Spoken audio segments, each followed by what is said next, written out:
Assembly will hear an introduction by Secretary General of his annual report on the work of the organization under agenda item 110 in accordance with resolution 51/241 of 31st July 1997. Please take your seat. I now give the floor to the Secretary General of the United Nations, His Excellency Antonio Guterres.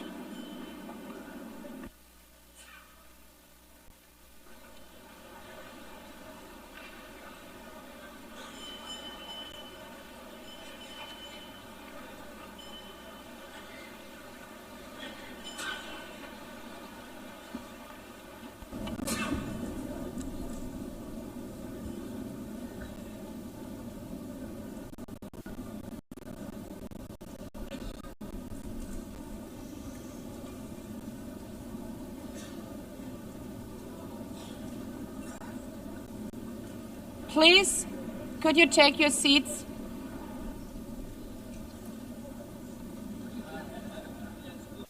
Let me begin with two words we have not been able to say often enough in this hall. Madam President.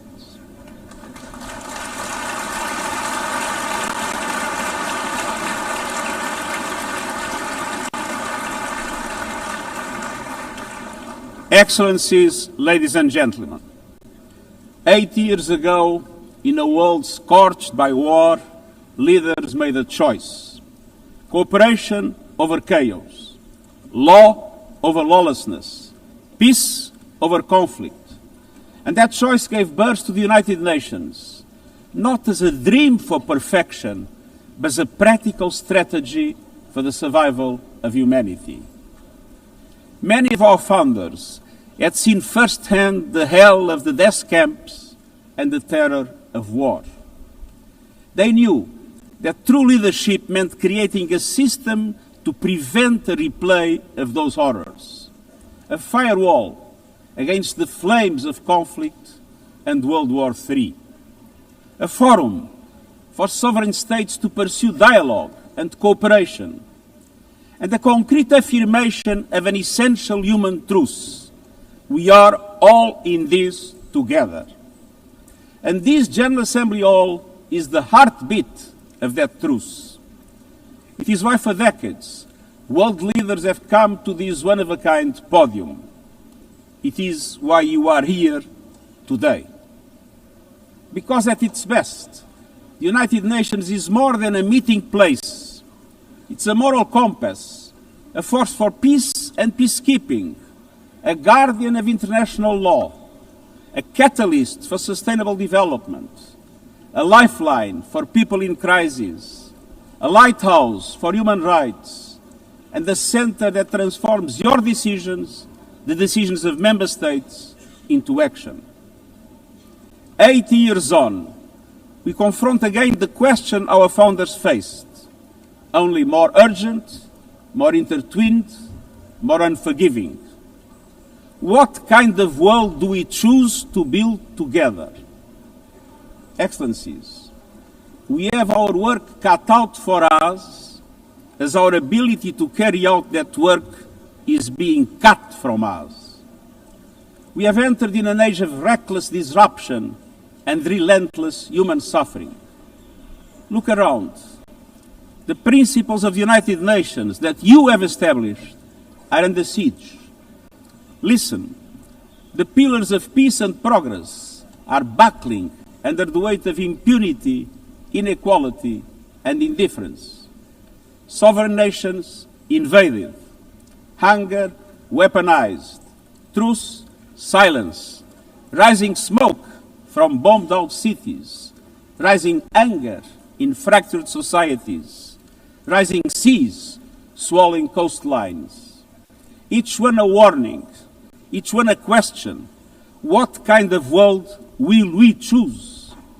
A world of raw power or a world of laws?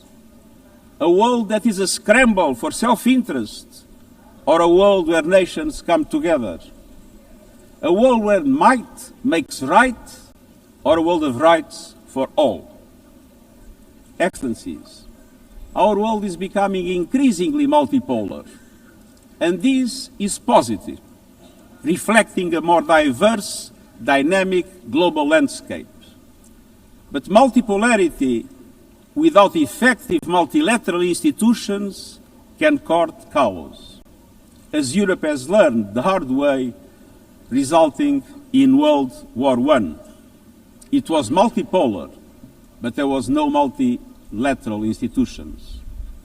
So let's be clear. International cooperation is not naivete. It is hard-headed pragmatism. In a world where there's leap borders, isolation is an illusion. No country can stop a pandemic alone. No army can halt rising temperatures. No algorithm can rebuild trust once it is broken. These are global stress tests of our system, our solidarity, and our resolve. I'm convinced we can pass these tests, and we must. Because people everywhere are demanding something better, and we owe them a system worthy of their trust and a future worthy of their dreams.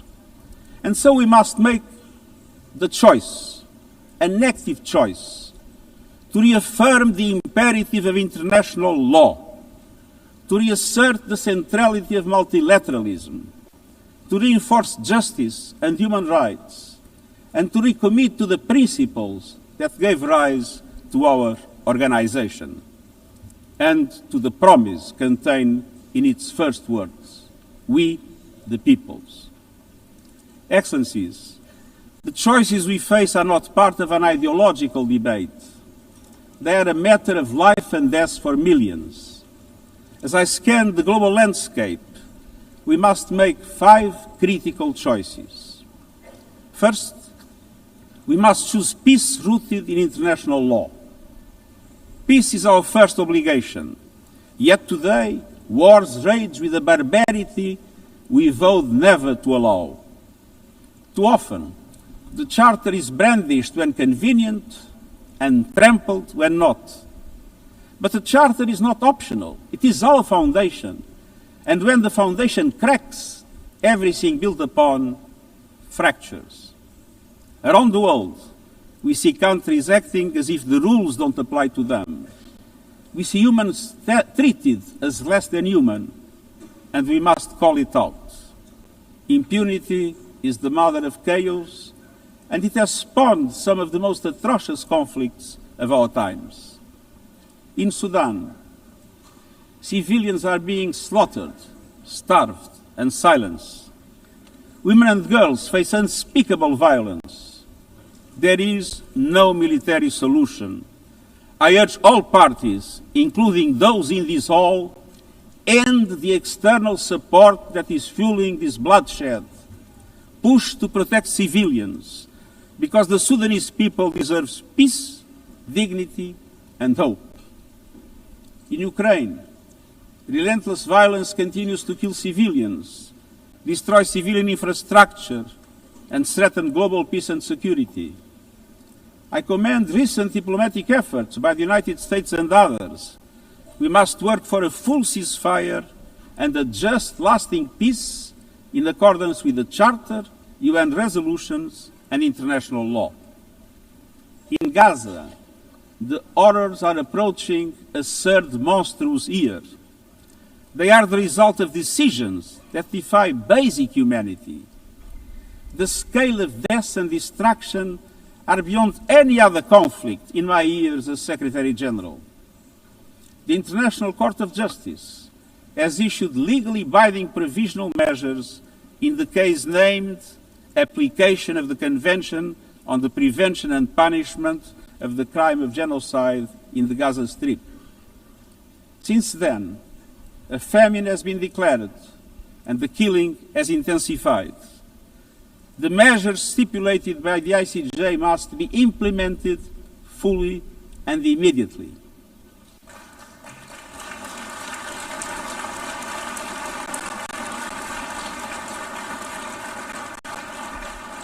Nothing can justify the horrific Hamas terror attacks of October 7 and the taking of hostages, both of which I have repeatedly condemned. And nothing can justify the collective punishment of the Palestinian people and the systematic destruction of Gaza. We know what is needed. Permanent ceasefire now.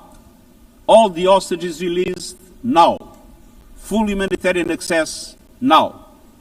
And we must not relent in the only viable answer to sustainable Middle East peace, a two-state solution as so eloquently reaffirmed yesterday.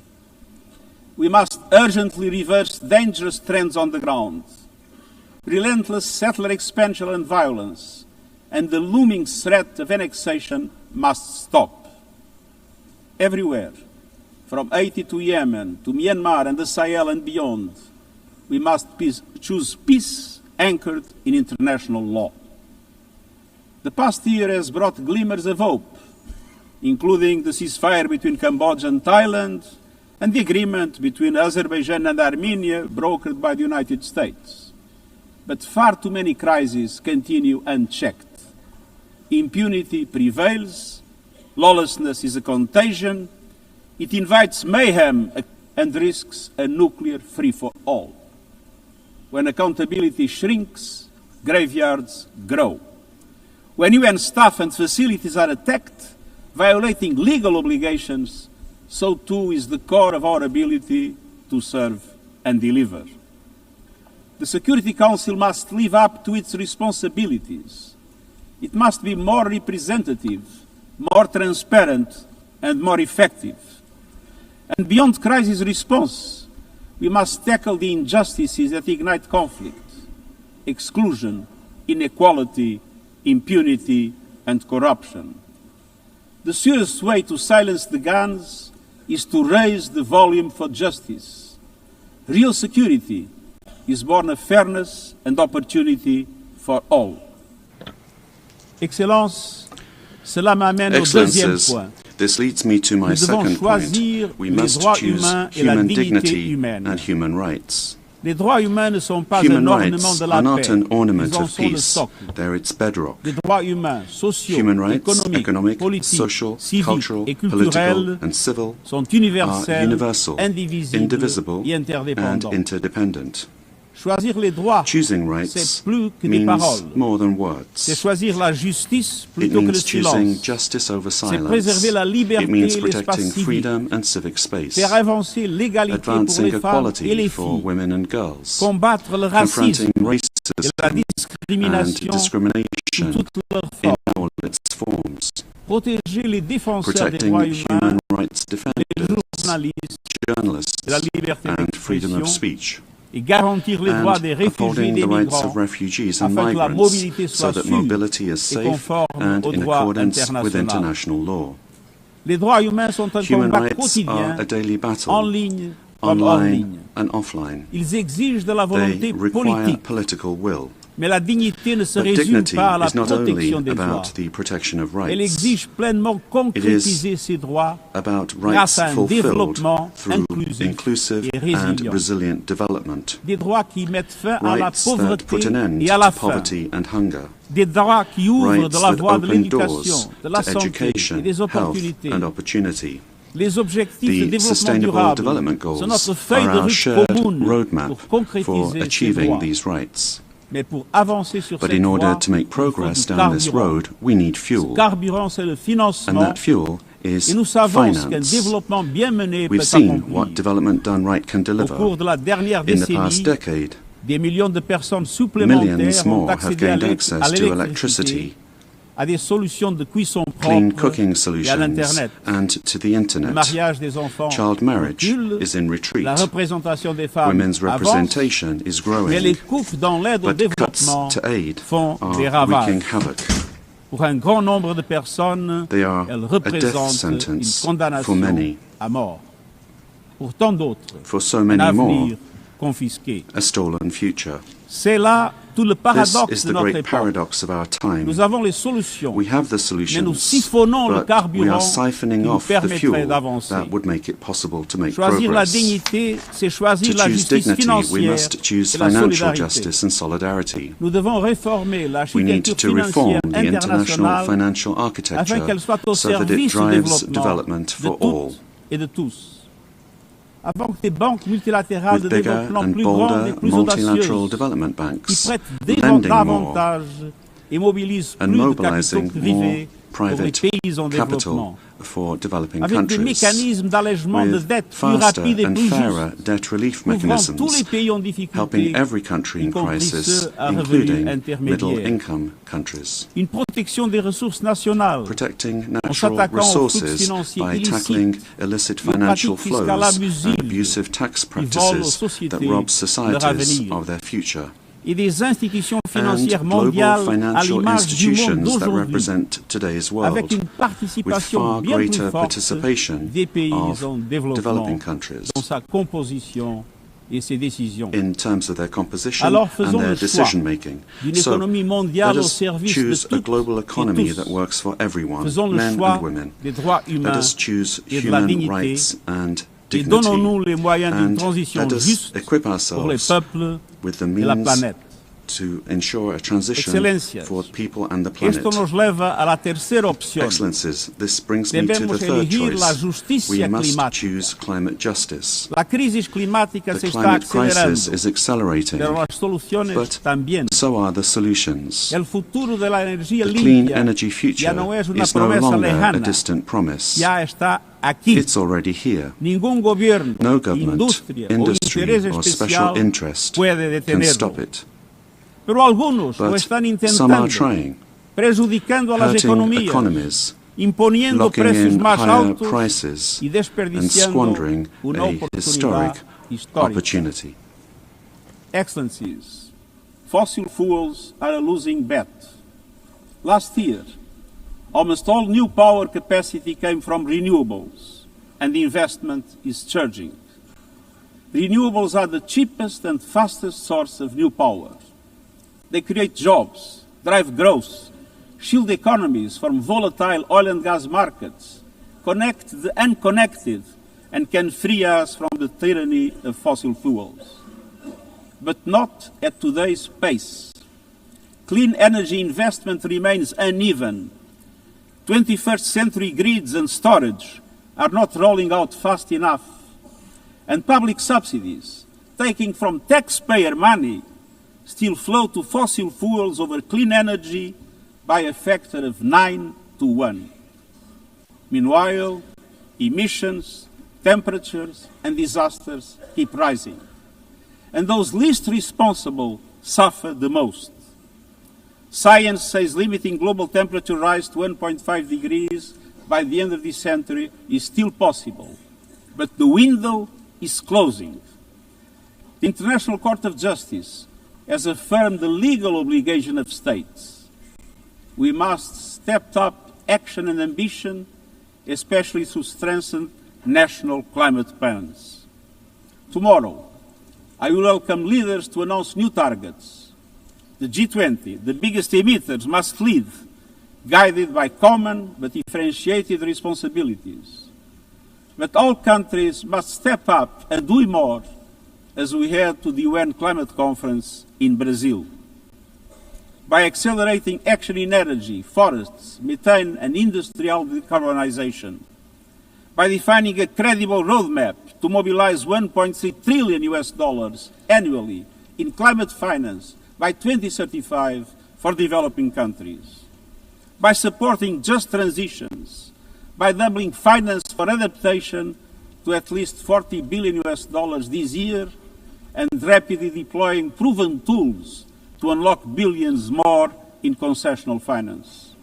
And by capitalizing the Loss and Damage Fund with significant contributions. All of these requires government, international financial institutions, philanthropies, civil society, and the private sector to work together. To provide fiscal space to developing countries and unlock new innovative sources of finance at scale. including solidarity levies on high-emitting sectors and debt swaps. We have the solutions and tools, but we must choose climate justice and climate action. First, we must choose to put technology at the service of humanity. Artificial intelligence is rewriting human existence in real time, transforming how we learn, work, communicate, and what we can trust.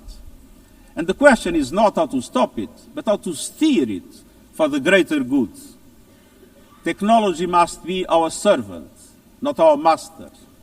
It must promote human rights, human dignity, and human agency. Yet today, AI's advancement in outpacing regulation and responsibility and is concentrated in a few hands.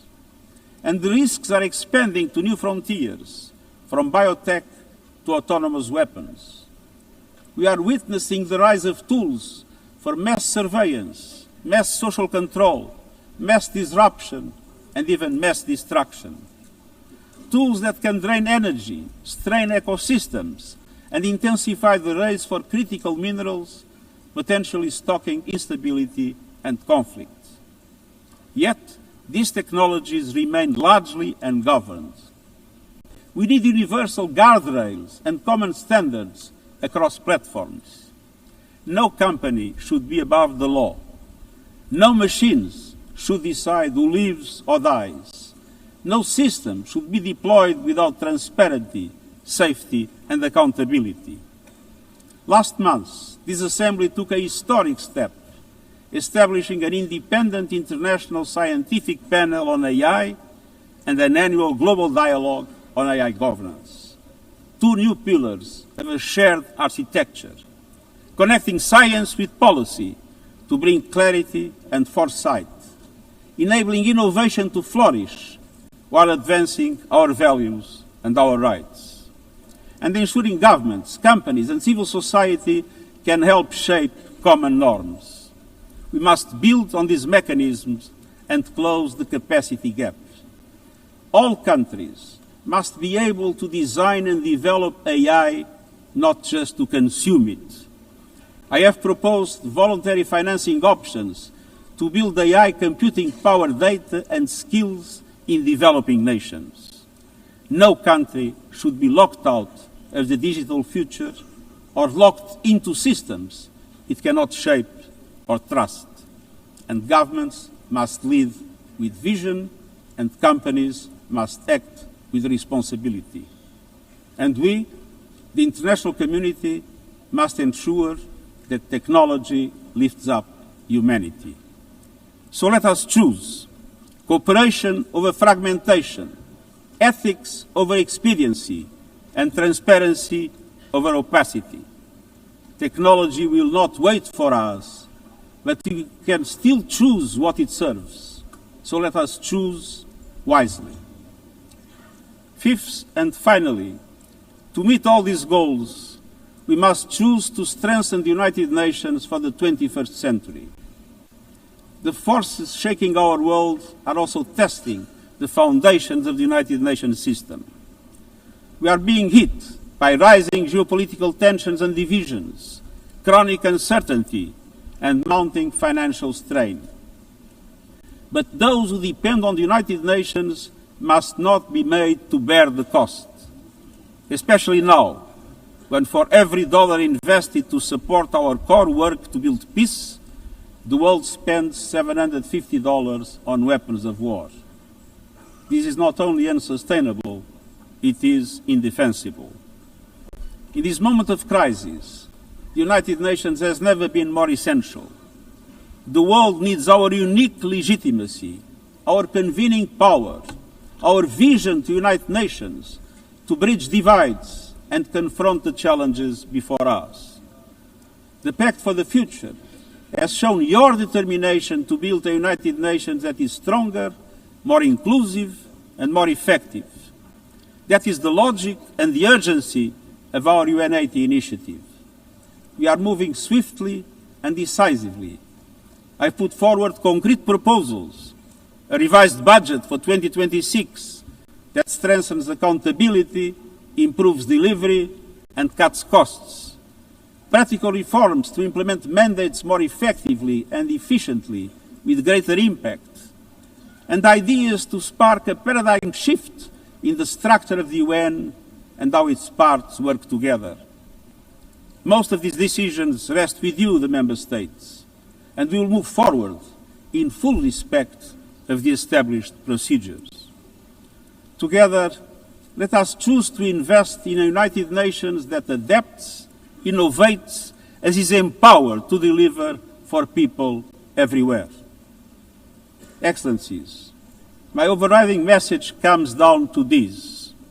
Now is the time to choose. It's not enough to know what the right choices are. I urge you to make them. I grew up in a world where choices were few. I was raised in the darkness of dictatorship, where fear silenced voices and hope was nearly crushed. Yet, even the bleakest hours, especially then, I discovered a truth that has never left me. Power does not reside in the hands of those who dominate or divide. Real power resides from people, from our shared resolve to uphold dignity, to defend equality, to believe fiercely in our common humanity and the potential of every human being. I learned early to persevere, to speak out, to refuse to surrender, no matter the challenge, no matter the obstacle, no matter the hour. We must and we will overcome. Because in a world of many choices, there is one choice we must never make, the choice to give up.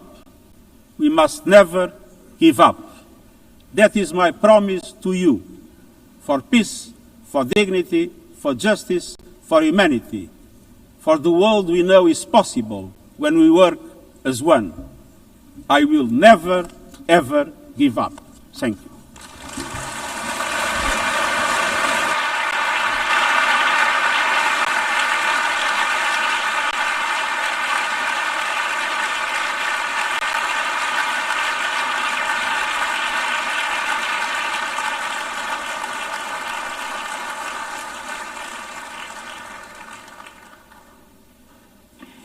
I thank the Secretary General. The Assembly will now turn to Agenda Item 8, entitled General Debate.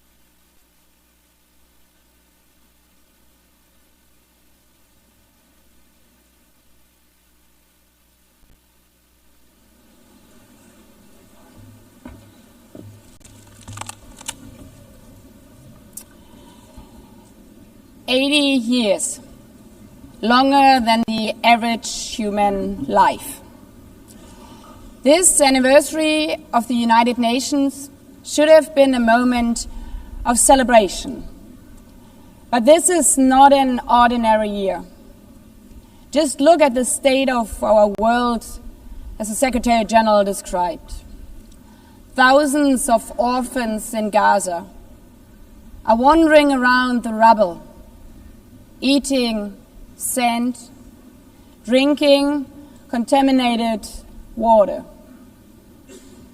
90-year-old women in Ukraine are hiding from drones, trapped in their homes instead of living their final years in peace. Children in Haiti, too afraid to walk to school, afraid they might be gunned down by gangs like their friends. And for every conflict and tragedy that seizes the headlines, there are so many more that are forgotten, lost to the news cycle. Like women in Democratic Republic of the Congo, shielding their daughters from armed groups, fearful they might be raped. And Rohingya children, spending their whole childhood in tattered tents, unable to remember what their home looks like. Faced with these realities, now is not the time to celebrate, but to ask ourselves, where is the United Nations. Distinguished heads of state and government, Mr. Secretary General, Excellencies, ladies and gentlemen, people out there in the world watching us. Clearly, we have to do better. But what we should not let cynics allow to weaponize these failures, to argue that our institution is a waste of money, outdated, irrelevant. When the principles of the Charter are ignored, is it the UN that has failed? When tanks rolled into Ukraine, was it because Article 2 of the Charter is not clear enough about sovereignty and territorial integrity? When civilians, children, are killed in Gaza, is it humanitarian law at fault for failing to protect them? It's not the Charter which fails. It's not the UN as an institution which fails.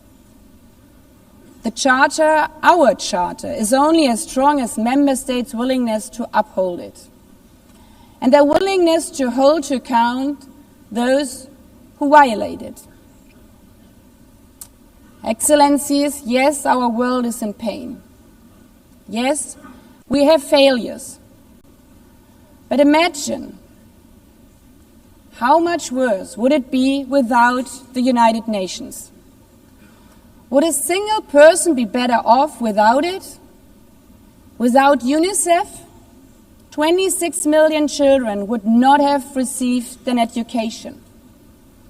Without the World Food Programme, nearly 125 million people would have lacked life-saving food assistance.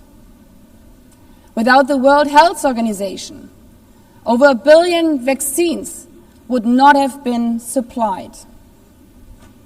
Sometimes we could have done more, but we cannot let this dishearten us. If we stop doing the right thing, evil would prevail. This 80th session is not about big celebrations. It's about finding the resolve not to give up, the resolve to be better together, just as our predecessors did 8 decades ago. This institution was born in a world on fire and desperate for reprieve.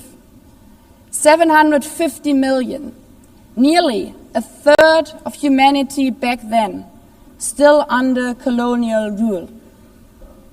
2 world wars in a generation, 70 million dead. The horrors of the Holocaust revealed to our collective shame. This was a generation that knew almost nothing but suffering and despair. The signing of the Charter in 1945 gave hope to millions, gave us a North Star that guided our path from the ashes of war, helped guide nations from colonial rule into independent states, helped end apartheid.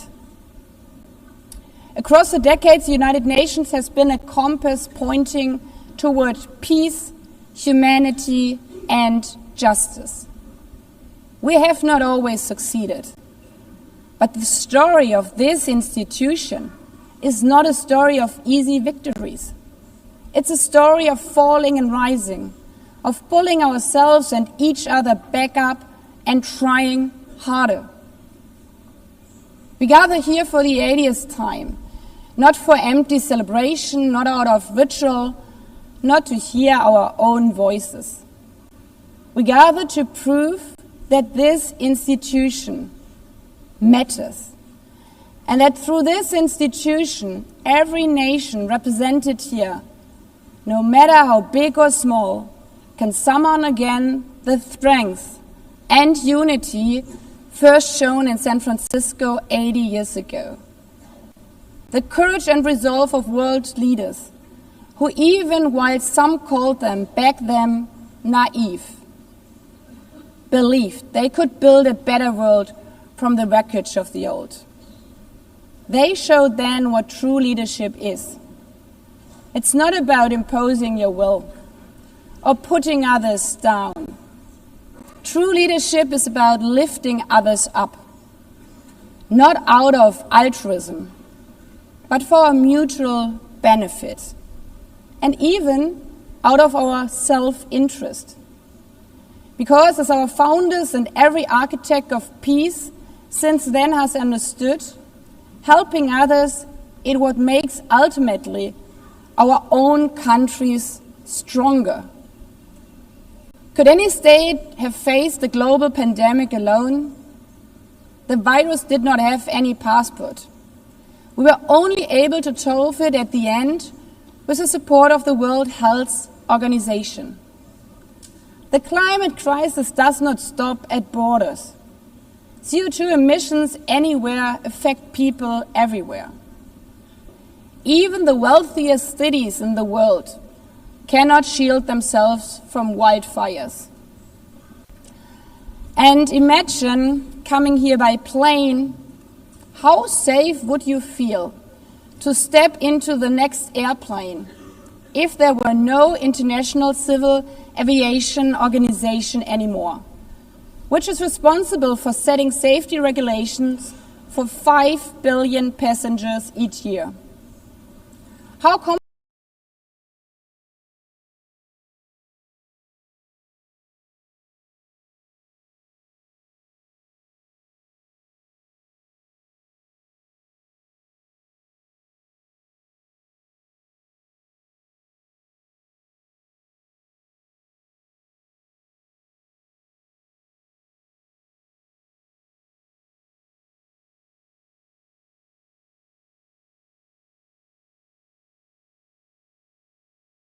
would you be with your children using the internet while AI is uncontrolled and unchecked?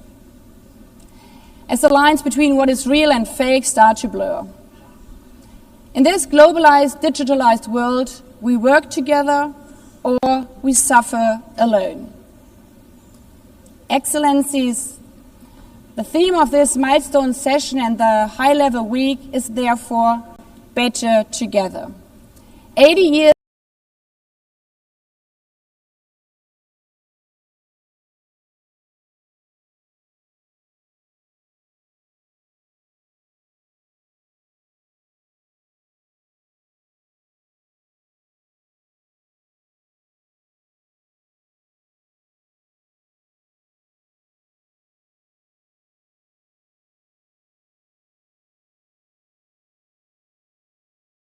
and more for peace, development, and human rights.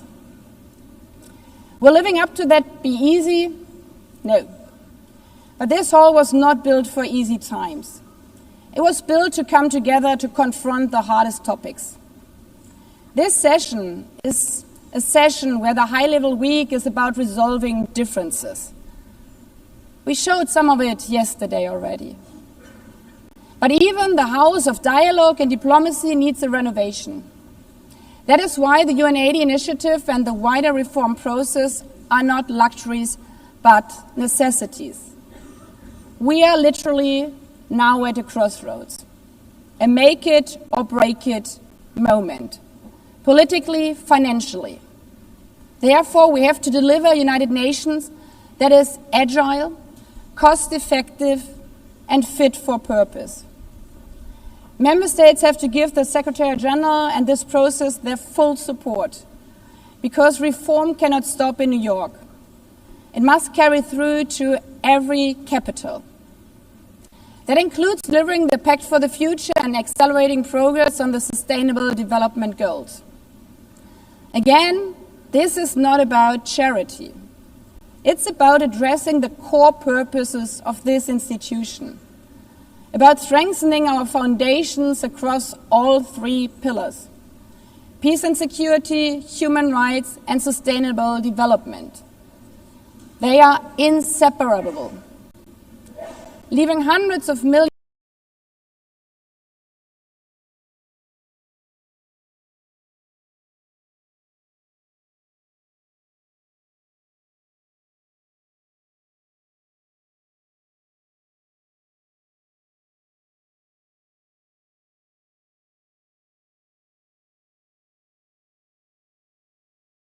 peoples trapped in extreme poverty, vulnerable to crisis and denied their human rights, is not only a moral failure.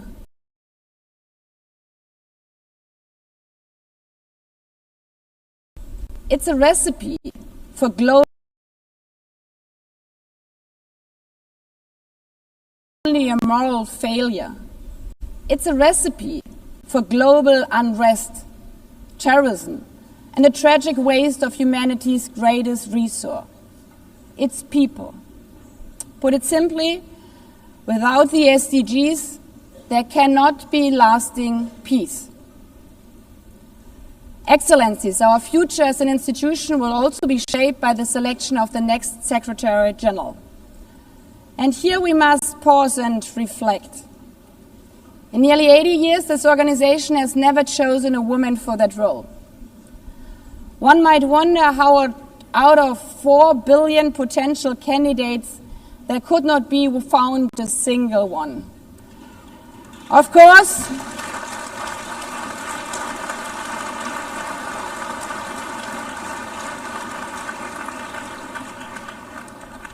course, the choice rests with member states. But those of you having been there yesterday celebrating Beijing, one strong female leader after the other from all our continents. Like 80 years ago, we are standing at a crossroads. And it's up to us, to every single member state, to live up to the same leadership as your predecessors did. To act when action is needed. To uphold the principles of our Charter. To be better together. To show the people around the world that this United Nation is there. Today, tomorrow, and for the next 8 decades. Because, after all, it's the life insurance for every country. Thank you.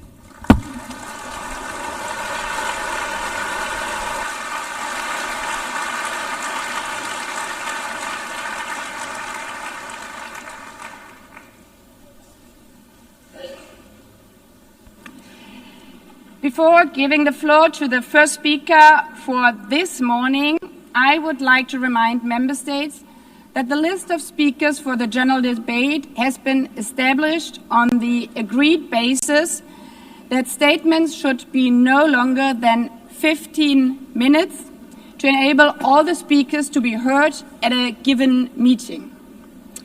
Within this time frame, I would like to appeal to speakers to deliver their statements at a reasonable pace so that interpretation into the other official languages may be provided properly.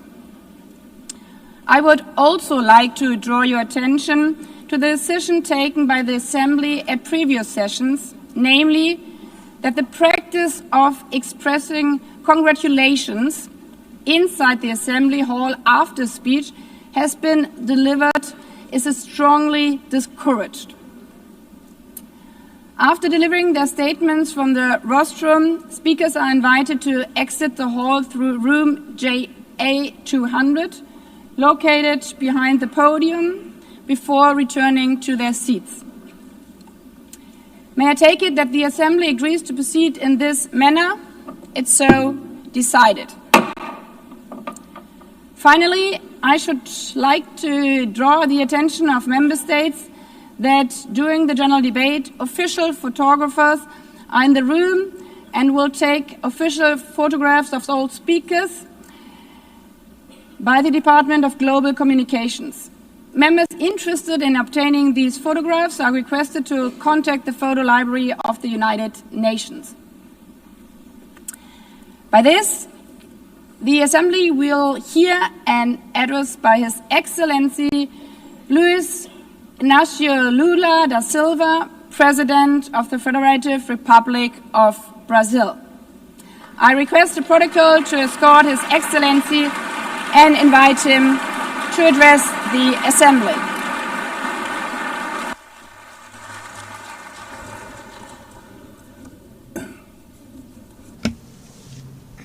Senhora Presidente da Assembleia Geral, Madam President of the General Assembly, Annalena, Senhor Secretário-Geral, Mr. Secretary General Antonio Guterres, caros chefes de Estado e de governo, dear heads of state and government, representantes dos and Estados representatives of the member aqui states reunidos. gathered here.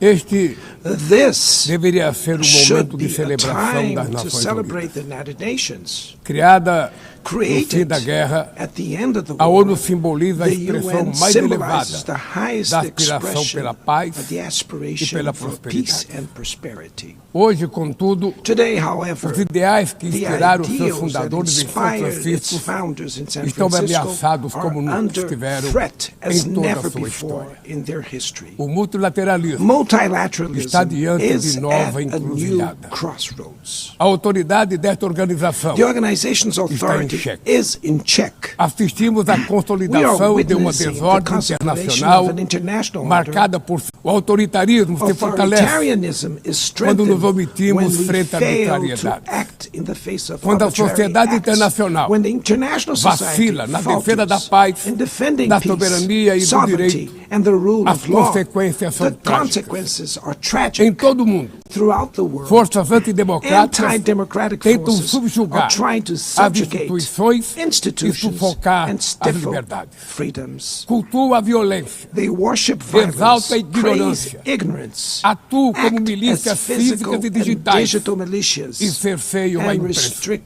the press. Mesmo sob ataques sem Even precedentes, under an o Brasil unprecedented optou attack, por Brazil resistir chose to e resist defender sua and defend its democracia democracy. reconquistada há 40 anos 40 pelo years seu povo ago by depois its de people, 2 décadas de after governo 2 ditatoriais. decades of dictatorial government. Não há justificativa There para is as no medidas justification for unilaterais e unilateral arbitrárias and contra nossas arbitrary instituições e nossa against our economia. institutions and our A economy. agressão contra a independência do The poder aggression judiciário against the é independence of the inaceitável. judiciary branch of power Esta is ingerência unacceptable. em This assuntos interference internos in domestic conta com o affairs auxílio de uma is extrema-direita aided by a subserviente subservient e saudosa far-right de antigas who is hegemonias. nostalgic of past Falsos hegemonies.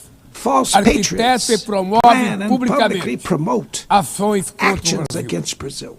Não há pacificação com Cannot impunidade. be achieved with Há poucos impunity. dias, A few days e ago, pela primeira and for the vez first em time in 525 anos de nossa 525 história, years of our history, ex-chefe de a Estado former head of state foi condenado was por atentar convicted contra of o Estado attacking the democrático de democratic direito. rule of law. Foi He investigado, was investigated, indiciado e julgado indicted, trialed, e and held responsabilizado pelos accountable seus atos for his em actions processo in a minucioso. meticulous process. Teve amplo direito de defesa, He has the right prerrogativas to que as defend himself was ditaduras secured, negam a às suas prerogative that vítimas. dictatorships deny to Diante their dos victims olhos do mundo, before the eyes of the O Brasil world. deu recado a Brazil todos os sent a candidatos message to all autocratas aspiring e aqueles que os autocrats and those who Nossa support them. democracia Our e democracy, nossa soberania our sovereignty são are inegociáveis. non-negotiable.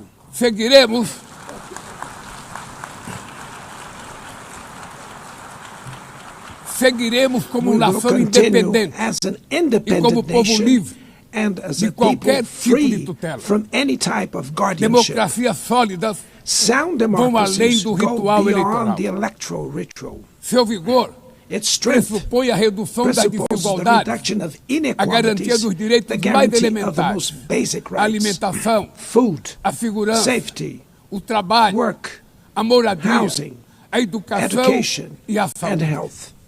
A democracia falha Democracy quando as fails mulheres ganham when menos que women os homens earn less than ou men morrem pelas or mãos de die parceiros at e the hands familiares. of partners and family Ela members. perde It quando loses fecha suas when it portas closes its e doors culpa migrantes and pelas blames mazelas do migrants mundo. for the world's ills. A pobreza Poverty é tão is inimiga da much democracia an enemy of quanto o democracy extremismo. as extremism. Por isso, Therefore, foi com orgulho we were que proud to recebemos receive da FAO a confirmation from confirmação de que o FAO Brasil that voltou Brazil a has sair do once mapa again da left fome the hunger este map ano de in this 2025. year, 2025.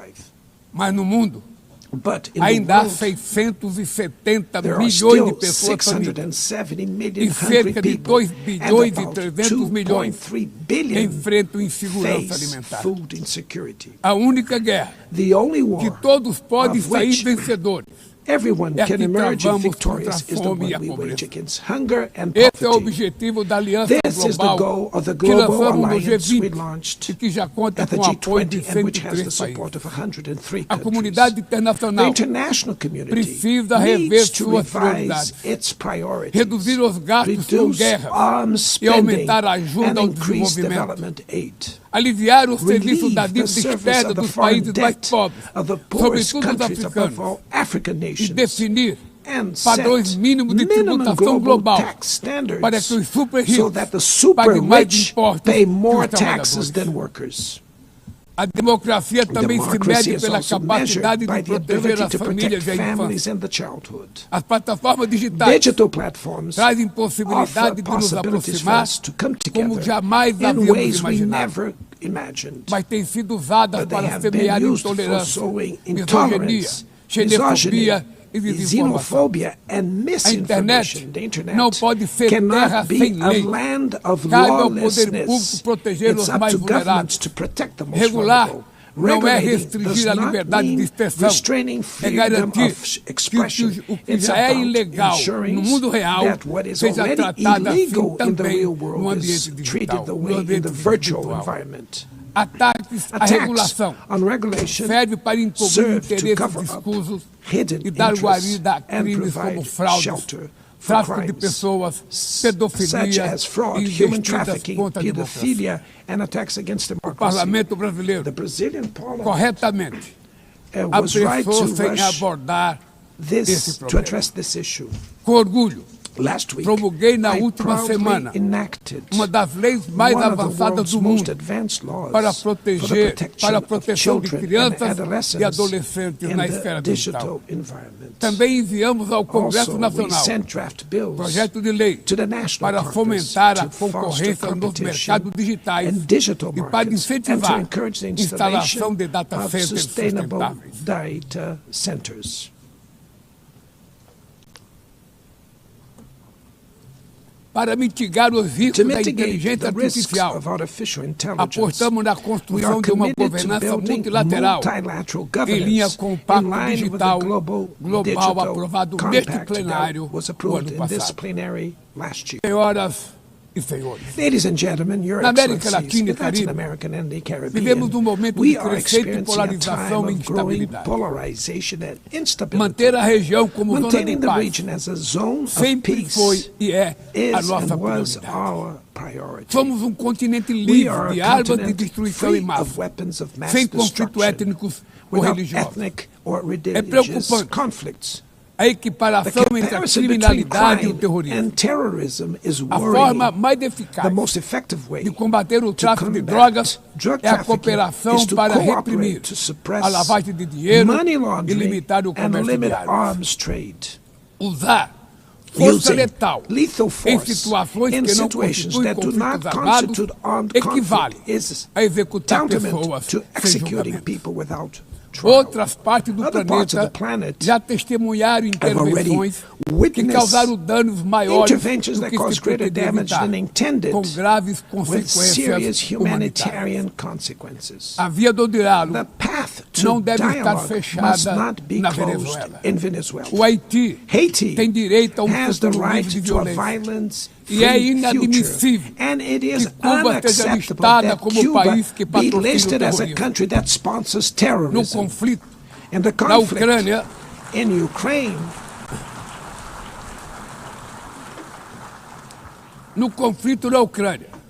in the todos já conflict in sabemos Ukraine, que não we haverá all solução militar. already know that there will be O no recente encontro no military Alasca solution. The despertou a recent meeting in esperança de uma Alaska saída raised negociada. hopes for a negotiated É way preciso out. pavimentar It's necessary to caminhos pave the way para uma solução for realista. a realistic Isso solution. implica This levar em conta as implies legítimas taking into preocupações de account segurança the de todas as legitimate partes. security concerns A of all iniciativa parties. africana The African E o Initiative grupo de amigos da and paz The Friends criado for por Peace China e group Brasil created by China pode and contribuir Brazil para promover o can diálogo. help promote dialogue Nenhuma situação and a diplomatic é solution. mais No situation emblemática do is que o more uso emblematic desproporcional e of the ilegal disproportionate da and força illegal do use que a of da force Palestina. that the one occurring in Os Palestine. atentados terroristas The terrorist perpetrados attacks pelo Hamas perpetrated by são Hamas are indefensáveis sob qualquer indefensible ângulo. from any Mas angle, nada, but nothing, absolutamente absolutely nada, nothing justifica o justifies genocídio the ongoing em curso genocide in Gaza. Ali, There, sob toneladas de under escombros, tons of rubble, estão enterradas are dezenas buried de milhares tens de of mulheres e thousands of crianças innocent inocentes. women and children. Ali também estão sepultados o direito We can see internacional that humanitário international e humanitarian o law and mito the da myth of superioridade ethical ética do Ocidente. exceptionalism of the West are Este also massacre being buried there. não This aconteceria massacre would not have sem a happened cumplicidade without dos the que poderiam complicity of evitá-lo. those who could have prevented Em Gaza, it. In Gaza, Fome é usada hunger como arma is de guerra. used as a weapon of E o war, deslocamento and the forçado de forced populações displacement of é populations praticado goes impunemente. Quero unpunished. expressar I express admiração my aos admiration judeus to the Jews que dentro e who, fora de Israel, inside and se outside opõem Israel, a esta punição oppose coletiva. this collective punishment. O povo The palestino Palestinian people corre o risco are de at risk desaparecer. of disappearing. Só sobreviverá They will como only Estado survive independente with an integrado à independent state comunidade integrated to internacional. the international Esta community. é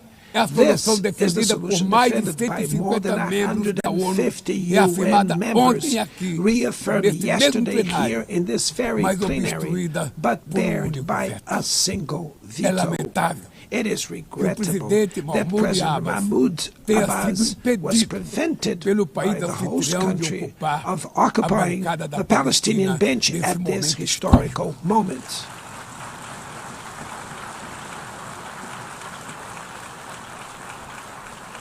O alastramento The desse spread conflito of this para o Líbano, conflict to Lebanon, para a Síria, Syria, o Irã Iran, e o Qatar Qatar fomenta a is escalada fueling armamentista an sem unprecedented precedentes. arms build-up. Senhoras presidenta, Madam President, bombas e armas nucleares bombs não and vão nuclear nos weapons proteger da will crise not climática. protect us from the climate O ano de crisis. The year 2024 of 24 foi o mais was quente the já warmest registrado. already A registered. COP30 em COP30 Belém, no in Brasil, the city of Belém, será a Brazil, COP da will verdade. the COP of truth. Será o momento It de will os be the líderes time mundiais for world leaders provarem to prove a seriedade the de seu seriousness of their compromisso com o commitment to planeta. the planet. Sem ter o quadro Without completo das a complete contribuições picture nacionalmente determinadas, of the a chamada NDCs, NDC, nationally determined caminharemos de olhos contributions, vendados we were para o walking verdadeiro abismo. blindfolded towards O Brasil the abyss. se Brazil comprometeu a has reduzir committed entre to 59% e reducing its emissions by 67% suas 59% emissões, and abrangendo todos os 67%, gases de covering efeito all estufa greenhouse em gases todos os and setores da all economia. sectors of the economy. Nações em desenvolvimento Developing nations enfrentam a mudança do face clima climate change ao mesmo tempo em while que lutam grappling contra outros with desafios. other challenges. Enquanto isso, Meanwhile, países ricos rich countries usufruem enjoy de padrão de a vida obtido standard às of custas de living 200 reached anos at de the emissões de expense of gás. 200 years of greenhouse Exigir gas maior emissions. ambição e maior acesso greater a ambition recursos and greater e access tecnologias to não é uma resources and questão de technology. caridade, It's not a matter of é charity, apenas uma but questão of de justiça. justice. A corrida The por minerais race for críticos critical essenciais minerals para a essential transição for energética energy não transition pode cannot reproduzir a lógica reproduce the predatória predatory que and marcou asymmetrical os últimos logic séculos. that has Em characterized Belém, recent centuries. In o Belém mundo vai City, conhecer the a world realidade will da learn Amazônia. about the O reality of the Brasil já Amazon. reduziu pela metade Brazil has already o reduced desmatamento na região deforestation by nos half 2 in the últimos anos. region in the last 2 years. Erradicá-lo requer Eradicating garantia, it condições requires dignas de vida para ensuring seus milhões decent de living habitantes. conditions for its millions of Fomentar o inhabitants. desenvolvimento Promoting sustentável sustainable development é o objetivo is the do Fundo objective of the Florestas Tropical Tropicais Forest para Forever sempre, Facility, que o Brasil which pretende Brazil intends lançar to launch para remunerar to compensate os países que mantêm countries that suas keep their florestas em forests pé. standing. É chegado o momento de passar But the time has da come fase to da prove negociação. to move para a from the etapa da negotiation phase to the implementação. implementation O mundo stage. deve muito The ao world regime owes a lot to the criado pela regime Convenção created do by the Clima. Climate Convention. Mas é necessário Climate trazer ao combate a mudança do clima para o coração da ONU, para que ela tenha a atenção que merece. Conselho vinculado à Assembleia Geral, com força e legitimidade para monitorar compromissos, dará coerência à ação climática.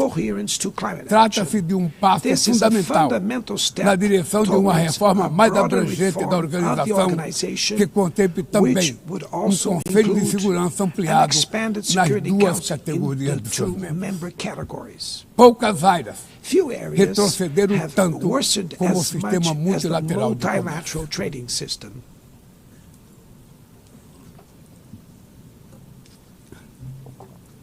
Medidas unilaterais transformam em letra morta princípios basilares como a cláusula de inação desfavorecida. Desorganizam cadeias de valor e lançam a economia mundial em uma espiral perniciosa de preços altos e estagnação. É urgente refundar o OMC em bases modernas e flexíveis. Senhoras e senhores, este ano, o mundo perdeu duas personalidades excepcionais. O ex-presidente do Uruguai, Pepe Mujica, e o nosso querido Papa Francisco. Ambos encarnaram como ninguém os melhores valores humanistas. Suas vidas se entrelaçaram com as 8 décadas de existência da ONU. Se ainda estivesse entre nós, provavelmente usariam esta tribuna para lembrar que o autoritarismo, a degradação ambiental e a desigualdade não são inexoráveis. Que os únicos derrotados são os que cruzam os braços, que podemos vencer os falsos profetas e oligarcas que exploram the false prophets and oligarchs who exploit fear and monetize hate, and that tomorrow is made of daily choices, and it takes courage to act to transform it. In the future that Brazil envisions, there is no room for the reenactment of ideological rivalries or spheres of influence. Confrontation is not inevitable. We need leaders with clear visions who understand that the international order is not a zero-sum game. The 21st century will be increasingly multipolar. For it to remain peaceful, it cannot fall to multilateral. Brazil is giving increasing importance to the European Union, the African Union, ASEAN, CELAC, BRICS, and the G20. The voice of the global South must be heard. A ONU, the UN. A ONU tem hoje quase 4 vezes mais membros do que os 51 que estiveram na sua fundação. Nossa missão histórica é detorná-la novamente portadora de esperança e promotora da igualdade, da paz, do desenvolvimento sustentável, da diversidade e da tolerância. Que Deus nos abençoe a todos e muito obrigado. And thank you very much.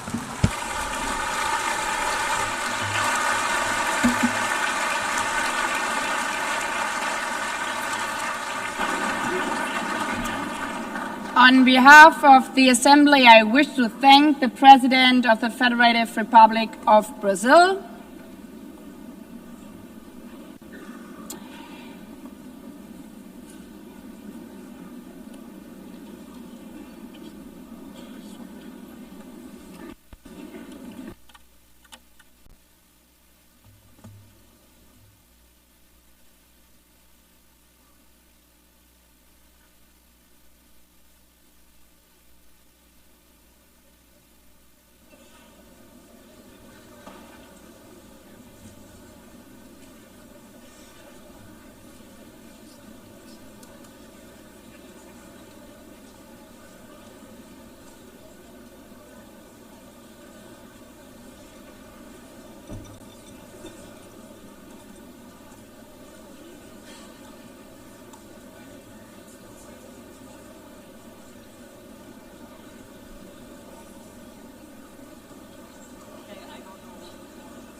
The Assembly will hear an address by His Excellency Donald Trump, President of the United States of America.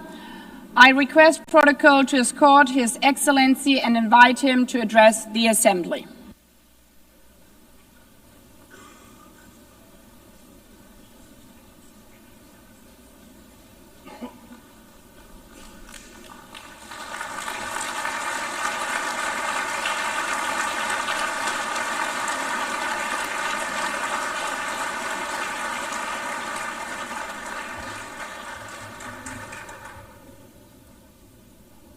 Thank you very much. Very much appreciated.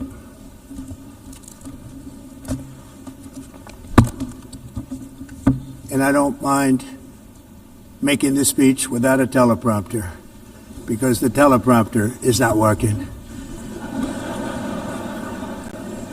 I feel very happy to be up here with you nevertheless, and that way you speak more from the heart. I can only say that whoever's operating this teleprompter is in big trouble.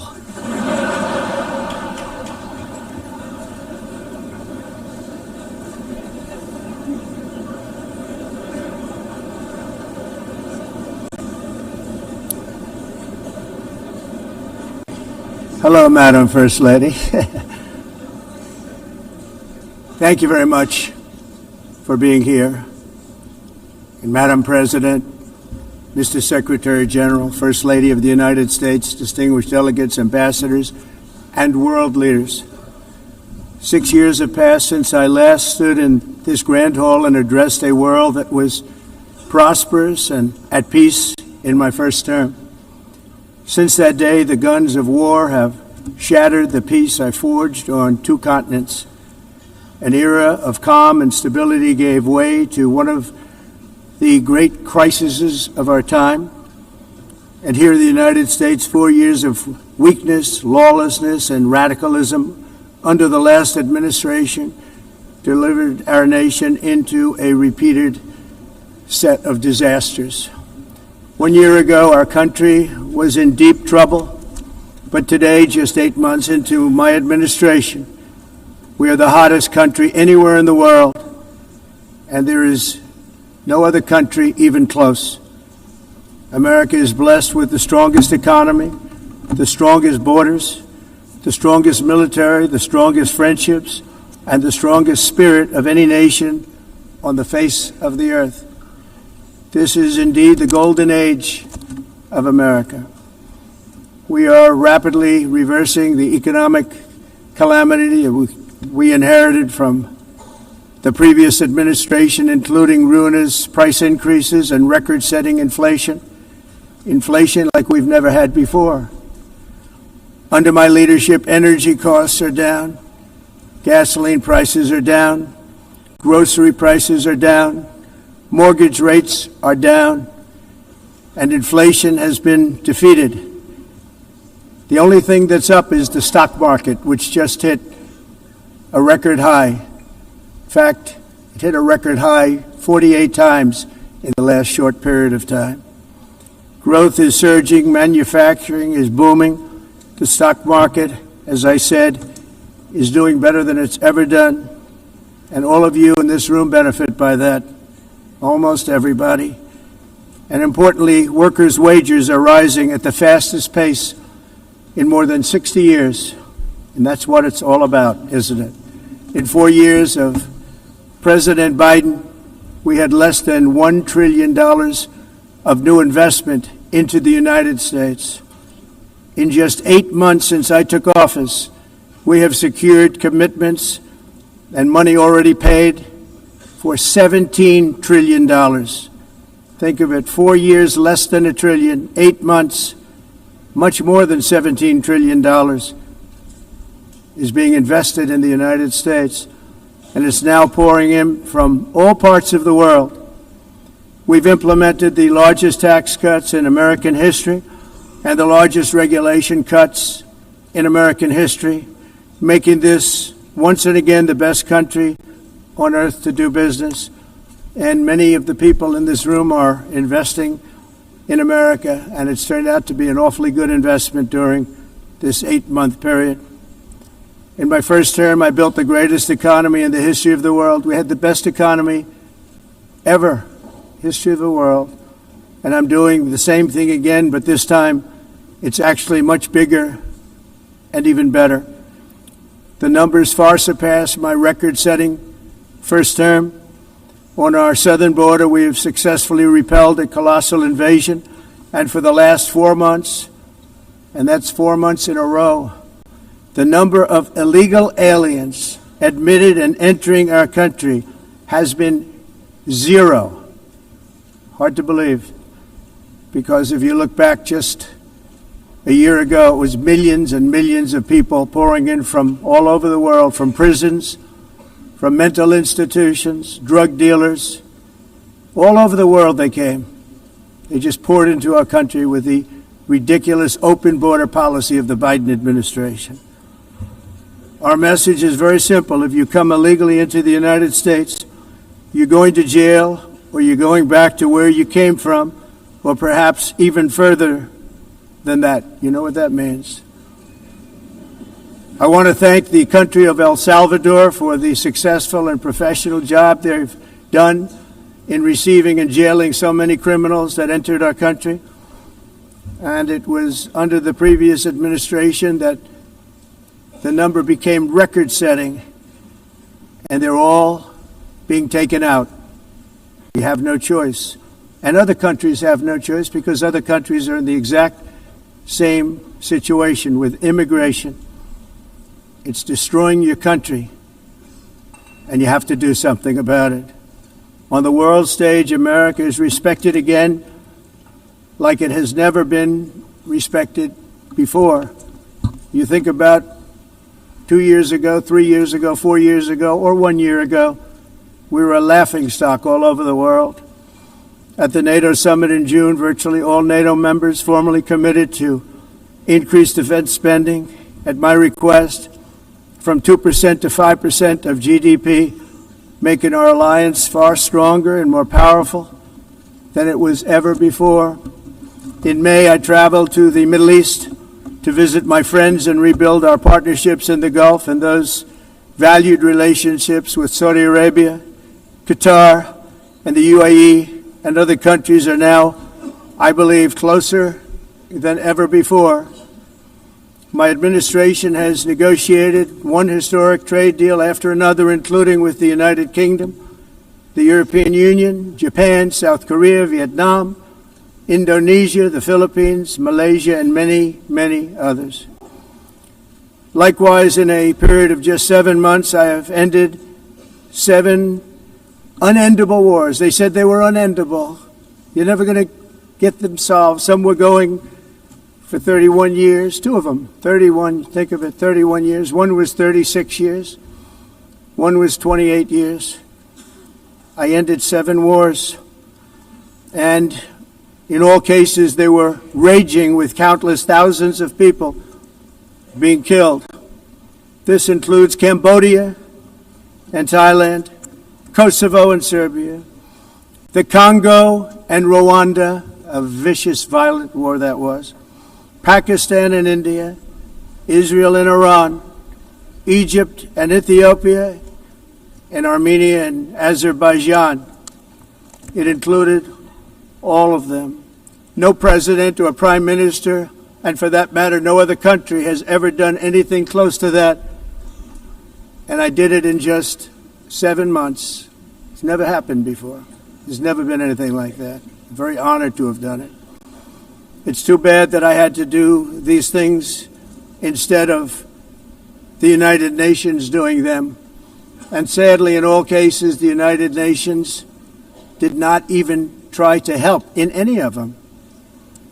I ended 7 wars, dealt with the leaders of each and every one of these countries, and never even received a phone call from the United Nations offering to help in finalizing the deal. All I got from the United Nations was an escalator that on the way up stopped right in the middle. If the First Lady wasn't in great shape, she would have fallen. But she's in great shape. We're both in good shape. We both stood. And then a teleprompter that didn't work. These are the two things I got from the United Nations, a bad escalator and a bad teleprompter. Thank you very much. And by the way, it's working now. It just went on. Thank you. I think I should just do it the other way. It's easier. Thank you very much. I didn't think of it at the time because I was too busy working to save millions of lives. That is the saving and stopping of these wars. But later I realized that the United Nations wasn't there for us. They weren't there. I thought of it really after the fact, not during these negotiations, which were not easy. That being the case, what is the purpose of the United Nations? The UN has such tremendous potential. I've always said it. It has such tremendous, tremendous potential, but it's not even coming close to living up to that potential. For the most part, at least for now, all they seem to do is write a really strongly worded letter and then never follow that letter up. It's empty words, and empty words don't solve war. The only thing that solves war and wars is action. Now, after ending all of these wars and also earlier negotiating the Abraham Accords, which is a very big thing for which our country received no credit, never receives credit. Everyone says that I should get the Nobel Peace Prize for each one of these achievements. But for me, the real prize will be the sons and daughters who live to grow up with their mothers and fathers, because millions of people are no longer being killed in endless and unglorious wars. What I care about is not winning prizes, it's saving lives. We saved millions and millions of lives with the 7 wars. And we have others that we're working on, and you know that. Many years ago, a very successful real estate developer in New York, known as Donald J. Trump, I bid on the renovation and rebuilding of this very United Nations complex. I remember it so well. I said at the time that I would do it for $500 million, rebuilding everything. It would be beautiful. I used to talk about, I'm going to give you marble floors. They're going to give you terrazzo. I'm going to give you the best of everything. You're going to have mahogany walls. They're going to give you plastic. But they decided to go in another direction, which was much more expensive at the time, and which actually produced a far inferior product.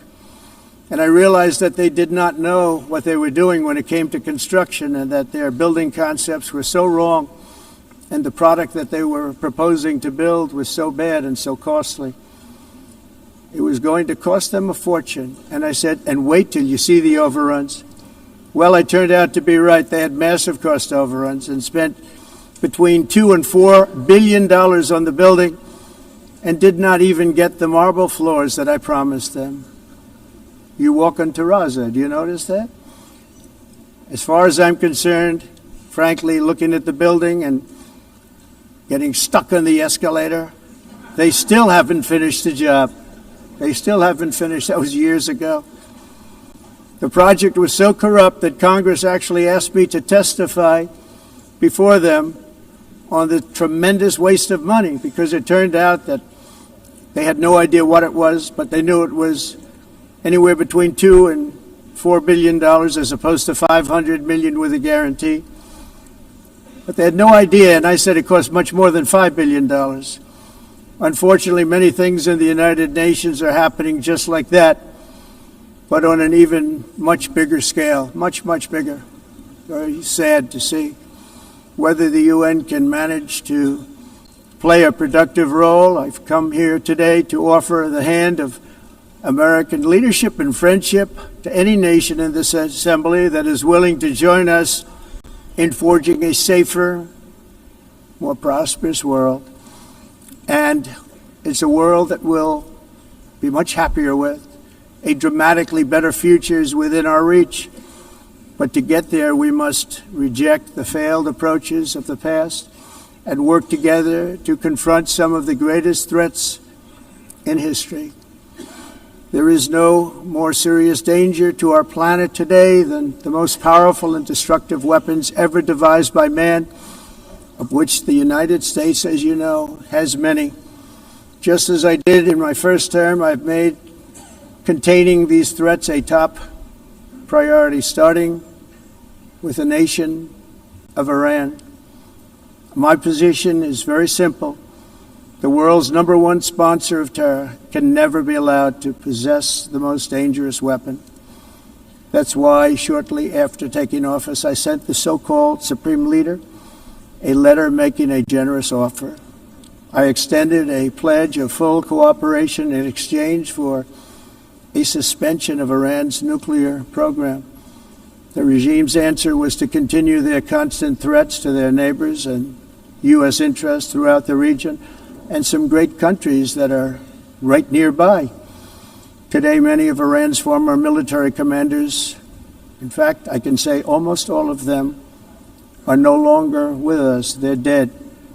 And 3 months ago, in Operation Midnight Hammer, 7 American B-2 bombers dropped the 14 30,000-pound each bombs on Iran's key nuclear facilities, totally obliterating everything.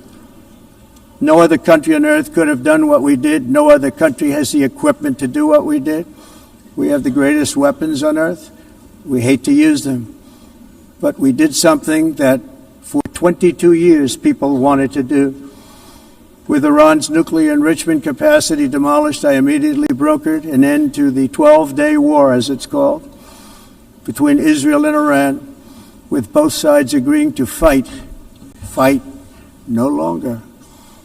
As everyone knows, I have also been deeply engaged in seeking a ceasefire in Gaza. Have to get that done. Have to get it done. Unfortunately, Hamas has repeatedly rejected reasonable offers to make peace. We can't forget October 7th, can we? Now, as if to encourage continued conflict, some of this body is seeking to unilaterally recognize a Palestinian state.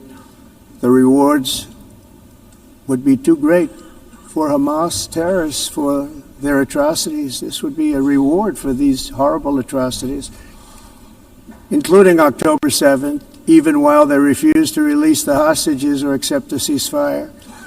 Instead of giving to Hamas and giving so much, because they have taken so much, this could have been solved so long ago. But instead of giving in to Hamas's ransom demands, those who want peace should be united with one message: release the hostages now. Just release the hostages now. Thank you.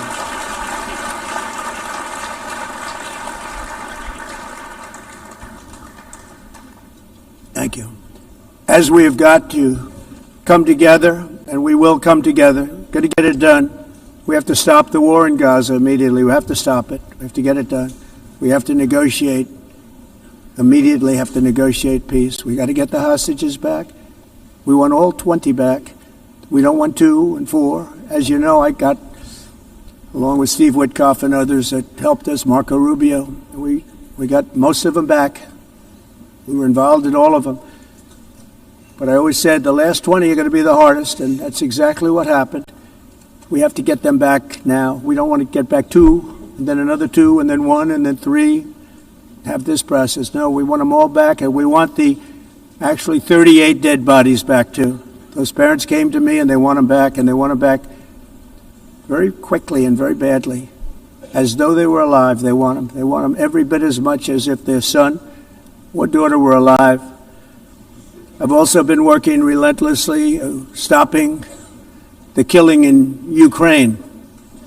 I thought that would be, of the 7 wars that I stopped, I thought that would be the easiest because of my relationship with President Putin, which had always been a good one.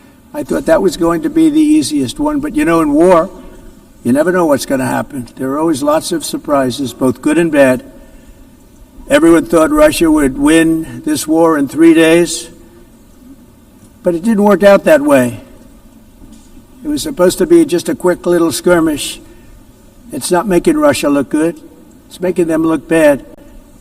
No matter what happens from here on out, this was something that should have taken a matter of days, certainly less than a week, and they've been fighting for 3.5 years. and killing anywhere from 5,000 to 7,000 young soldiers, mostly soldiers, on both sides every single week, from 5,000 to 7,000 dead young people, and some in cities, much smaller numbers, where rockets are shot, where drones are dropped. This war would never have started if I were president. This was a war that should have never happened. It shows you what leadership is, what bad leadership can do to a country. Look what happened to the United States, and look where we are right now in just a short period of time. The only question now is how many more lives will be needlessly lost on both sides. China and India are the primary funders of the ongoing war by continuing to purchase Russian oil. But inexcusably, even NATO countries have not cut off much Russian energy and Russian energy products, which, as you know, I found out about 2 weeks ago, and I wasn't happy. Think of it. They're funding the war against themselves. Who the hell ever heard of that one? In the event that Russia is not ready to make a deal to end the war, then the United States is fully prepared to impose a very strong round of powerful tariffs, which would stop the bloodshed, I believe, very quickly. But for those tariffs to be effective, European nations, all of you are gathered here right now, would have to join us in adopting the exact same measures. I mean, you're much closer to this. We have an ocean in between. You're right there. And Europe has to step it up. They can't be doing what they're doing. They're buying oil and gas from Russia while they're fighting Russia. It's embarrassing to them, and it was very embarrassing to them when I found out about it, I can tell you that. But they have to immediately cease all energy purchases from Russia. Otherwise, we're all wasting a lot of time. So I'm ready to discuss this. We're going to discuss it today with the European nations, all gathered here. I'm sure they're thrilled to hear me speak about it, but that's the way it is. I like to speak my mind and speak the truth. As we seek to reduce the threat of dangerous weapons today, I'm also calling on every nation to join us in ending the development of biological weapons once and for all. And biological is terrible, and nuclear is even beyond, and we include nuclear in that. We want to have a cessation of the development of nuclear weapons. We know, and I get to view it all the time. Sir, would you like to see? And I look at weapons that are so powerful that we just can't ever use them. If we ever use them, the world literally might come to an end. There would be no United Nations to be talking about. There would be no nothing. Just a few years ago, reckless experiments overseas gave us a devastating global pandemic. Yet despite that worldwide catastrophe, many countries are continuing extremely risky research into bioweapons and man-made pathogens. This is unbelievably dangerous. To prevent potential disasters, I'm announcing today that my administration will lead an international effort to enforce Biological Weapons Convention, which is going to be meeting with the top leaders of the world by pioneering an AI verification system that everyone can trust. Hopefully the UN can play a constructive role, and it will also be one of the early projects under AI. Let's see how good it is, because a lot of people are saying it could be one of the great things ever, but it also can be dangerous, but it can be put to tremendous use and tremendous good, and this would be an example of that. Not only is the UN not solving the problems it should, too often, it's actually creating new problems for us to solve. The best example is the number one political issue of our time, the crisis of uncontrolled migration.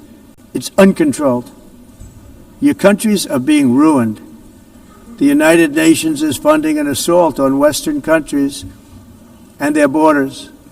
In 2024, the UN budgeted $372 million in cash assistance to support an estimated 624,000 migrants journeying into the United States. Think of that. The UN is supporting people that are illegally coming into the United States, and then we have to get them out. The UN also provided food, shelter, transportation, and debit cards to illegal aliens. Can you believe that? On the way to infiltrate our southern border. Millions of people came through that southern border. Just a year ago, millions and millions of people were pouring in, 25 million altogether over the 4 years of the incompetent Biden administration. And now we have it stopped, totally stopped. In fact, they're not even coming anymore because they know they can't get through. But what took place is totally unacceptable. The UN is supposed to stop invasions, not create them and not finance them. In the United States, we reject the idea that mass numbers of people from foreign lands can be permitted to travel halfway around the world, trample our borders, violate our sovereignty, cause unmitigated crime, and deplete our social safety net. We have reasserted that America belongs to the American people, and I encourage all countries to take their own stand in defense of their citizens as well. You have to do that because I see it. I'm not mentioning names. I see it, and I can call every single one of them out. You're destroying your countries. They're being destroyed. Europe is in serious trouble. They've been invaded by a force of illegal aliens like nobody's ever seen before. Illegal aliens are pouring into Europe. Nobody is ever, and nobody's doing anything to change it, to get them out. It's not sustainable. And because they choose to be politically correct, they're doing just absolutely nothing about it. And I have to say, I look at London where you have a terrible mayor, terrible, terrible mayor. And it's been so changed, so changed. Now they want to go to Sharia law. But you're in a different country. You can't do that. Both the immigration and their suicidal energy ideas will be the death of Western Europe if something is not done immediately. This cannot be sustained. What makes the world so beautiful is that each country is unique. But to stay this way, every sovereign nation must have the right to control their own borders. You have the right to control your borders, as we do now, and to limit the sheer numbers of migrants entering their countries and paid for by the people of that nation that were there and that built that particular nation at the time. They put their blood, sweat, tears, money into that country, and now they're being ruined. Proud nations must be allowed to protect their communities and prevent their societies from being overwhelmed by people they have never seen before, with different customs, religions, with different everything. Where migrants have violated laws, lodged false asylum claims, or claimed refugee status for illegitimate reasons, they should, in many cases, be immediately sent home. And while we will always have a big heart for places and people that are struggling and truly compassionate, answers will be given. We have to solve the problem, and we have to solve it in their countries, not create new problems in our countries. And we are very helpful to a lot of countries that are just not able to send their people anymore. They used to send them to us in caravans of 25,000, 30,000 people each. These massive caravans of people pouring into our country, totally unchecked and unvetted. But not anymore. According to the Council of Europe in 2024, almost 50% of inmates in German prisons were foreign nationals or migrants. In Austria, the number was 53% of the people in prisons were from places that weren't from where they are now. In Greece, the number was 54%, and in Switzerland, beautiful Switzerland, 72% of the people in prisons are from outside of Switzerland. When your prisons are filled with so-called asylum seekers who repaid kindness, and that's what they did, they repaid kindness with crime.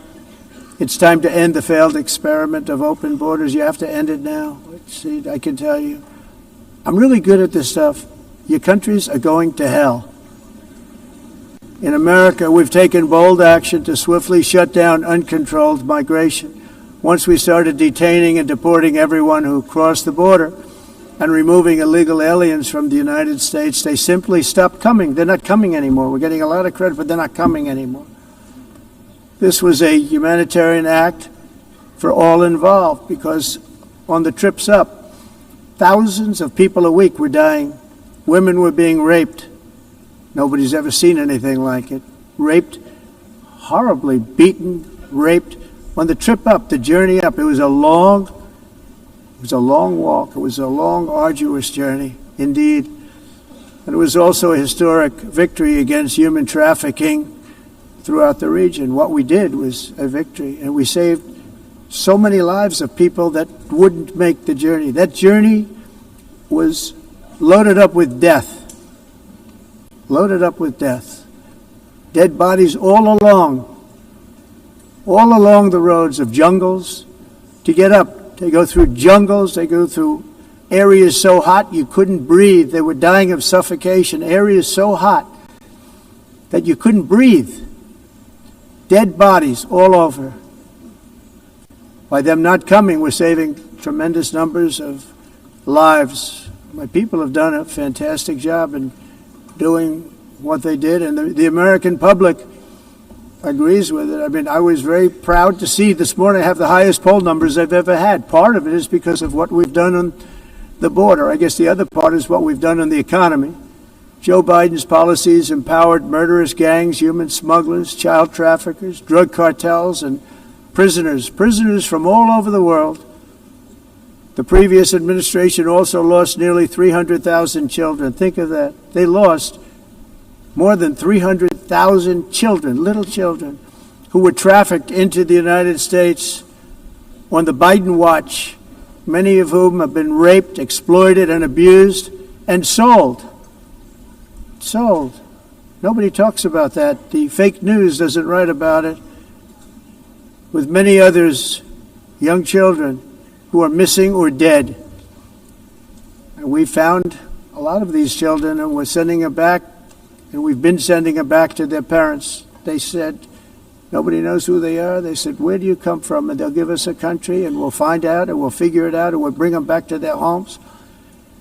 And the mother and father rush to the door, and their tears in their eyes.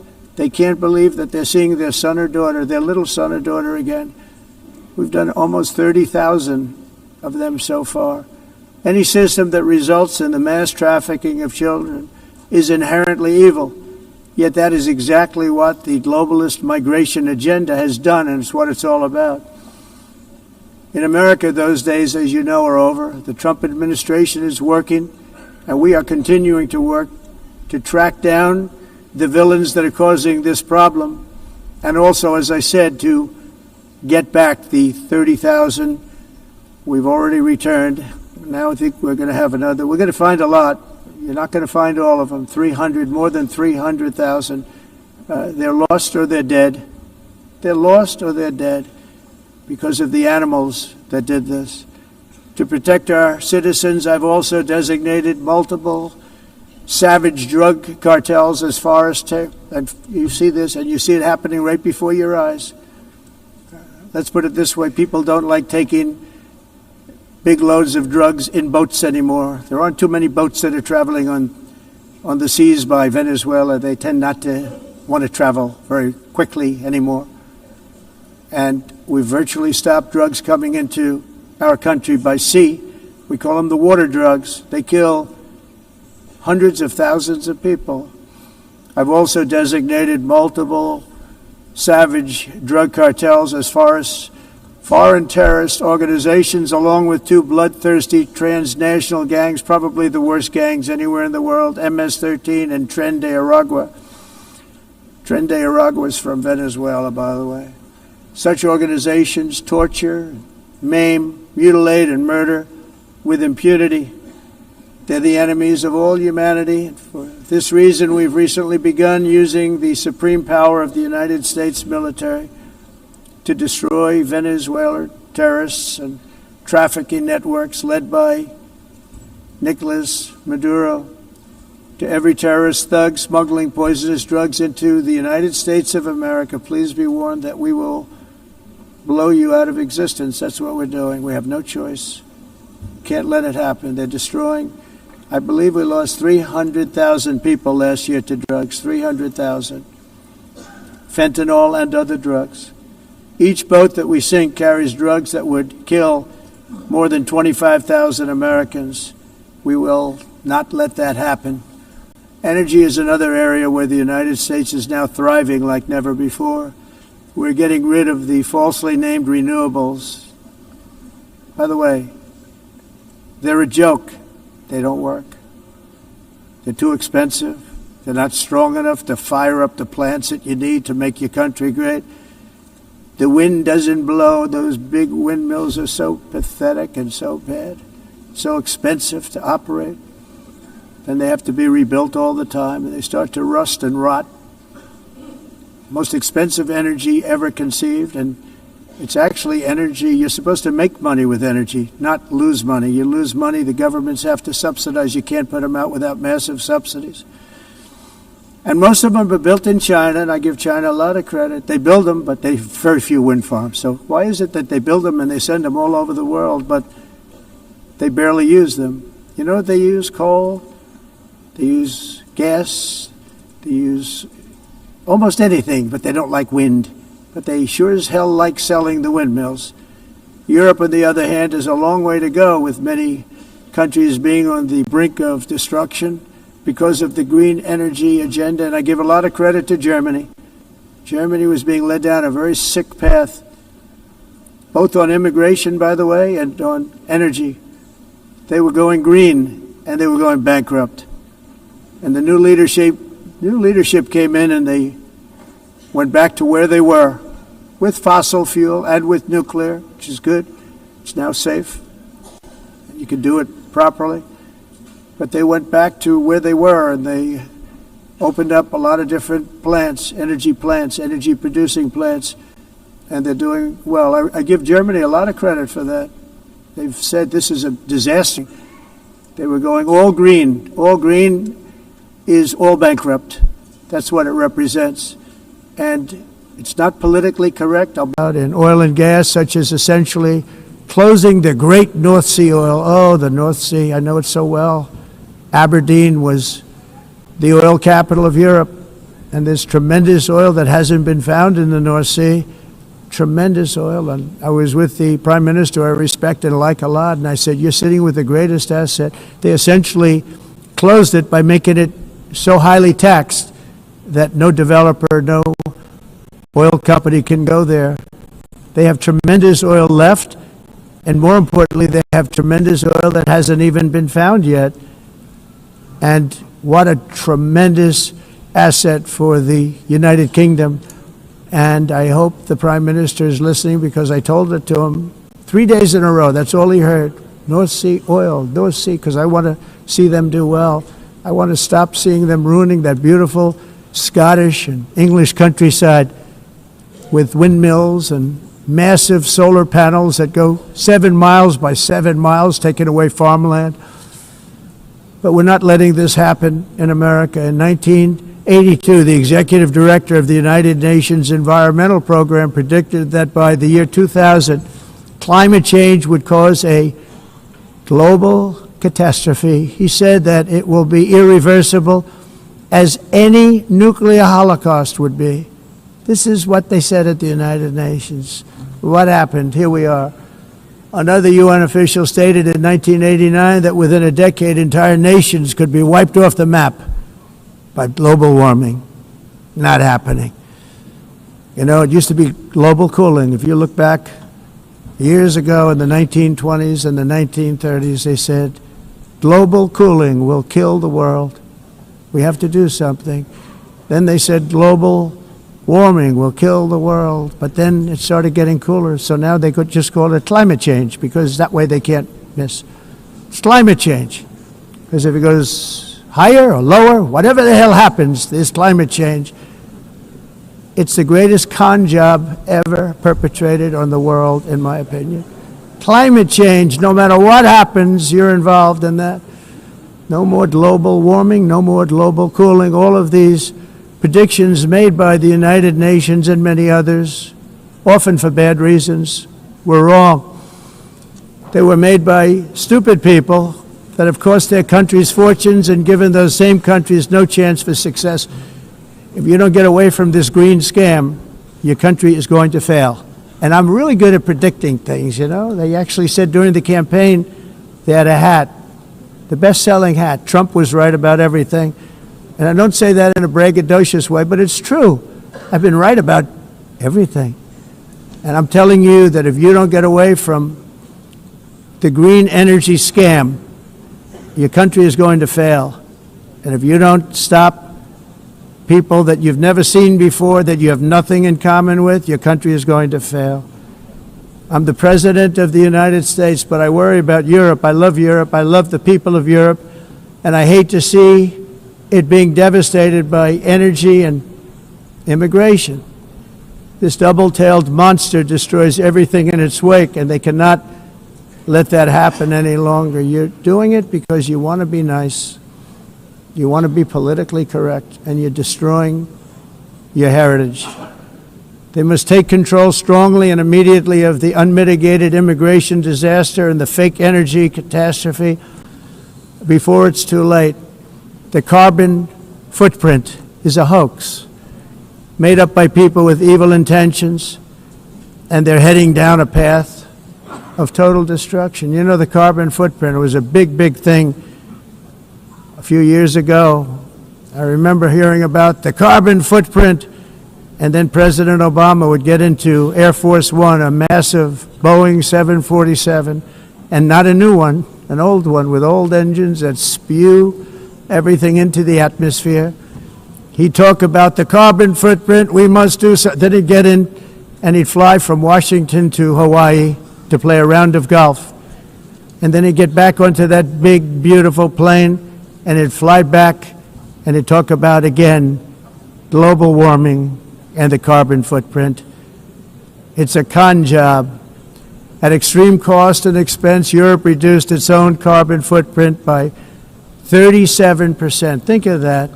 Congratulations, Europe. Great job. You cost yourself a lot of jobs, a lot of factories closed, but you reduced the carbon footprint by 37%. However, for all of that sacrifice and much more, it's been totally wiped out and then some by a global increase of 54%.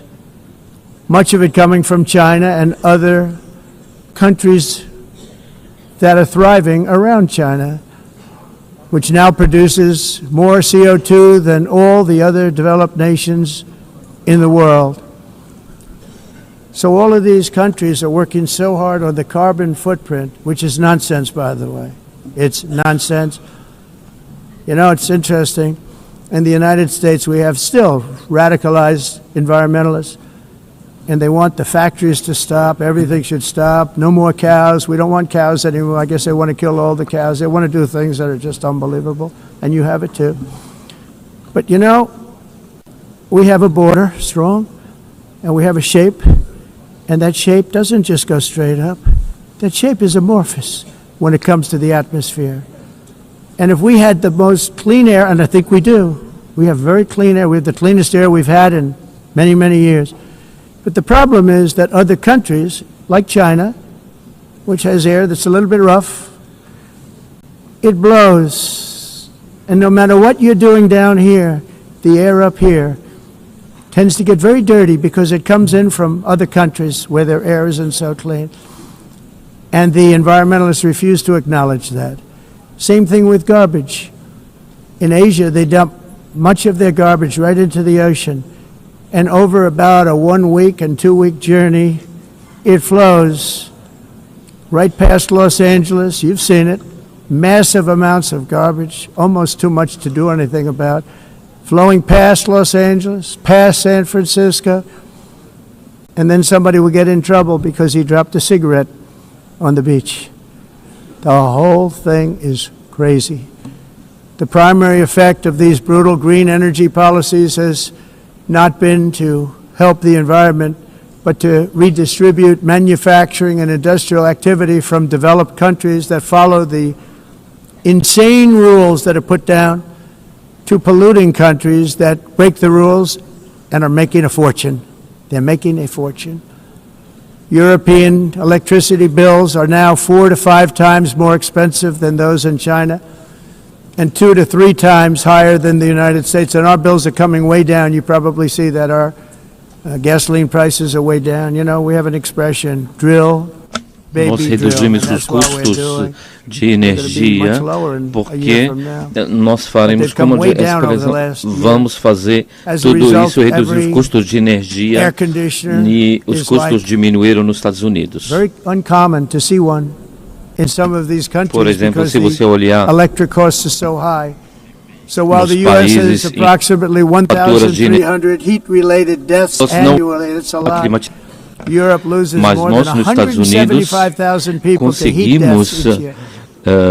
Usar eles e evitar aumento da temperatura, porque é muito caro também usar all in the name of pretending to stop the global warming hoax. The entire globalist concept of asking successful industrialized nations to inflict pain on themselves and radically disrupt their entire societies must be rejected completely and totally, and it must be immediate. That's why in America I withdrew from the fake Paris Climate Accord, where, by the way, America was paying so much more than every country. Others weren't paying. China didn't have to pay until 2030. Russia was given an old standard that was easy to meet, a 1990 standard. But for the United States, we're supposed to pay like $1 trillion. And I said, this is another scam. The fact is, the United States has been taken advantage of by the world for many, many years, but not any longer, as you probably noticed. I unleashed massive energy production and signed historic executive orders to hunt for oil, but we don't have to do much hunting because we have the most oil of any nation anywhere, oil and gas in the world. And if you add coal, we have the most of any nation in the world. Clean, I call it clean, beautiful coal. You can do things today with coal that you couldn't have done 10 years ago, 15 years. So I have a little standing order in the White House. Never use the word coal, only use the words clean, beautiful coal. Sounds much better, doesn't it? But we stand ready to provide any country with abundant, affordable energy supplies if you need them, when most of you do. We're proudly exporting energy all over the world. We're now the largest exporter. In the United States, we want trade and robust commerce with all nations, everybody. We want to help nations. We're going to help nations. But it must also be fair and reciprocal. The challenge with trade is much the same with climate. The countries that followed the rules, all their factories have been plundered. It's really sad to watch. They've been broken. They've been broken by countries that broke the rules. That's why the United States is now applying tariffs to other countries, and much as these tariffs were for many years applied to us, uncontrollably applied to us. We've used tariffs as a defense mechanism under the Trump administration, including my first term, where hundreds of billions of dollars in tariffs were taken in. And by the way, we had the lowest inflation, and now we have very low inflation. The only thing different is that we have hundreds of billions of dollars flowing into our country. But this is how we will ensure that the system works for everyone and is sustainable into the future. We're also using tariffs to defend our sovereignty and security throughout the world, including against nations that have taken advantage of former U.S. administrations for decades, including the most corrupt, incompetent administration in history, the sleepy Joe Biden administration. Brazil now faces major tariffs in response to its unprecedented efforts to interfere in the rights and freedoms of our American citizens and others, with censorship, repression, weaponization, judicial corruption, and targeting of political critics in the United States. I have a little problem saying this because I must tell you, I was walking in and the leader of Brazil was walking out. We saw him and I saw him, he saw me, and we embraced. And then I'm saying, can you believe I'm going to be saying this in just 2 minutes? But we actually agreed that we would meet next week. We didn't have much time to talk, like about 20 seconds. They were in retrospect, I'm glad I waited because this thing didn't work out too well. But we did talk. We had a good talk, and we agreed to meet next week, if that's of interest. But he seemed like a very nice man, actually. He liked me, I liked him. But if you, and I only do business with people I like. When I don't like them, I don't like them. But we had, at least for about 39 seconds, we had excellent chemistry. It's a good sign.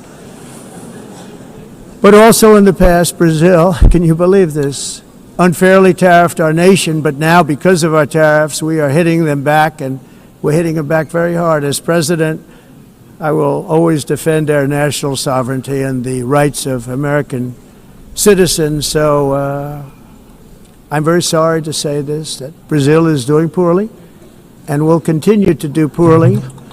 They can only do well when they're working with us. Without us, they will fail, just as others have failed. It's true. Next year, the United States will celebrate the 250th anniversary of our glorious independence, a testament to enduring power and American freedom and spirit. We will also be proudly hosting the 2026 FIFA World Cup, and shortly thereafter, the 2028 Olympics, which is going to be very exciting. I hope you all come.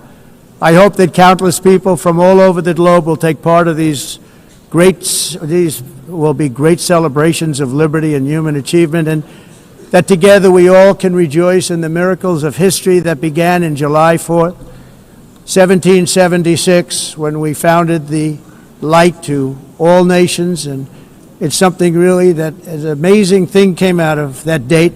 It's called the United States of America. In honor of this momentous anniversary, I hope that all countries who find inspiration in our example will join us in renewing our commitment, values, and those values really that we hold so dear. Together, let us defend free speech and free expression. Let us protect religious liberty, including for the most persecuted religion on the planet today. It's called Christianity. And let us safeguard our sovereignty and cherish qualities that have made each of our nations so special, incredible, and extraordinary.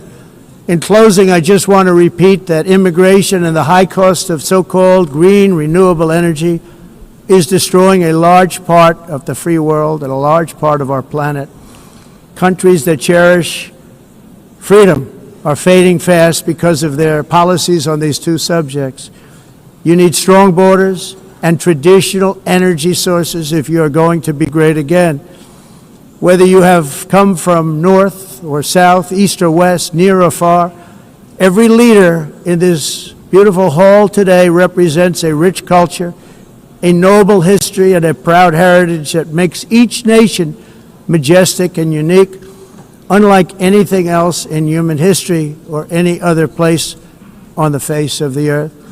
From London to Lima, from Rome to Athens, from Paris to Seoul, from Cairo to Tokyo and Amsterdam to right here in New York City, we stand on the shoulders of the leaders and legends, generals and giants, heroes and titans who won and built our beloved nations, all of our nations, with their own courage, strength, spirit, and skill.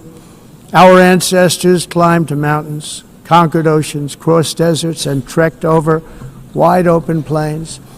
They charged into thunderous battles, plunged into grave dangers, and they were soldiers and farmers and workers and warriors and explorers and patriots. They built towns into cities, tribes into kingdoms, ideas into industries, and small islands into mighty empires. You're a part of all of that.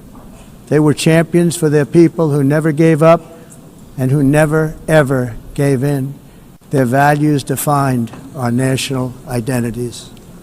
Their visions forged our magnificent destiny. Everybody in this room is a part of it in your own way. Each of us inherits the deeds and the myths, the triumphs, the legacies of our own heroes and founders who so bravely showed us the way.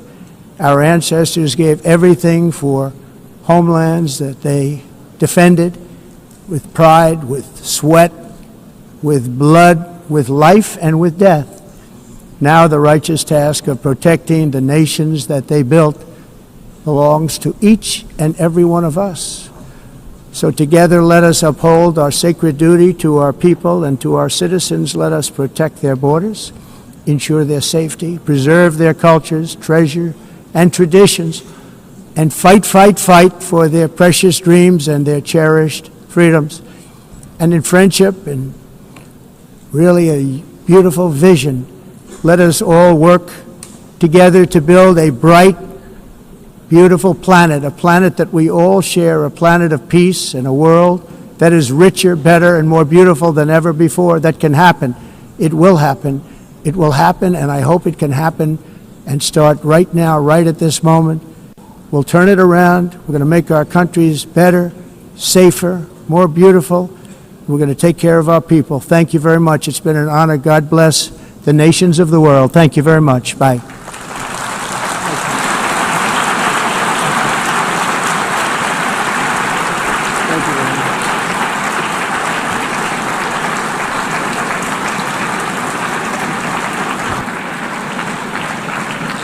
On behalf of the Assembly, I wish to thank the President of the United States,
Please be seated.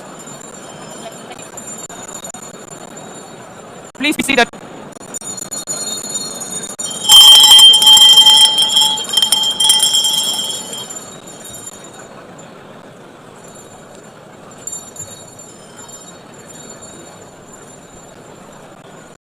Please take your seats. We will continue.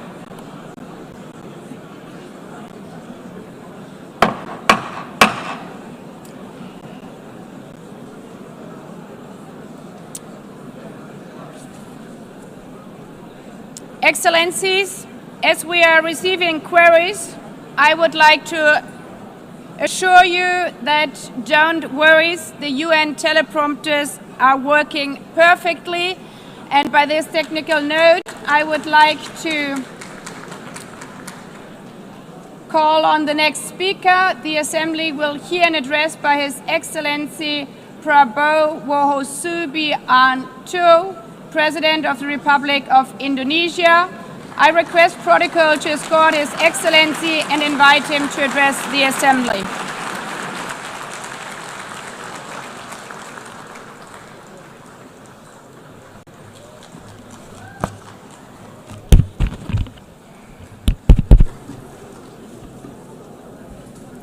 His Excellency, Mr. Antonio Guterres, Secretary General of the United Nations, Her Excellency, Madame Annalena Baerbock, President of the United Nations General Assembly, His Excellency, Mr. Moses Abelian, Under-Secretary General for General Assembly and Management, Excellencies, Heads of States, Heads of Governments, distinguished delegates, ladies and gentlemen. It is indeed a great honor for me to stand in this August General Assembly Hall among leaders and representatives who represent almost all of humanity. We differ in race, religion, and nationality, yet we gather together today as one human family. We are here first and foremost as fellow human beings, each created equal, endowed with unalienable rights to life, liberty, and the pursuit of happiness. The words of the United Nations Declaration of Independence have inspired democratic movements across continents, including the French Revolution, the Russian Revolution, the Mexican Revolution, the Chinese Revolution, and Indonesia's own struggle and journey to freedom. It also gave birth to the Universal Declaration of Human Rights, adopted by the United Nations in 1948. All men are created equal was the creed that opened the way to unprecedented global prosperity and dignity. And yet, in our own era of scientific and technological triumphs, an era capable of ending hunger, poverty, and environmental ruin, we also continue to face today grave dangers, challenges, and uncertainties. Human folly, fueled by fear, racism, hatred, oppression, and apartheid, threatens our common future. My country knows this pain. For centuries, Indonesians lived under colonial domination, oppression, and slavery. We were treated less than dogs in our own homeland. We Indonesians know what it means to be denied justice and what it means to live in apartheid, to live in poverty, and to be denied equal opportunity.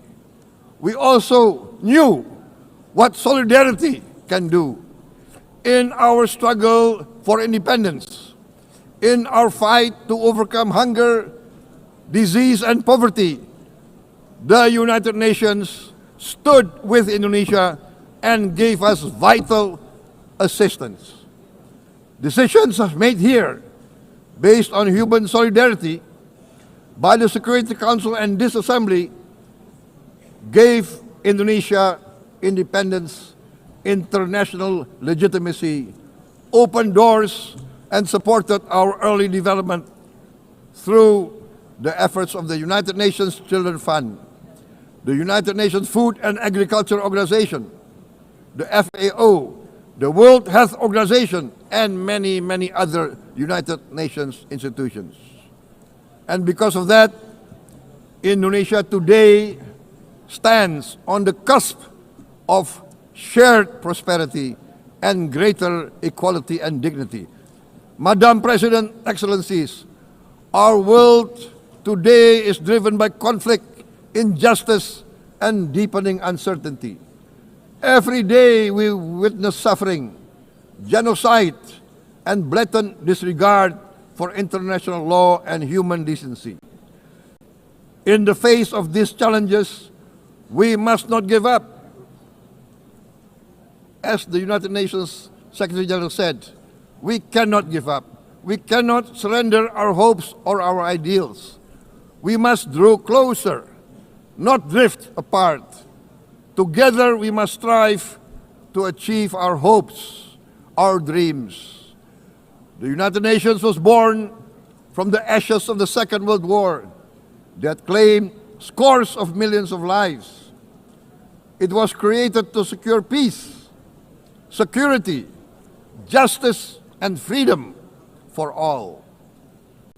We remain committed to internationalism, to multilateralism, and to every effort that strengthens this great institution. Today, Indonesia is nearer than ever before to meeting the sustainable development goals of ending extreme poverty and hunger. Because years ago, this very chamber chose to listen and uphold social and economic justice. We will never forget. And today, we must never be silent while Palestinians are denied that same justice and legitimacy in this very hall. Excellencies, Thucydides warned, the strong do what they can, the weak suffer what they must. We must reject this doctrine. The United Nations exist to reject this doctrine. We must stand for all, the strong and the weak. Might cannot be right. Right must be right. Indonesia today is one of the largest contributors to United Peacekeeping Forces. We believe in the United Nations. We will continue to serve where peace needs guardians, not with just words, but with boots on the ground. If and when the United Nations Security Council and this great assembly decide Indonesia is prepared to deploy 20,000 or even more of our sons and daughters to help secure peace in Gaza or elsewhere, in Ukraine, in Sudan, in Libya, everywhere when the peace needs to be enforced, peace needs to be guarded, we are ready. We will take our share of the burden, not only with our sons and daughters, we are also willing to contribute financially to support the great mission to achieve peace by the United Nations. Madam President, Excellencies, I propose to this Assembly a message of hope and optimism, grounded in action and execution. Today, we heard the speech of Madam President, the President of the United Nations General Assembly. Yes, it is true what she said. Without the International Civil Aviation Organization, will we be here today? Will we sit in this great hall? Without the United Nations, we cannot be safe. No country can feel secure. We need the United Nations, and Indonesia will continue to support the United Nations, even though we still struggle, but we know the world needs a strong United Nations. The world's population is growing. Our planet is under strain. Food, energy, and water insecurity haunt many nations. We choose to answer these challenges directly at home and to help abroad wherever we can. This year, Indonesia recorded the highest rice production and grain reserves in our history. We are now self-sufficient in rice, and we are starting now to export rice to other nations in need, including providing rice for Palestine. We are building resilient food supply chains, strengthening farmer productivity, investing in climate-smart agriculture to ensure food security for our children and for the children of the world. We are confident in a few years' time, Indonesia will be the granary of the world. As the world's largest island state, we testify before you that we are already experiencing the direct consequences of climate change, particularly the threat of rising sea levels. The sea level on the north coast of our capital city is increasing by 5 centimeters every year. Can you imagine in 10 years? Can you imagine in 20 years? For this, we are forced to build a giant seawall, 480 kilometers in length. It will take us maybe 20 years, but we have no choice. We have to start now. Therefore, we choose to confront climate change, not by slogans, but by immediate steps. We are committed to meeting our 2015 Paris Agreement obligations. We aim to achieve net zero emission by 2060, and we are very confident we can achieve net zero emission much earlier. We aim to reforest more than 12 million hectares of degraded forest, to reduce forest degradation, to empower local communities with quality green jobs for the future.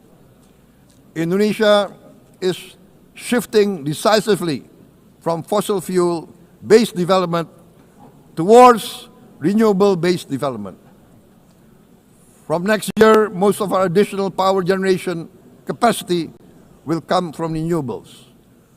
Our goal is clear: to lift all of our citizens out of poverty and make Indonesia a hub for solutions to food, energy, and water security. Madam President, Excellencies, we live in a time when hatred and violence can seem to be the loudest voices. But beneath this loud noise lies a quieter truth, that every person longs to be safe, to be respected, to be loved, and to leave a better world to their children. Our children are watching. They are learning leadership, not from textbook, but from our choices.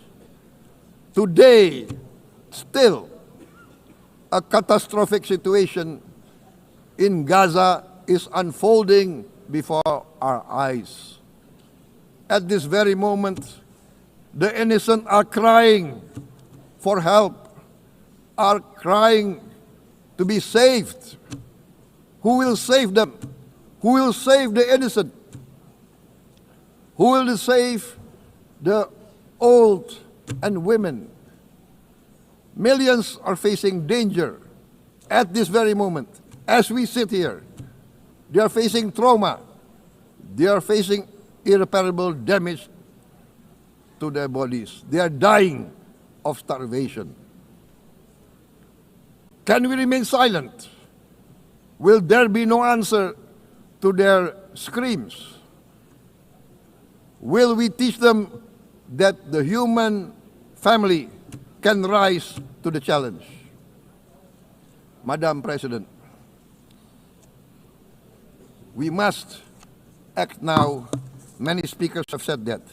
We must stand for a multilateral order where peace, prosperity, and progress are not the privilege of a few, but the right of all.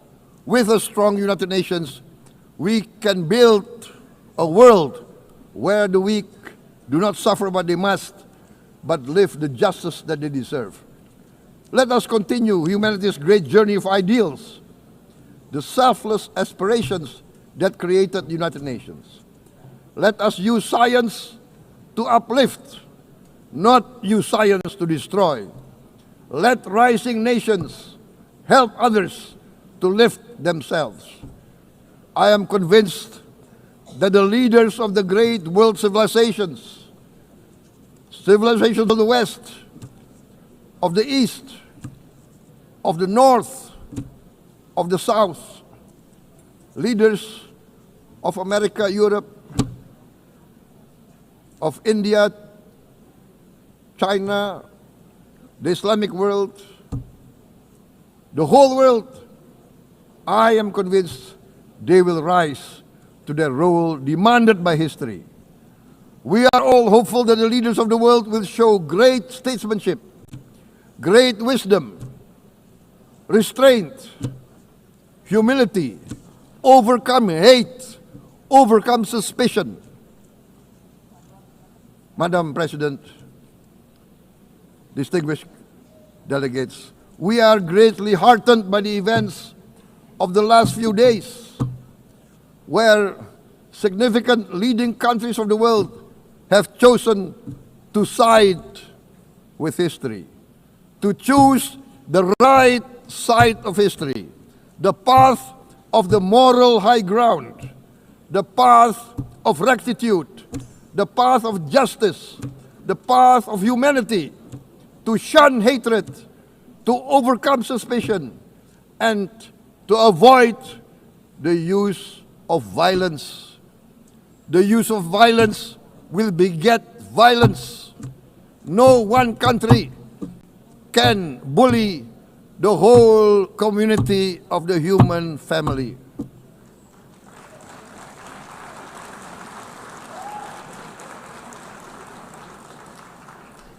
We may be weak individually, but the sense of oppression, the sense of injustice has proven in the history of mankind that this sense of injustice, this sense of oppression will unite into a strong force that will overcome this oppression, that will overcome this injustice. To close, I would like to reiterate again Indonesia's complete support for the two-state solution in Palestine. We must have an independent Palestine, but we must also recognize, we must also respect, and we must also guarantee the safety and security of Israel. Only then we can have real peace, and no longer hate and no longer suspicion. The only solution is this two-state solution. Two descendants of Abraham must live in reconciliation, peace, and harmony. Arabs, Jews, Muslims, Christians, Hindus, Buddhists, all religions, we must live as one human family. Indonesia is committed to being part of making this vision a reality. Is this a dream? Maybe, but this is the beautiful dream that we must work together towards. Let us work towards this noble goal. Let us continue humanity's journey of hope, a journey started by our forefathers, a journey that we must complete. Thank you. Wassalamualaikum warahmatullahi wabarakatuh.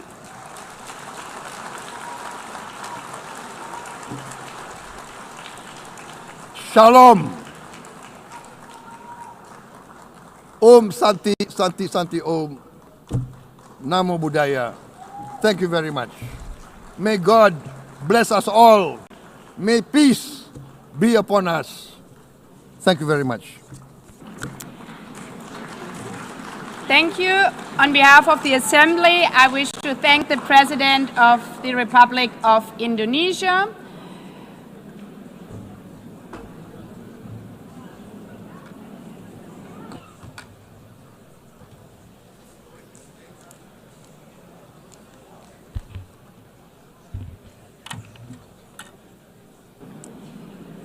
The Assembly will hear an address by His Excellency Recep Tayyip Erdogan, President of the Republic of Turkey. I request protocol to escort His Excellency and invite him to address the Assembly.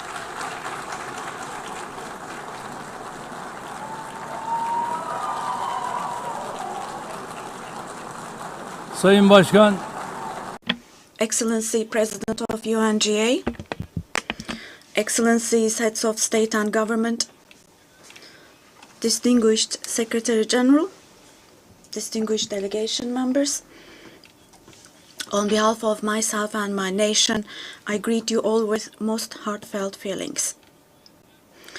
I wish for the 80th United Nations General Assembly to bring blessings to all humanity.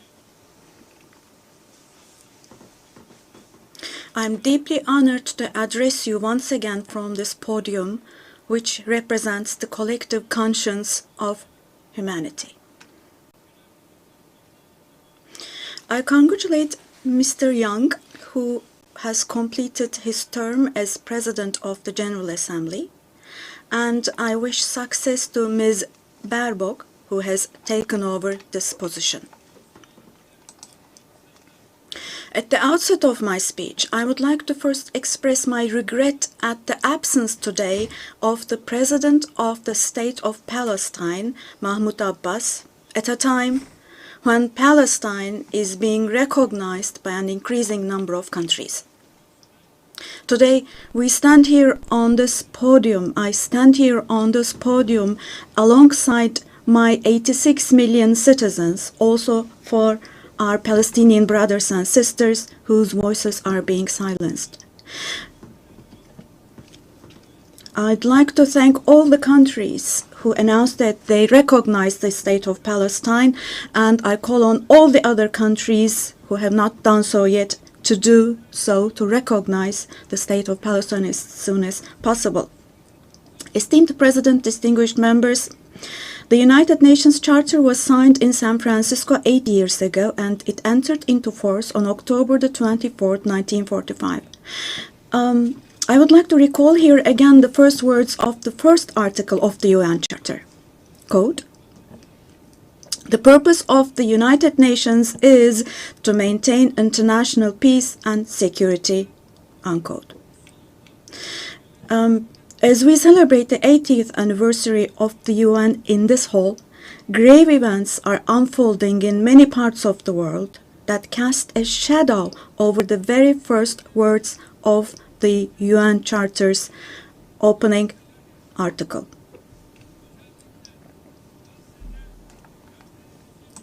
Particularly in Gaza, right before our very eyes, genocide has been going on for over 700 days now. Even as we gather here, as we speak now, Israel is currently massacring civilians in Gaza. The number of civilian casualties in Gaza has surpassed 65,000. Unfortunately, the number of people who are still trapped under the rubble is not yet known, and more than 20,000 of those who died were children. For the last 23 months, a child has been murdered by Israel in Gaza every hour. Yes, every hour. These are not just figures, dear friends. All of these, each one of these is a person, a human being, innocent people. People are now being killed not with weapons, but with the weapon of starvation. In the 21st century, under the gaze of the civilized world, 428 people died of starvation. Out of those 428, 146 were children, and this number is increasing every day. Now, I will show you a photo, which is a picture from daily life in Gaza. The first photo, as you see, these are people. These are women with these cups that they are holding in their hands, cups and buckets. Just feel your conscience and answer the following question.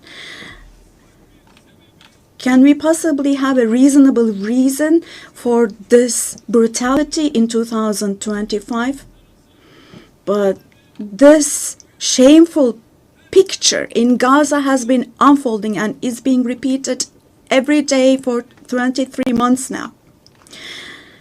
And there are 2.5 million Gazans who live in 365 square kilometers. And every day what happens is they are being dragged from one place to another. The healthcare infrastructure of Gaza is completely collapsed. Doctors have been killed or they have disappeared while under custody. Ambulances have been hit. Hospitals targeted and destroyed.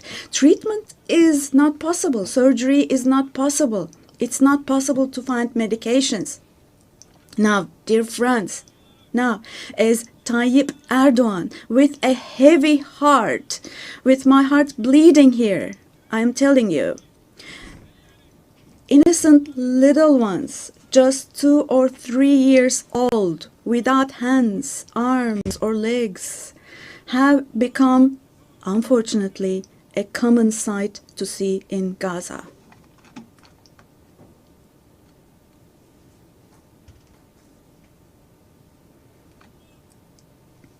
This one.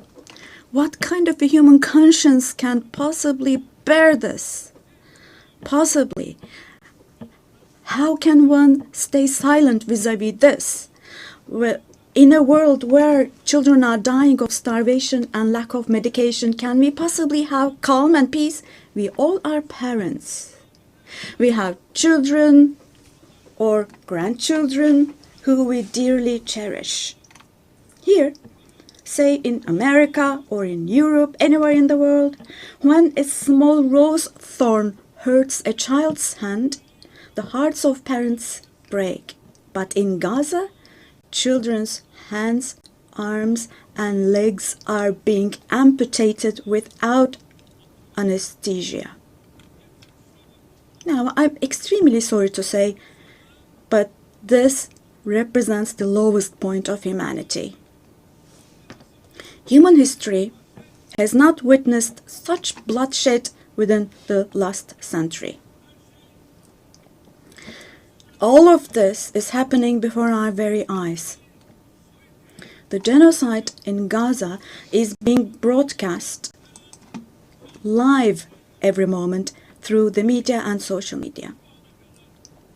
So far, Israel has deliberately killed 250 journalists working in national and international media in Gaza.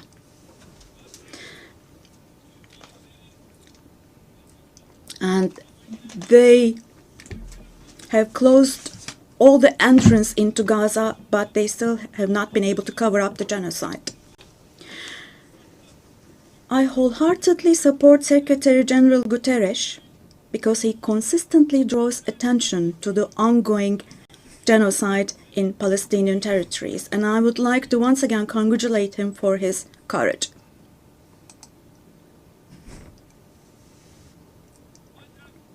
But the United Nations has not even been able to protect its own personnel in Gaza, unfortunately. In Gaza, 500 people rushing to help others have been killed. Out of those 500, 326 were UN staff members. Esteemed President, distinguished members, now, genocide, like the Holocaust, is a shameful concept which refers to the mass extermination of people. It's a barbaric concept. But today, it's not only people who are being killed in Gaza, mind you. Animals are being targeted and killed in Gaza. In Gaza, agricultural land, gardens, trees, grass, century-old olive trees are being destroyed. In Gaza, water supplies are being destroyed and polluted. Buildings, homes, libraries, hospitals, schools, mosques, churches, and historical structures in Gaza are being deliberately destroyed. The soil of Gaza is being rendered useless for humans, for animals, and for plants. So now let me show you yet another photo. And let me ask you here, look at this photo. What could this photo here possibly have to do with security concerns? This is being against life, don't you think? Let me state this openly from this podium. There is no war in Gaza. We cannot possibly talk about the presence of two sides in Gaza. Because in Gaza, on one side, there is a regular army with the most modern, most lethal weapons, and on the other hand, there are innocent civilians, innocent children. This is not fight against terrorism. This is an occupation, deportation, exile, genocide, and life destruction, mass destruction policy carried out by invoking the events of October the 7th. Today, while Gaza is being destroyed under the pretext of Hamas, concurrently, simultaneously, the West Bank, where Hamas is not in power, is also being occupied step by step, and innocent civilians are being massacred through executions. Moreover, Israel is not limiting itself to Gaza and the West Bank only. By launching attacks on Syria, on Iran, Yemen, and Lebanon, Israel is also threatening regional peace. Just recently, an Israeli attack took place against a delegation meeting in Qatar for ceasefire negotiations. The attack on Qatar has also shown that the Israeli leadership is now completely out of control. Netanyahu is not obviously interested in forging peace or releasing the hostages. Not only Israel's neighbors, but all countries in the Middle East are subject to the Israeli government's reckless threats. And we must realize the following. Due to the increasing aggression of Israel, in Europe and the West in general, the values that emerged after the Second World War have been eroded. The most fundamental human rights, such as freedom of expression, freedom of the press, freedom of assembly and protest, women's rights, children's rights, democracy, equality, and justice, have been shelved away. At this point, we all have to see the following truth, my dear friends. The Israeli government, driven by an obsession with the promised lands, is openly threatening regional peace and the shared values of humanity.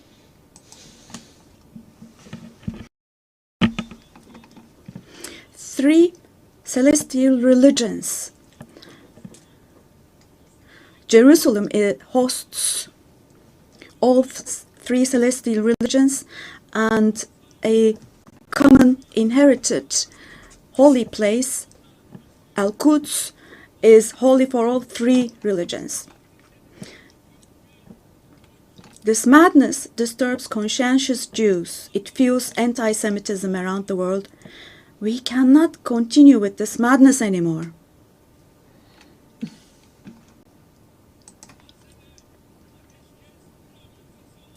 We have to have ceasefire in Gaza as soon as possible. Attacks should stop. Humanitarian aid should be able to enter with no obstacles. The genocide team should be held accountable vis-à-vis international law. And God willing, this will definitely happen. Vis-à-vis the barbarity taking place in Gaza, everyone who is keeping silent is accomplice to this barbarity. From here, I would like to call on all the heads of state and government. Today is the day. Today is the day to stand firm alongside the oppressed Palestinians and alongside humanity.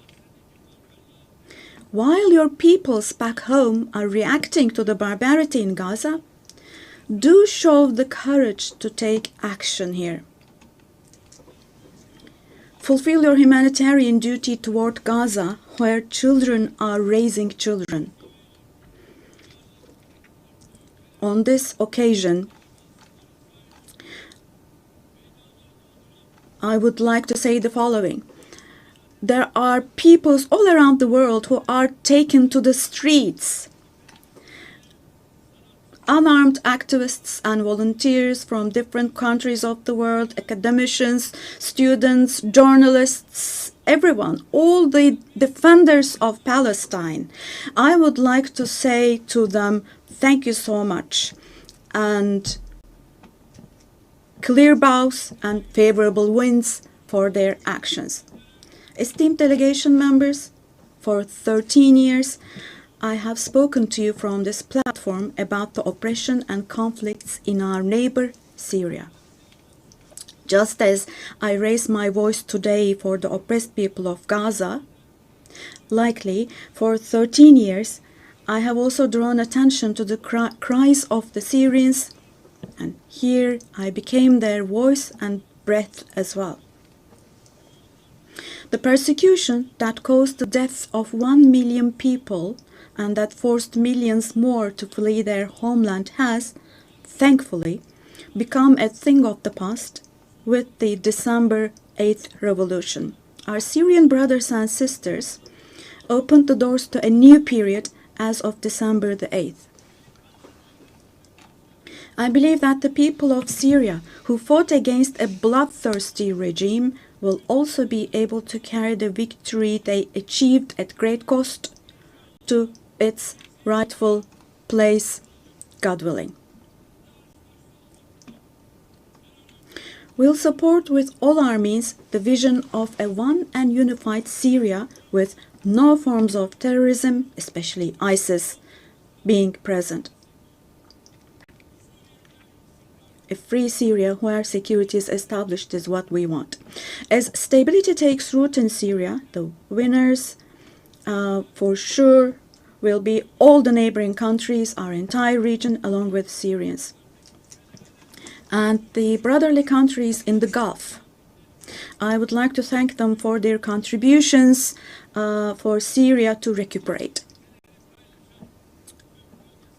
All the regional and international actors who share the same principles with us, God willing, we will continue with our cooperation with all those actors in the same manner. Esteemed friends, we hope that the nuclear issue with our neighbor Iran will be resolved through diplomacy as soon as possible. It should not be forgotten that our region cannot tolerate yet another crisis. Meanwhile, the stability, security, and prosperity of our neighbor Iraq are extremely important for the well-being of our region. In this regard, we attach great importance to strategic moves based on stability and prosperity, such as the Development Path Project. In the north, we are hosting with great enthusiasm the Istanbul process between Russia and Ukraine, both of which are our neighbors. Through direct talks, we facilitated the exchange of several prisoners and corpses, and we worked to identify the modalities of peace negotiations between the parties. Don't forget, there is no winner of war and no losers of a just peace. So with this motto in mind, in the coming days also, we will continue to work hard for a peaceful ceasefire. Meanwhile, we have encouraged the parties from the very beginning to establish peace between Azerbaijan and Armenia. We are pleased that steps were taken on August the 8th, steps that will enable the establishment of lasting peace between the two countries. I would like to once again congratulate the President of Azerbaijan, Ilham Aliyev, the Prime Minister of Armenia, Nikol Pashinyan, and the American President Donald Trump, who contributed to this process, and I would like to congratulate them. On this occasion, I would also like to state that the normalization process between our country and Armenia is progressing as planned. Within the scope of the Ankara process, which is another of our mediation activities, we continue our efforts to resolve the conflict between Somalia and Ethiopia. I hope that the parties will successfully conclude this genuine initiative as soon as possible. Distinguished delegation members, we have been implementing the Montreux Convention, which guarantees security in the Black Sea, and we have been implementing this convention impartially and to the letter for exactly 89 years now. We want to see the Aegean Sea and the Eastern Mediterranean as a basin of stability and prosperity where the legitimate interests of all parties involved are respected. We are ready for constructive cooperation on all issues, particularly on energy and the environment, and we expect the same approach from our neighbors.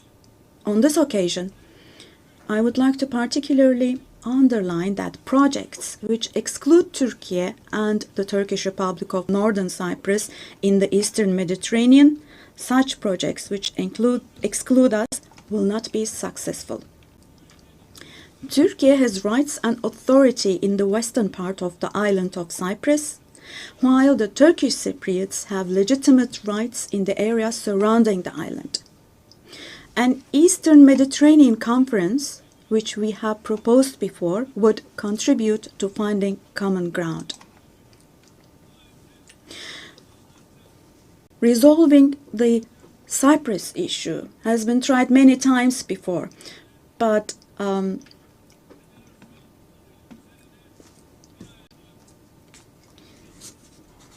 due to the rigid stance of the Greek Cypriot side, no resolution has been found. We cannot possibly have this as a foundation for a resolution of the issue. There are two separate states and two separate peoples on the island of Cyprus. Turkish Cypriots are equal owners of the island, and they will not accept being a minority. The international community must put an end to the unfair and inhumane isolation that the Turkish Cypriots have been subjected to for half a century now. I reiterate the call I made at the last 3 UN General Assemblies. Let me repeat. I call on the international community to recognize the Turkish Republic of Northern Cyprus and to establish diplomatic, political, and economic relations with it. Esteemed President, distinguished members, in the coming period, we desire a new beginning and vision in Turkey-European Union relations. This should not be a vision that just saves the day, but rather a vision that redefines the horizon and shapes our shared future. For this, it is of course important that the European Union is as willing and determined as we are. As a net security provider, we continue to contribute to the operations and missions of the United Nations, NATO, OSCE, and the European Union. The annual NATO summit next year will be held in Turkey, in Ankara. The USA, who is our NATO ally, our relations with them are continuing on trade, investments, energy, defense industry, in addition to other many areas, and we're strengthening our relations with them. Meanwhile, we attach great importance to the peace, stability, and prosperity of our brotherly countries in Central Asia, which is our ancestral homeland.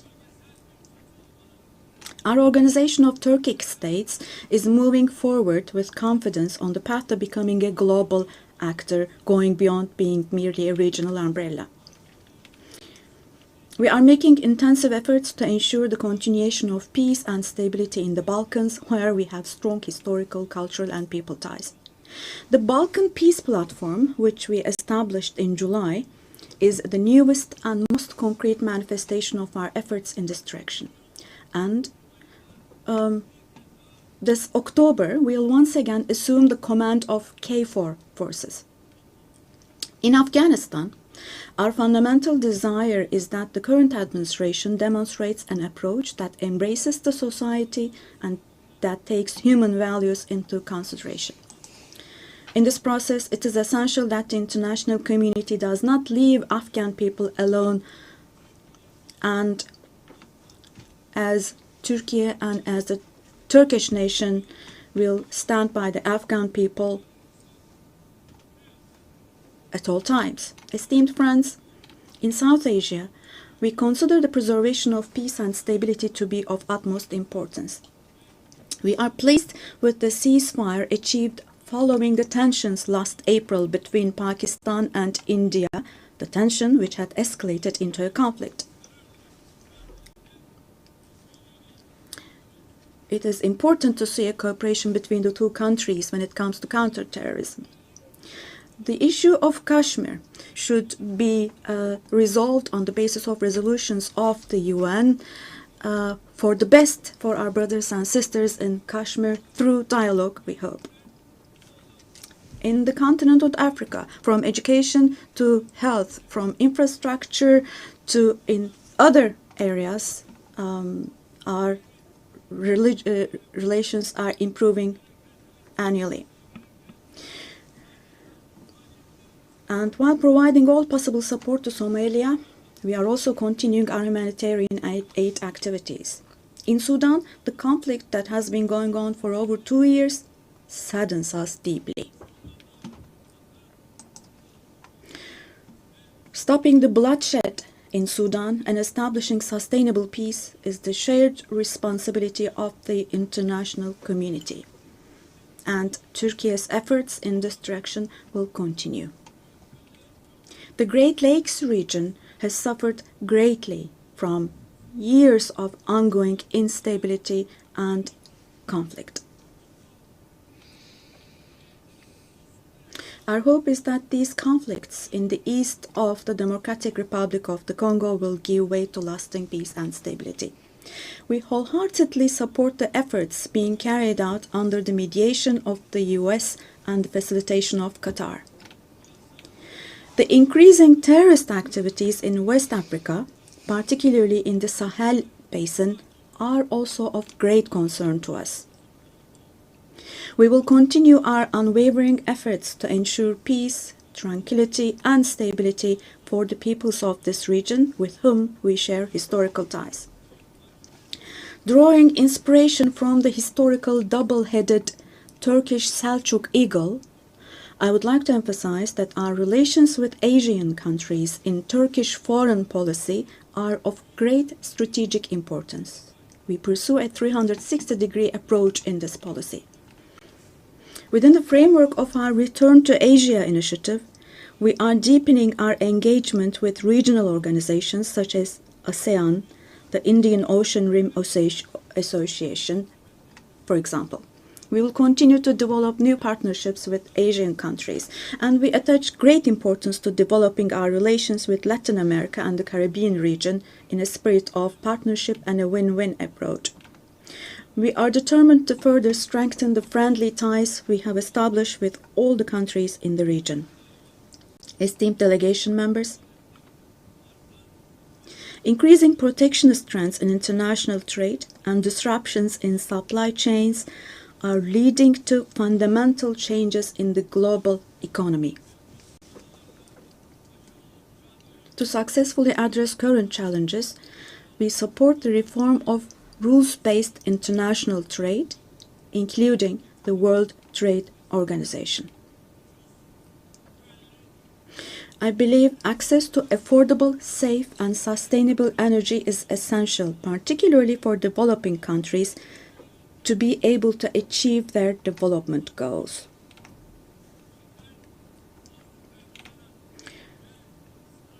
We are resolutely advancing the strategically important Trans-Caspian East-West Middle Corridor project, which extends from China to Europe. We contribute to the development of world trade with our modern transportation infrastructure and the Baku-Tbilisi-Kars line. On our journey to build a future that respects nature, we are moving forward with determination towards the 2053 net zero emission target. We are pleased to observe that the zero waste movement, under the patronage of my wife Emine Erdoğan, has grown in waves around the world every year, reaching more people and hearts.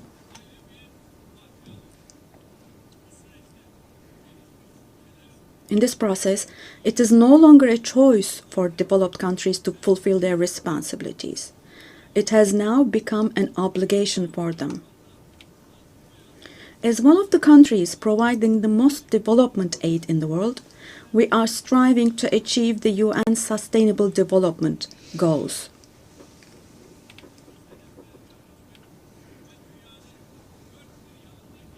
To achieve the 2030 goals, and to enable hundreds of millions of people around the world to live with dignity, we advocate for aligning the global financial architecture with the principle of leaving no one behind. And here, let me also particularly draw your attention to the following. While we grapple with geopolitical challenges, humanity is also witnessing an extraordinary leap forward in artificial intelligence, AI. The transformative power and the benefits offered by these technologies, no society should be deprived of these benefits. AI technologies should be used for the benefit of humanity, not as a new tool of domination. The UN Technology Bank for the Least Developed Countries, which we host in Turkey, plays a critical role in closing the digital and technological gap.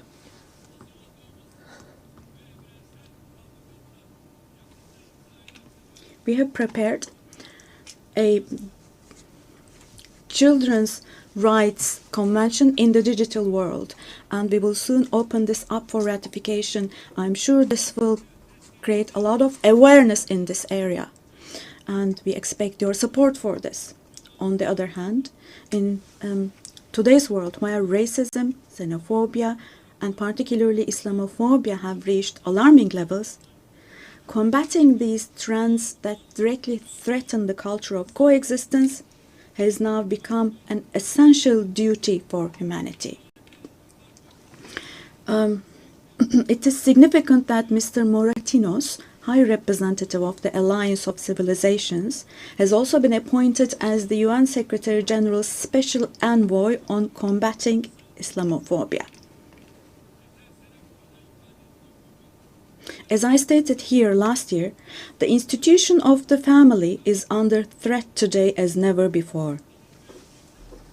Defending the family, consisting of a woman and a man, means defending humanity, defending nature, life, and the future.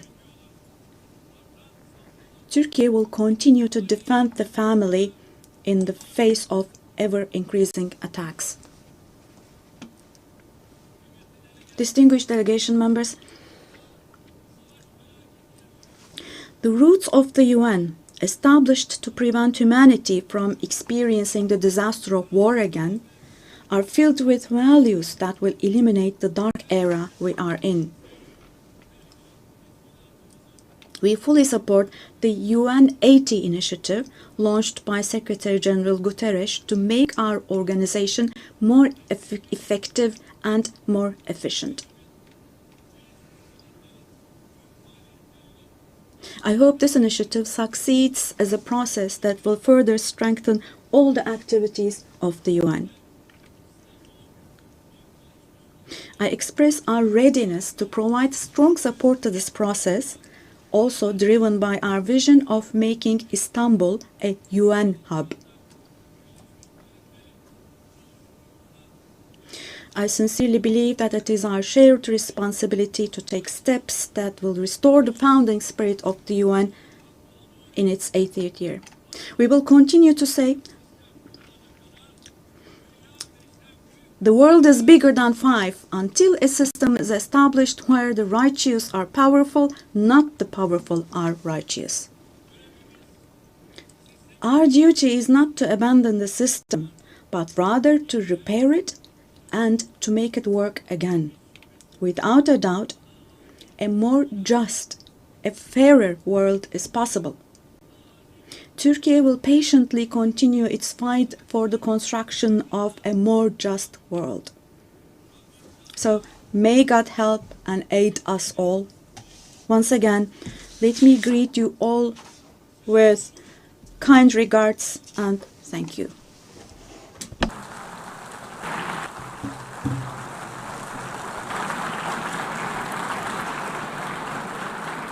On behalf of the Assembly, I wish to thank the President of the Republic of Turkey. The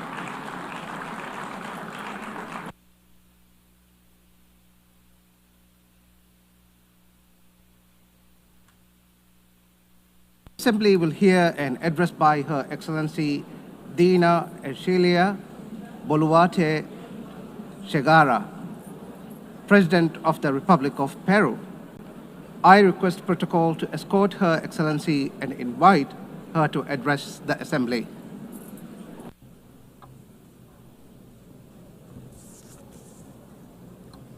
Señora. Madam President of the General Assembly, Annalena Baerbock. Secretary General of the United Nations, Antonio Guterres. Ladies and gentlemen, heads of state, ladies and gentlemen present here in this august forum. Peru is the center and cradle of great millennial civilizations, the last of which was the Inca Empire, which left us a legacy of greatness. We are also heirs of the Viceroyalty of Peru, which encompassed 2/3 of South America. We are a mestizo nation, a fundamental mix between Hispanic and Andean peoples, proud to be the heirs of the two greatest empires of Europe and America of the 16th century. The Peruvian people today are resilient, entrepreneurial, supportive, and lovers of peace, freedom, and democracy. Our great writers, Mario Vargas Llosa and José María Arguedas, shared the idea that Peru is a country of all bloods. Our identity creatively expresses that we are the unity of the diverse, united under the same red and white Peruvian flag. In our country, native peoples and peoples of the world live together in peace and unity as a great synthesis of Peru, the country in which Pope Leo XIV lived and worked in for 40 years, a naturalized Peruvian because of his deep love for our people, both for his supportive as well as his peaceful disposition and his Catholic and Christian faith. All studies indicate that we are the most entrepreneurial country in the world, which is why, after the COVID-19 pandemic, that due to poor government administration, claimed more than 2 million lives. But we have begun to recover. And today we look back on more than 17 months of consecutive economic growth. We have overcome the recession and inflation caused by political violence and by corruption, a failed coup d'etat, and the flight of more than $20 billion. That was between 2021 and 2023. We have regained the trust of national but also of foreign investment, and we have embraced freedom. We are a solvent and a stable country. Because of the coup attempt of December 2022, which sought to establish a dictatorship by forcing all branches of the state into submission, I had to constitutionally assume the presidency of the Republic. Since that date, a narrative was established by which the coup plotter became a victim and the president, who constitutionally and legally assumed the presidency, was accused by some quarters of being a coup plotter and usurper.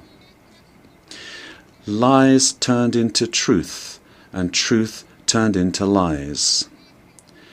This is one of the issues of our time.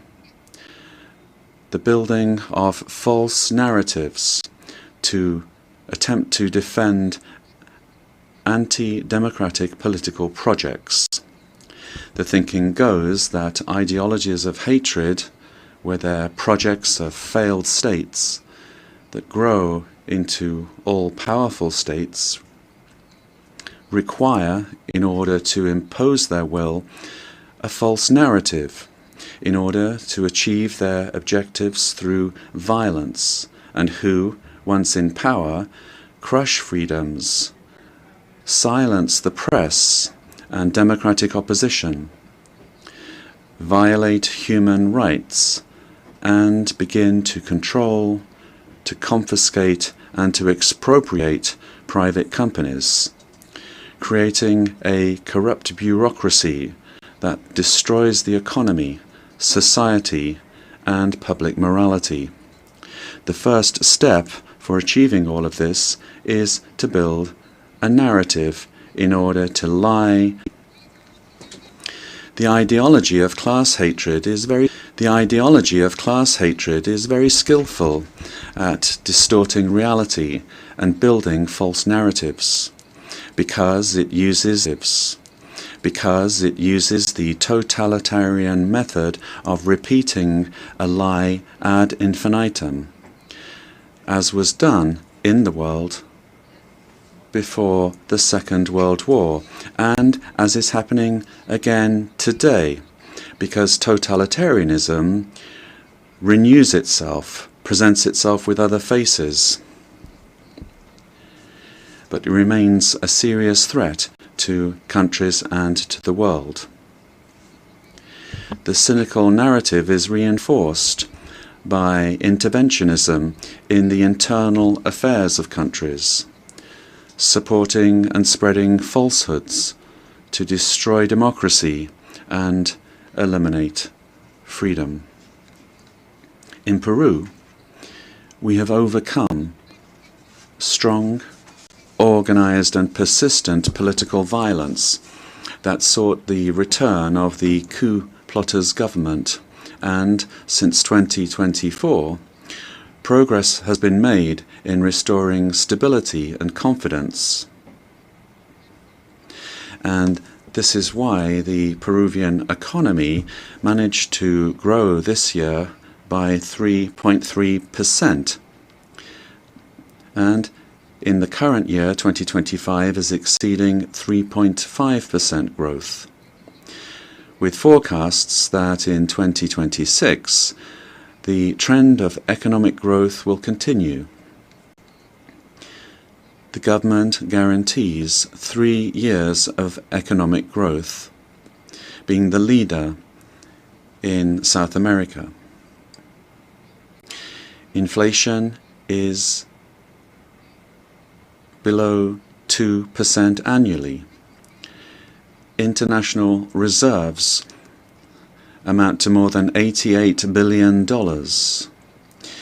and our currency remains stable, and it's getting stronger every day.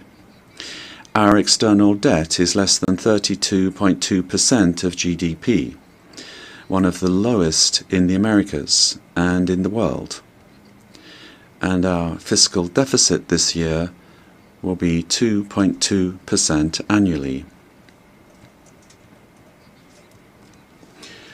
Madam President of this magnificent General Assembly, on October 24th, the UN was created after World War II, when one of the greatest totalitarian political projects built on an ideology of hatred, leading to the most serious genocide in human history, the Holocaust, was defeated. And this is something that we must never, I say never, forget. That dreadful war caused the death of 60 million human beings. All ideologies of hate, class hatred, and its elevation as a principle and driver of history, racial hatred, nationalist hatred, religious hatred, ethnic hatred, hatred against women, amongst others, are the causes for the worst crimes committed in human history. Ideologies of hatred build narratives as absolute truths that instrumentalize people and nations. The political constitution of my homeland, Peru, affirms that the defense of the individual and their dignity is the supreme goal of society and of the state. Peru, therefore, rejects the two principal hate narratives in the world, namely class hatred and religious hatred. These are the origins of wars and inhumane violence. In Peru, we suffered for more than 20 years from a messianic, dogmatic, violent and genocidal terrorism that cost the lives of more than 70,000 Peruvians. The terrorist hates elections and the citizens' right to choose and to stand for election. When they participate, they do so to destroy democracy from within. However, the narrative that they wanted to impose is a flagrant lie. The armed forces and the police, who defended the life and the freedom of Peruvians are now accused of violating human rights. Thus, the heroes who defended life, democracy, and freedom are turned into victimizers, and the terrorists are turned into victims. In this way, the heroes who defended democracy are being persecuted in trials that drag on for decades, while the terrorists are compensated and considered victims. This is the world in reverse. The UN was a fundamental milestone in the 20th century, but in the 21st century, we must be more vigilant. It is our duty to prevent the world from plunging into new genocides and new violence. It is not acceptable in a civilized world that one country invade another using a false narrative to justify a war that first and foremost attacks the civilian population. It is not acceptable to slaughter civilians, to capture hundreds of young people, women, and even children, and use them as hostages. We live under the threat of international organized crime. In Peru, international crime based on extortion uses terrorist methods such as bomb attacks to submit citizens to its will.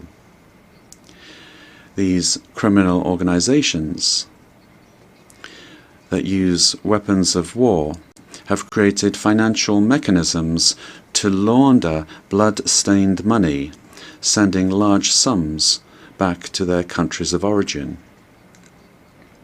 They seek to normalize this violence, which requires, in order to be defeated, recognition by the UN as terrorist organizations and new national and international legislation to stop them being a threat to the democratic system and to the development of peoples.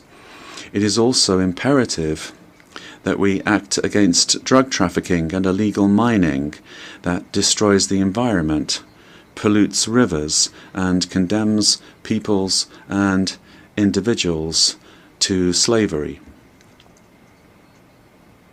International crime has subjected thousands of women taken from their home countries through violence and deception and being exploited and deprived of their freedom.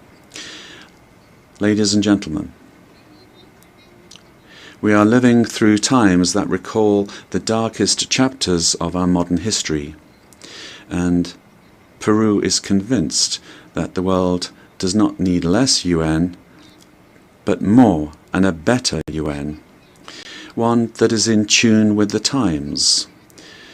In times in which ideologies of hatred that cause so much damage to humanity have taken refuge in lies, in misinformation, and which have penetrated democratic societies. Peru, as a founding member, is committed to an open multilateral system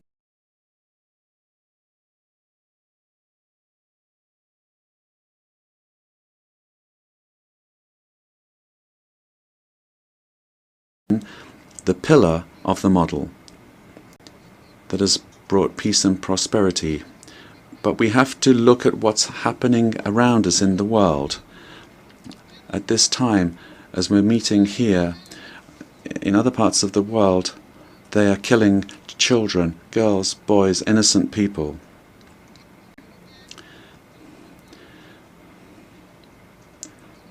Prosperity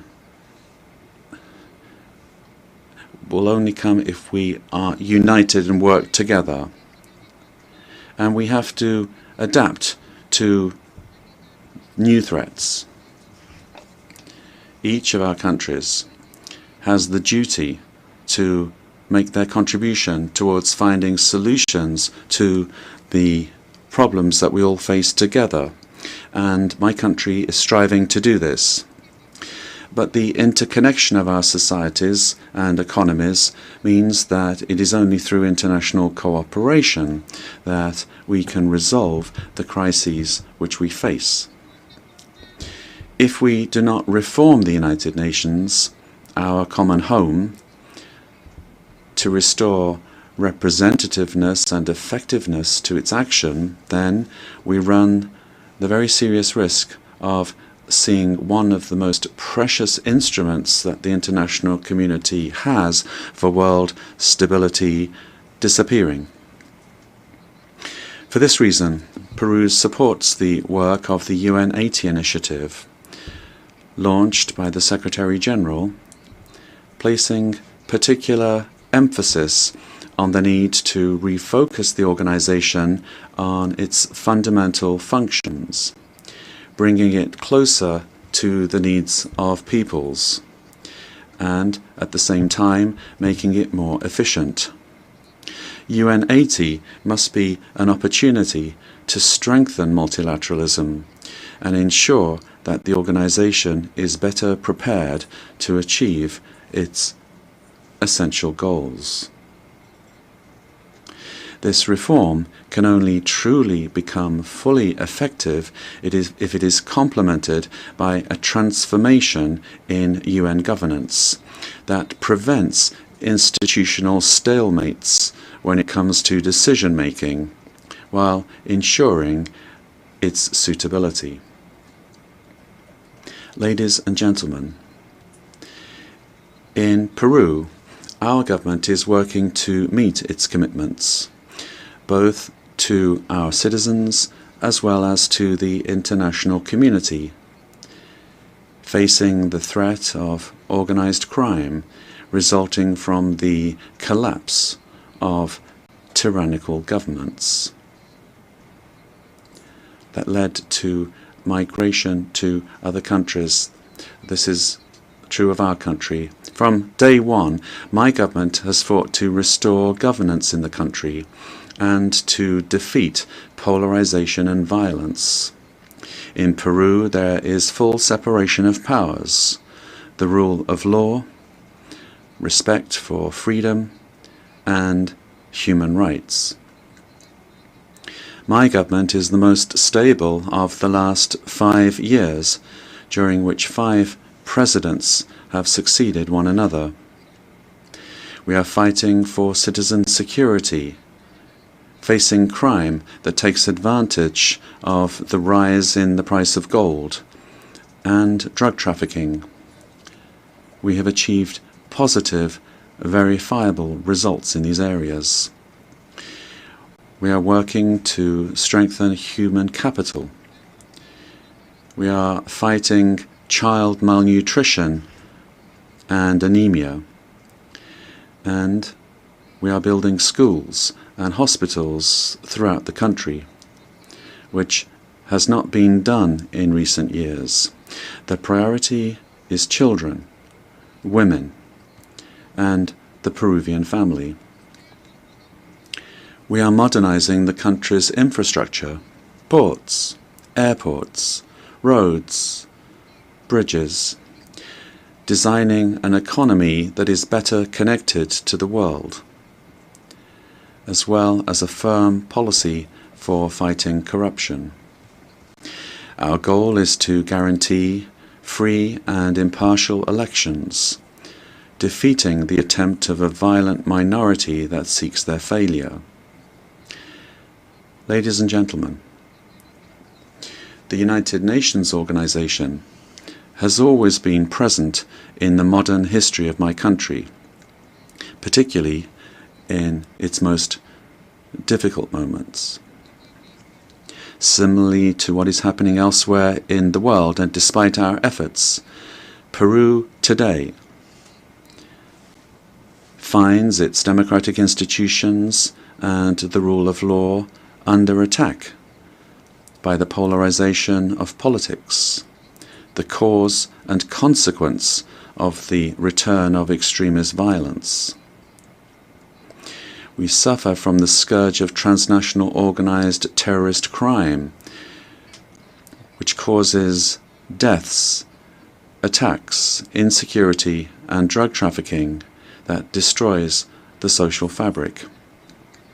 We face the threat of climate change that is destroying our Amazon, causing the melting of our glaciers, and putting our biodiversity at risk. We promote inclusive and sustainable growth in a context of opposing powers.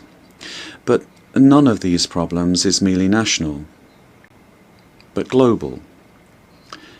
This is why we need the United Nations to once again be a forum for dialogue and cooperation. I wish to recall the legacy of Ambassador Javier Pérez de Cuellar, who managed to do relevant work in the organization despite the Cold War. With that example in mind, and in view of our region's adherence to the purposes of the Charter, and in order to ensure better representation, we believe it is time for the next Secretary General to come from Latin America. Ladies and gentlemen, Peru is committed to ensuring that this General Assembly this year is not a mere commemoration, but the reaffirmation of our commitment to collective action that will revitalize the United Nations as a tool that supports peace and global unity, as well as development. We must stand firm in the truth, in the face of narratives that try to conceal it, pervert it, or openly lie in order to hide agendas that do not correspond to our time, much less to the destiny of humanity. For this reason, it is essential that we strengthen truth against narratives that are based on hatred, the lie repeated that seeks to impose itself and only leads to destruction. But despite all of these obstacles, truth will find a way, and truth will set us free. Peace and unity for Peru and for the world, for all those on the planet. Ama Yulia Cuspa, buscando el desarrollo de nuestro. Let us seek the development of our peoples, presidents of the world. Together, let us work together without hating one another. Let us work for the development of our peoples. Yes to life, no to violence, and no to war. Thank you very much.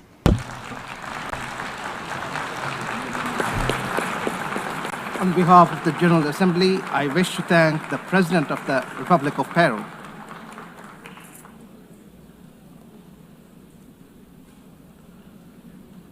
The Assembly will hear an address by His Majesty King Abdullah II Ibn al-Hussein, King of the Hashemite Kingdom of Jordan. I request protocol to escort His Majesty and invite him to address the Assembly.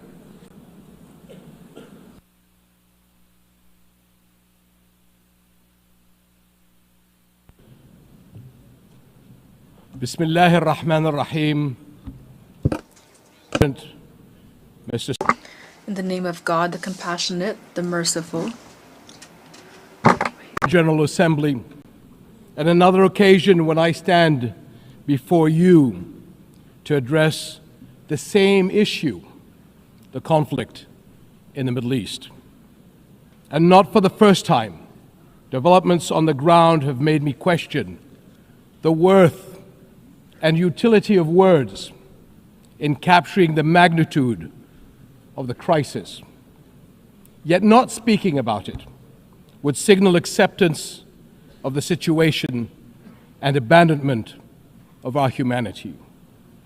And that I will not do. Our UN General Assembly was born 80 years ago, pledging to learn from, not repeat, history. The world vowed never again. However, for almost as long, Palestinians have been living through a cruel cycle of yet again, bombed indiscriminately, yet again, killed, injured, and maimed, yet again, displaced and dispossessed, yet again, denied rights, dignity, their basic humanity, yet again.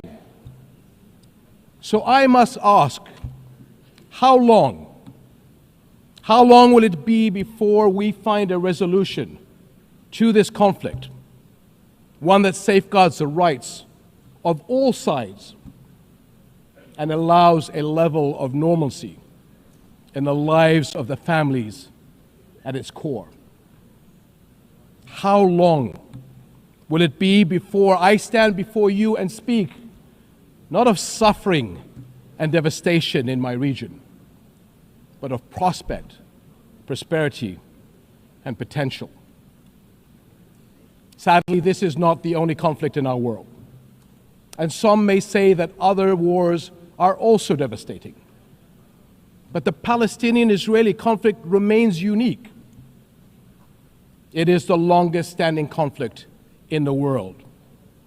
An illegal occupation of a helpless population by a self-declared democratic nation, and a flagrant violation of repeated UN resolutions, international law, and human rights conventions. A failure that should have elicited outrage and action, especially from major democracies.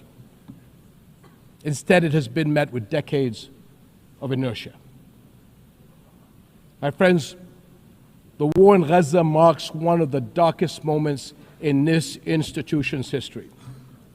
But although it is today's horror, the injustice stretches back decades. The Palestinian-Israeli conflict has been on the UN agenda throughout its 8 decades of existence. How long will we be satisfied with condemnation after condemnation without concrete action? When it comes to the Palestinian-Israeli conflict, it seems that what unfolds in the halls of power is theory. The struggles and suffering on the ground is reality. For decades, we have seen several attempts to achieve a solution by interim agreements and temporary stopgaps, none that delivered on the end game. In fact, many would argue these processes served as a distraction, as Israel grabbed more land, expanded illegal settlements, demolished homes, and displaced entire neighborhoods. Muslim and Christian holy sites in Jerusalem have been vandalized and desecrated by those under government protection. And throughout all these years, Israeli families, too, have not been able to live in true security because military action cannot bring the safety they need. Nowhere is that more evident than in Gaza. More than 60,000 Palestinians killed, 50,000 children injured or killed, miles of burnt-out rubble. Neighborhoods, hospitals, schools, farms, even mosques and churches in ruins. Widespread starvation. And what we are seeing is only a glimpse, because never in our modern history has the lenses of international media been obstructed like this from capturing the reality on the ground. almost 2 years in, and the cruelty of this military campaign continues unabated. Furthermore, the current Israeli government's provocative calls for a so-called Greater Israel can only be realized through the blatant violation of the sovereignty and territorial integrity of its neighbors. And there is nothing great about that. I can't help but wonder if a similar outrageous call were made by an Arab leader, would it be met with the same global apathy? The international community must stop entertaining the illusion that this government is a willing partner for peace. Far from it. Its actions on the ground are dismantling the very foundations on which peace could stand, and intentionally burying the very idea of a Palestinian state.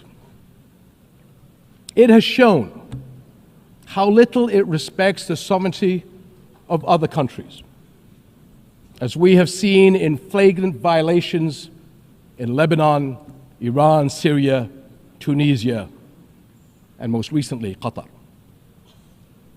And its hostile rhetoric calling for the targeting of Al-Aqsa Mosque will incite a religious war that would reach far beyond the region and lead to an all-out clash that no nation would be able to escape. How long before we hold all nations to the same standards?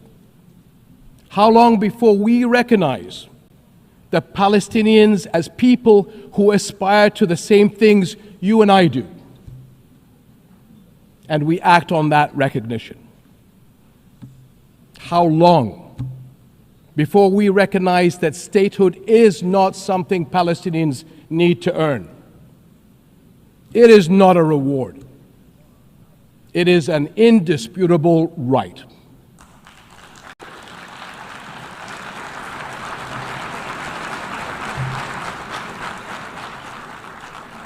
In Jordan, we are determined to work for a world in which people are secure in their homes, are safe to practice their faiths, and are able to live and thrive in dignity.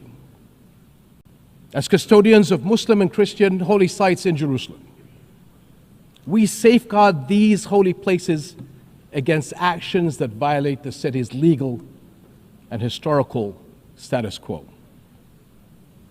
Compromising the delicate balance in the holy city will turn it into a tinderbox that ignites global conflict. And Jordan is serving as the main base for international humanitarian response in Gaza, working by all possible means to provide critical supplies of aid and food. And we appreciate our regional and international partners.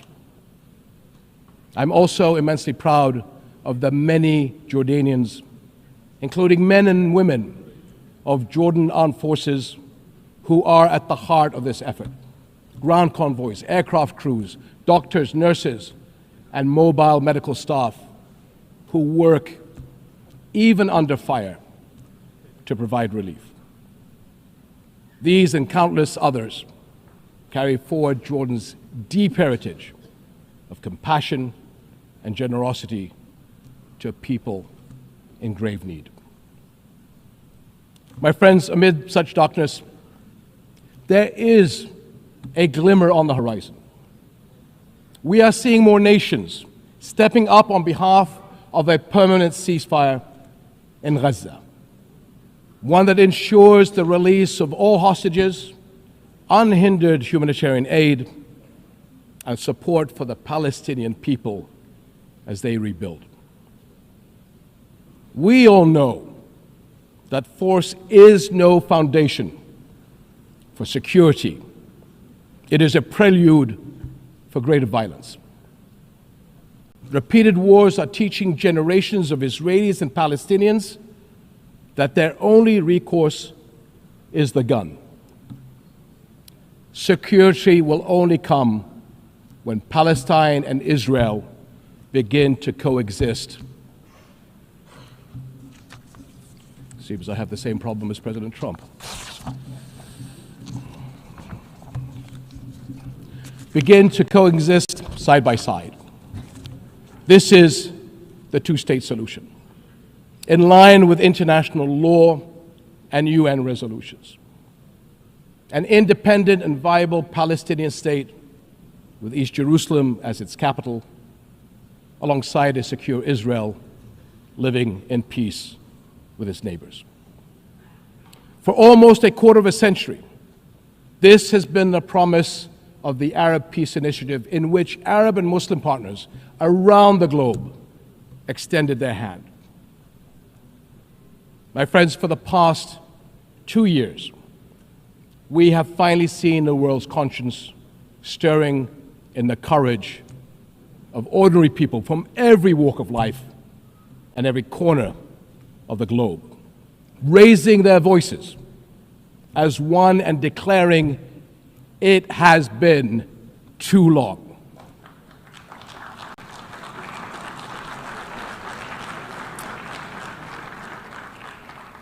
This United Nations must echo that call. It has been too long, and it must act on that call until peace is a reality. Thank you.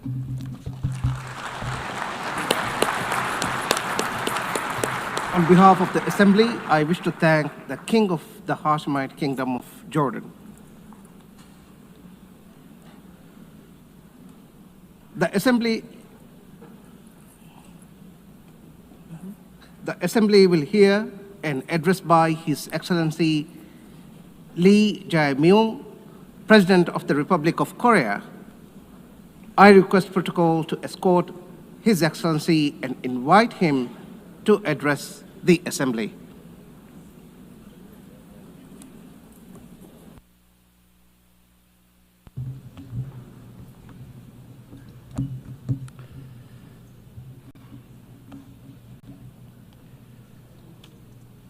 I would like to express my respect and gratitude to all members of the United Nations and staff of the UN Secretariat for their contribution to world peace and shared prosperity.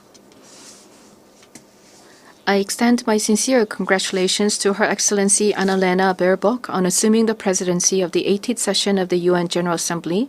I also pay tribute to Secretary General Antonio Guterres for his unwavering dedication and hard work. I hope the 80th session of the UN General Assembly will achieve even more meaningful results under their outstanding leadership.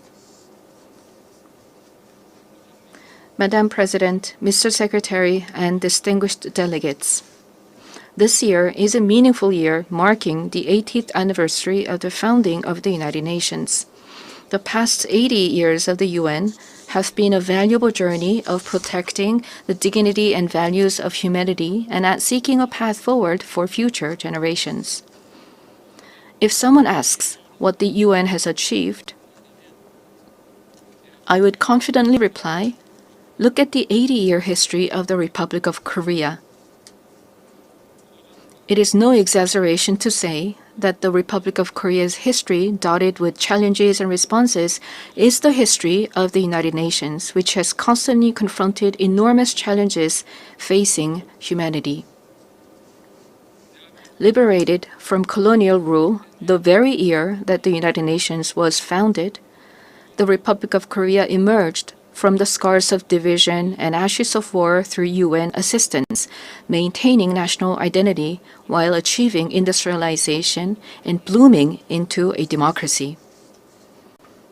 Therefore, the Republic of Korea in itself is a country that has proven the value of the UN's existence.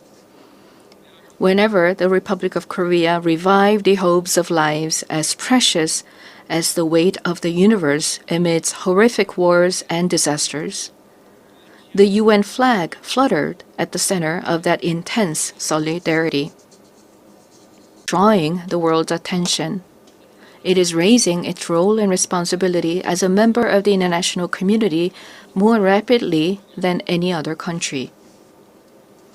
There were times when democracy and peace were in crisis. But each time, the Republic of Korea rose with indomitable strength. Even a safe coup could not break the people of the Republic of Korea's strong will, desiring democracy and peace. The revolution of light that the people of the Republic of Korea achieved against the darkness of the insurrection last winter was a historic moment that demonstrated the brilliant achievement of the UN spirit. The remarkable resilience and strength of democracy that the Republic of Korea has shown will be ours as well as that of the entire world. I need you to take my hand and guide me away from all this, away to where the light shines through, to where the flowers bloom. As the novelist Han Gang, laureate of the Nobel Prize in Literature, wrote, the Republic of Korea will be a milestone of light for all those who join the journey toward democracy.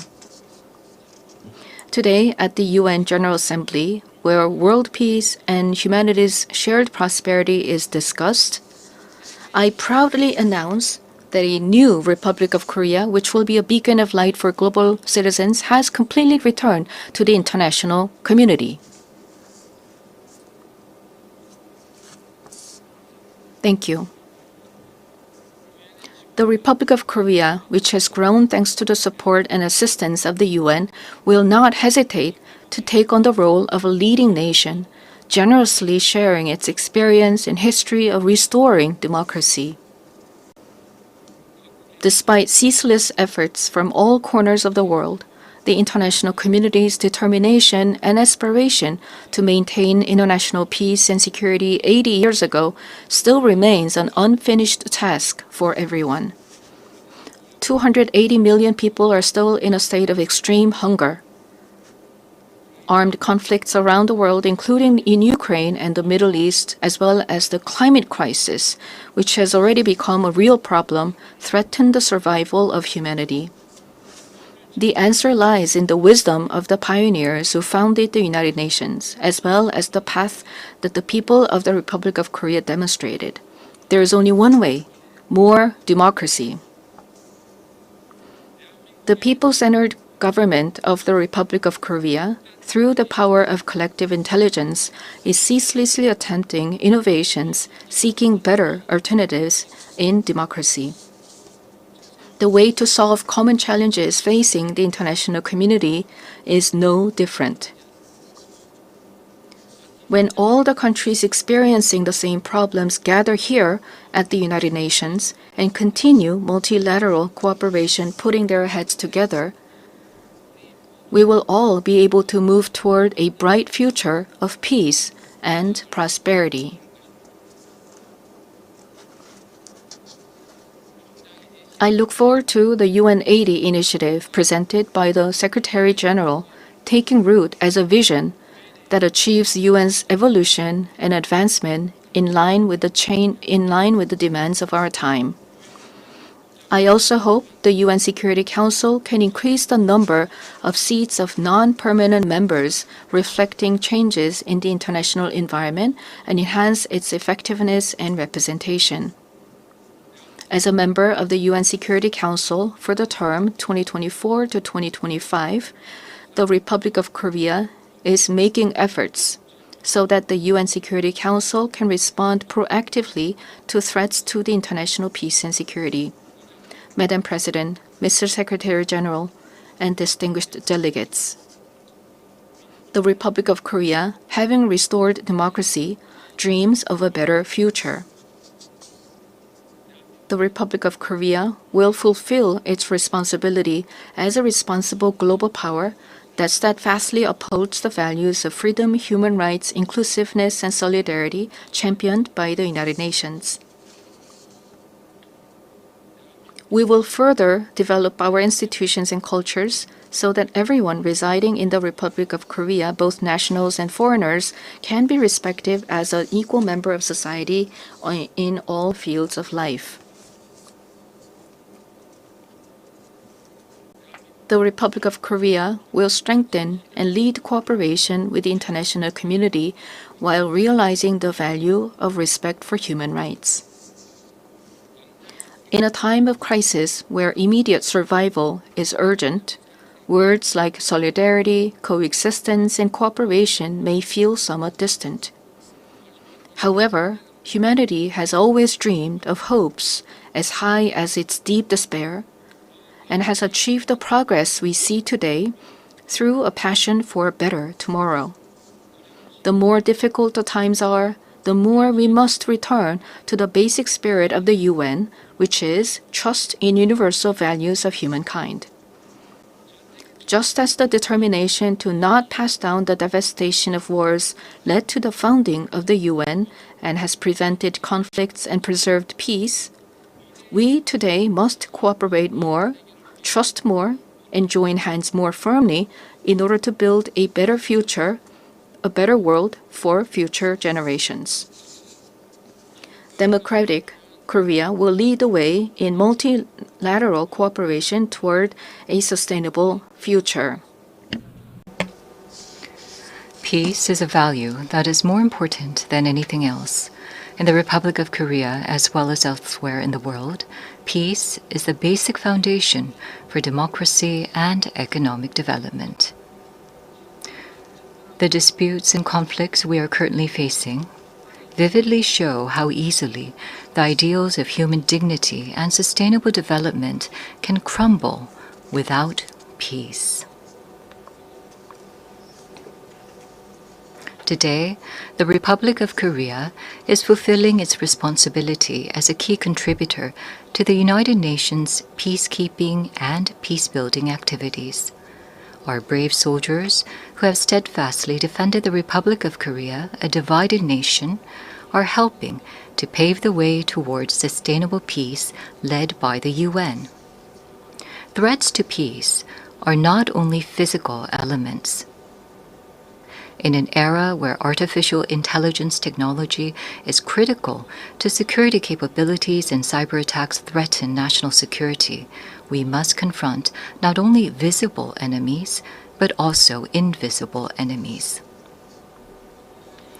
If we passively let ourselves be dragged along by the changes of the AI era, we will meet a dystopia of deepening polarization and inequality, unable to shake off the dark shadows of human rights abuses caused by the misuse of technology. However, if we proactively respond to these changes, we can use the high productivity as a driving force to build a foundation for innovation and prosperity and create a useful base for strengthening direct democracy. I hope the open debate that I will preside over as UN Security Council President tomorrow will significantly contribute to the international community's efforts to promote the responsible use of AI. Furthermore, we intend to share our vision for the future of AI through the APEC AI initiative at the APEC Economic Leaders Meeting, which will be held in Gyeongju, Korea next month. We will strive to ensure that the vision of AI for all, where advances in cutting-edge technology contribute to the universal values of humanity, becomes a new normal for the international community. AI-driven technological innovations will be an important new tool for solving global challenges like the climate crisis. Over the past 80 years, the United Nations has paved the way for sustainable development and spearheaded efforts to address climate crisis threatening the survival of humanity. Nations around the world must respond to these efforts. The Republic of Korea is pursuing a great energy transition, leveraging science and technology and digital innovation to increase energy efficiency and expand the share of renewable energy. We will submit a responsible, nationally determined contribution within this year, joining the united will of the international community. At the 4th UN Ocean Conference that will be co-hosted by the Republic of Korea and Chile in 2028, we will also work to build substantive solidarity for the sustainable development of oceans. Such efforts by the Republic of Korea to actively address global challenges are based on a firm commitment to fulfilling humanity's shared promise of sustainable development. Since the United Nations established the Sustainable Development Goals 10 years ago, the international community has made much progress in eradicating poverty and reducing inequality. However, the demand for development financing is continuously increasing, and the most vulnerable are still suffering. Let us squarely face this grave reality and create new momentum for change. We must move toward structurally reforming global development governance while enhancing the quality of financial resources. I trust that we will pull together in order to bring about more cases like the Republic of Korea growing and developing from an aid recipient country to an aid donor country. This year marks the 80th anniversary of the founding of the United Nations, as well as the 80th anniversary of the division of the Korean Peninsula. New challenges, as well as unresolved tasks, await us. Democratic Korea will begin a new journey toward peaceful coexistence and shared growth on the Korean Peninsula. The first step will be to restore broken inter-Korean trust and shift to a stance of mutual respect. The government of the Republic of Korea clearly reaffirms that it respects the North's current system, that it will not pursue any form of unification by absorption, and that it has no intention of engaging in hostile acts.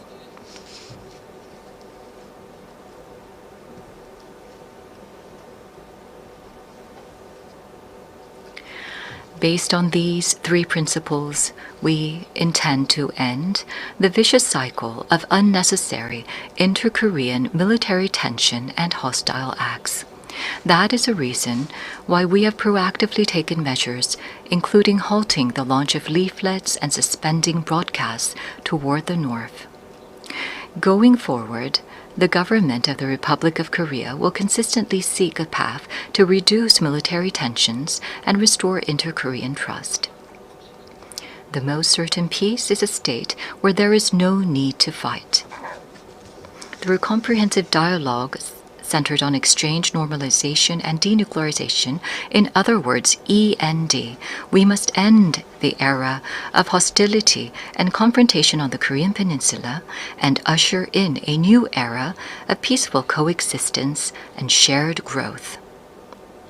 The fact that exchanges and cooperation are a shortcut to peace is a timeless lesson demonstrated by the history of fraught inter-Korean relations. By gradually expanding inter-Korean exchanges and cooperation, we will pave the way for sustainable peace on the Korean Peninsula. It is crucial for both the ROK and the DPRK, as well as the international community, to work together to establish peace on the Korean Peninsula. While striving to advance inter-Korean relations, we will provide our active support and cooperation for efforts to normalize relations with the international community, including between the United States and the DPRK.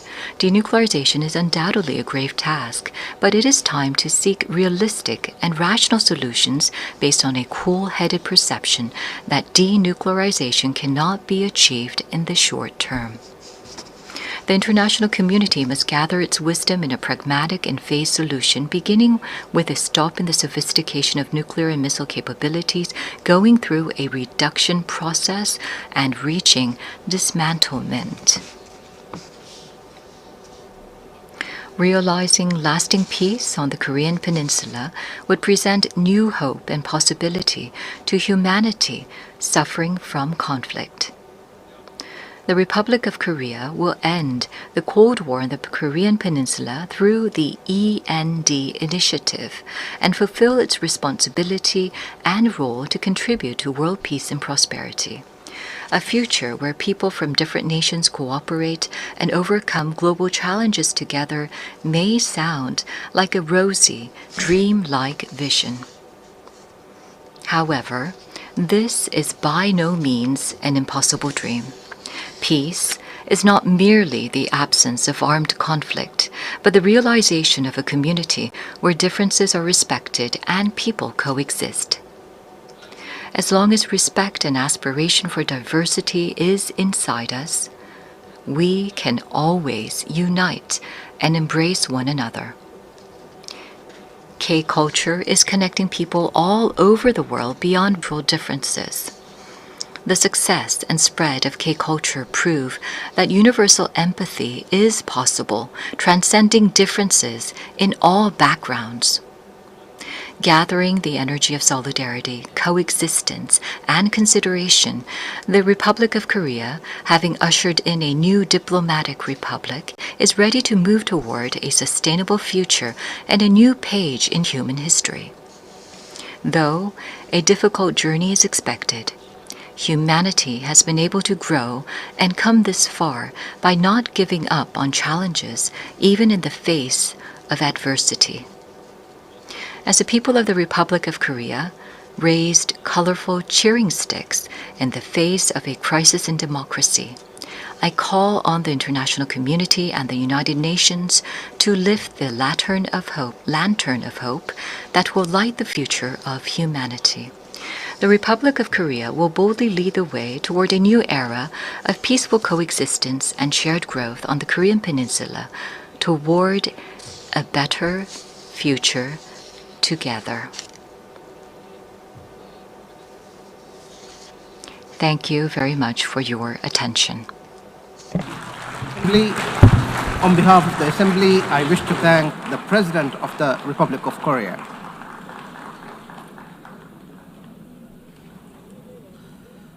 The Assembly will hear an address by His Highness Sheikh Tamim bin Hamad Al Thani, Amir of the State of Qatar. I request protocol to escort His Highness and invite him to address the Assembly.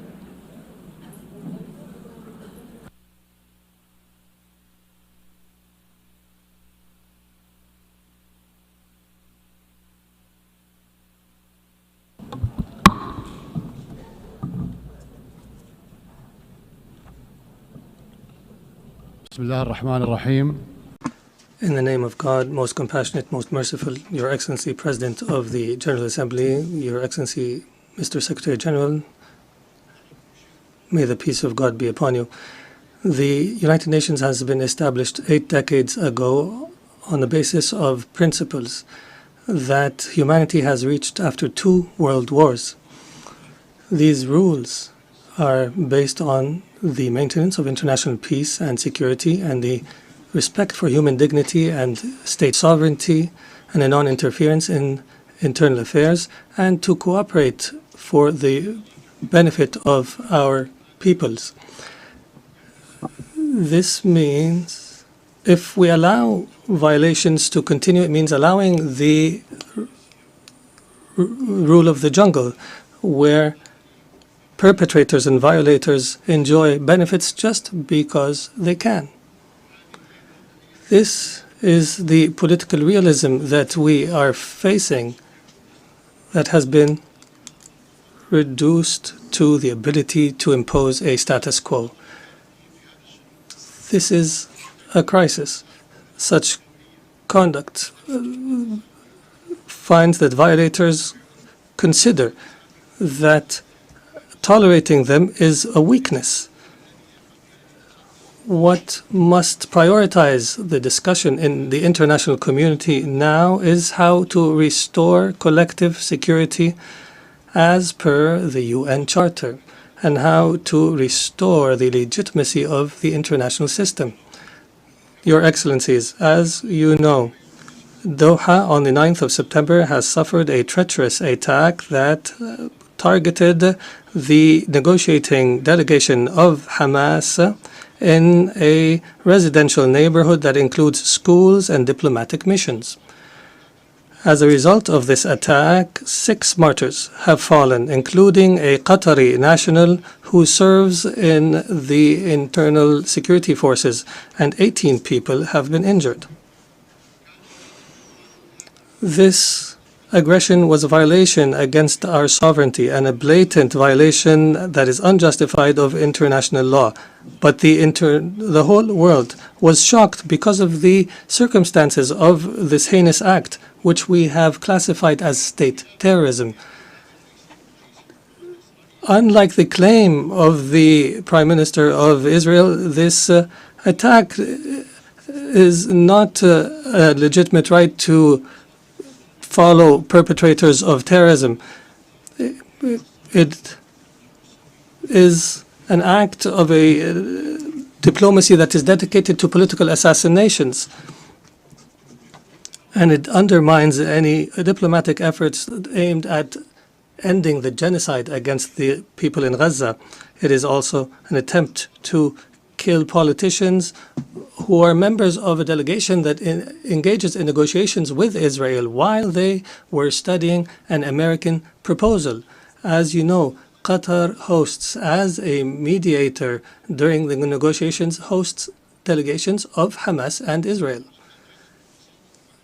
Qatari mediation has, in fact, achieved, in cooperation with Egypt and the USA, the release of hostages. And the last agreement was negated by Israel unilaterally, preventing an ability to reach a permanent ceasefire and the release of all hostages and the withdrawal of the occupying forces from the Gaza Strip and the humanitarian access and the release of Palestinian prisoners. They visit our country and plot to attack it. They negotiate with delegations and plot to assassinate the members of the negotiation teams. It is difficult to cooperate with such a mentality that does not respect the most minimum standards of cooperation. It is impossible. Is this not the definition of a rote government? The delegation, they consider negotiations a continuation of war in other means and a way to delude the Israeli public opinion. If the release of Israeli hostages is the end of war, the government of Israel is abandoning the notion of releasing the hostages. Their goal is to destroy Gaza so that it is unlivable and where no one can study or receive treatment.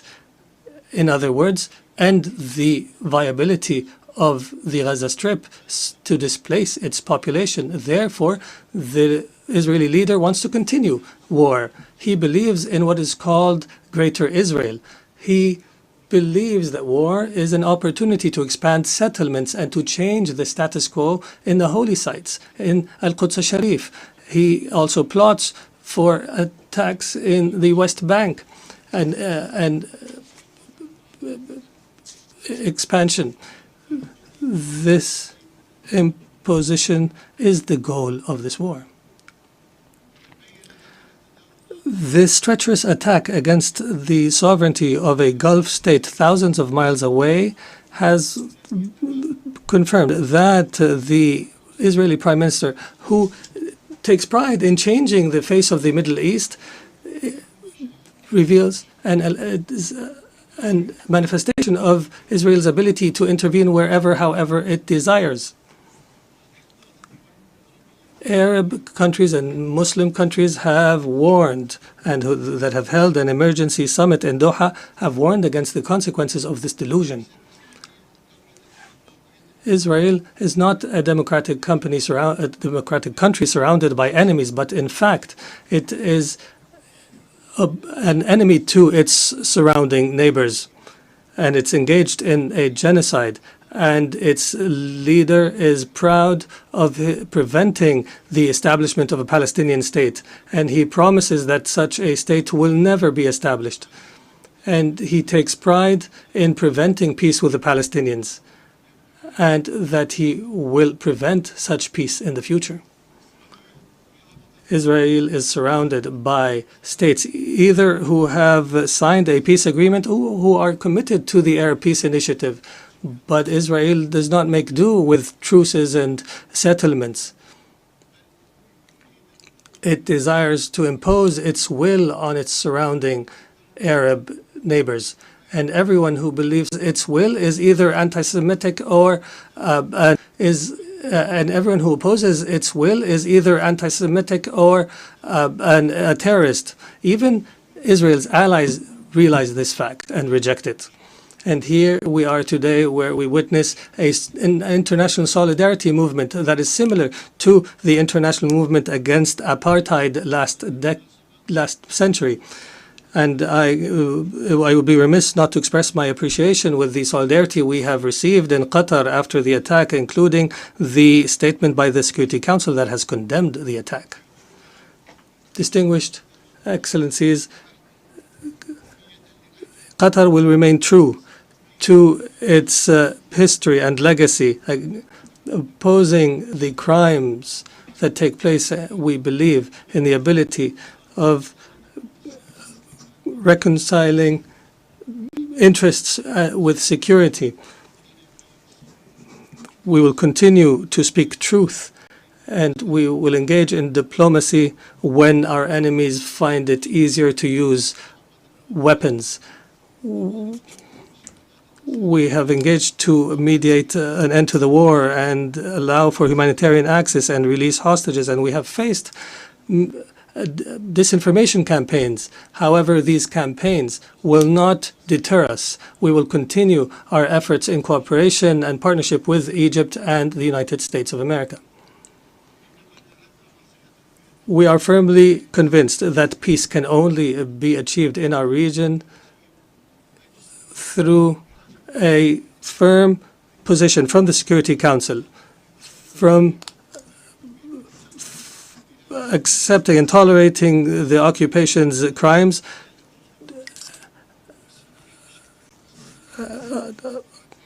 until allowing to the Palestinian people to enjoy their right to self-determination and establish their state with East Jerusalem as its capital on the borders of 1967 as per UN resolutions and the two-state solution that has been the consensus of the international community. We appreciate the role of states that have recognized the state of Palestine. There is no doubt that such recognition is morally important because it sends a message that violence and more violence will not succeed in liquidating a just cause such as the cause of Palestine, and we urge more states to recognize the state of Palestine. We believe that instability knows no border and that humanity's destiny is intertwined. Therefore, Qatar has continued its diplomatic efforts to contribute to the settlement of other crises, such as in Ukraine and wars in Africa. And our persistence have continued with partners in Africa in order to draft peace agreements. Most importantly was the signing of a declaration of principles in Doha between the DRC and the Congo River Alliance in March. Our efforts support the leadership of the U.S. to achieve a peace agreement in the east of the country, and Qatar will continue to engage as an international partner in order to achieve the peaceful settlement of conflicts and to seize opportunities to establish global peace. Your Excellencies, some states in our region still suffer the lack of security and stability. However, there is hope through some positive developments.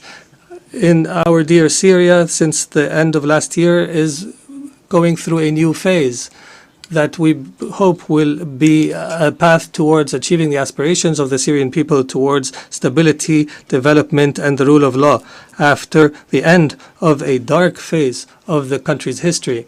Egypt has stood by the Syrian people throughout the previous years. I recalled and urged to support Syria from this podium, even when it seemed to fall off the international agenda. The international community is called upon to assist Syria now in order to succeed through the transition phase after decades of suffering. Our experience in other Arab countries has taught us that building state institutions and establishing relations between a state and others is based on equality, and internal stability on the basis of respect for diversity are paramount issues at this stage. Qatar will not spare an effort to provide the necessary support to our brothers and sisters in Syria, and we have no doubt that the Syrians will be able to overcome this phase and to reject sectarianism in all its forms, and that they will reject external interference, especially the Israeli attempts to divide Syria and the conduct of Israel that is as though all areas south of Damascus are areas of Israeli influence. The Middle East has also witnessed positive developments through the election of President Ahmed Joseph Aoun in Lebanon and the appointment of Mr. Nawaf Salam as a prime minister, which is a step towards stability in the country. Qatar will continue to support Lebanon government and people and institutions, and will continue to support the Lebanese army. We emphasize the need to implement Security Council Resolution 1701 and the withdrawal of Israeli forces from the areas it occupied during the last war, and to end Israeli interference in internal Lebanese affairs. For Sudan, the people in Sudan continue to suffer an unprecedented humanitarian crisis because of the continued violence. We call once again on all parties to prioritize the national interest and to engage in a comprehensive dialogue that leads to a permanent peace and that preserves the unity of Sudan and its territorial integrity and independence, and that achieves development and stability. We declare our support for all international efforts that aim to achieve this goal. Distinguished Excellencies, Doha has always been a global capital that hosts major events in all spheres, and an area where leaders convene and decision makers from around the world to engage in negotiations and the formulation of solutions. Doha will host the Second World Summit for Social Development from the 4th to 6th November this year, and we look forward to welcoming you all during this conference. There is no doubt that the trust of the international community in Qatar is based on our successes in the past throughout the years. And accordingly, based on this legacy, we have submitted our application to host the Olympics, believing that sports is not just competition, but a bridge between cultures and a means to promote peace and understanding. And as such, we have also organized and hosted the FIFA World Cup, proving that we are able of hosting sporting events of this magnitude. In conclusion, the state of Qatar, realizing the seriousness of the challenges facing the international community, commits to our partnership in seeking truth, peace, and justice in international relations. Thank you, and may the peace of God be upon you.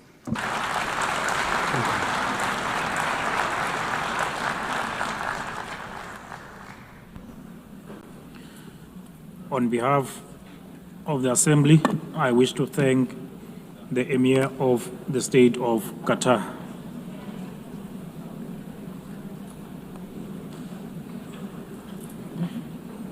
The Assembly will now hear an address by Her Excellency Jennifer Gillings-Simons, the President of the Republic of Suriname. I request the protocol to escort Her Excellency and invite her to address the Assembly.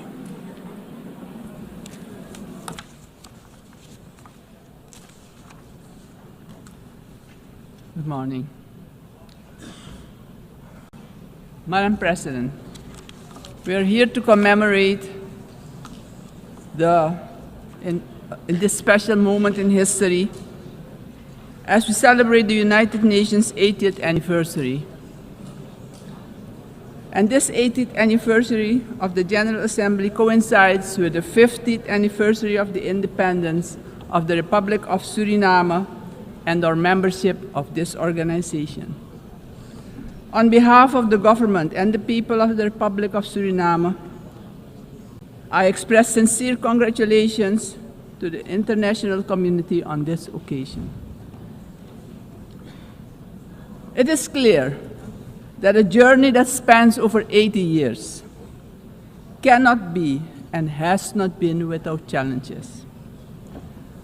The United Nations played, in some instances, an important role in ending colonial rule, worked on advancing human rights, and often provided hope and a future to the most vulnerable in our global community.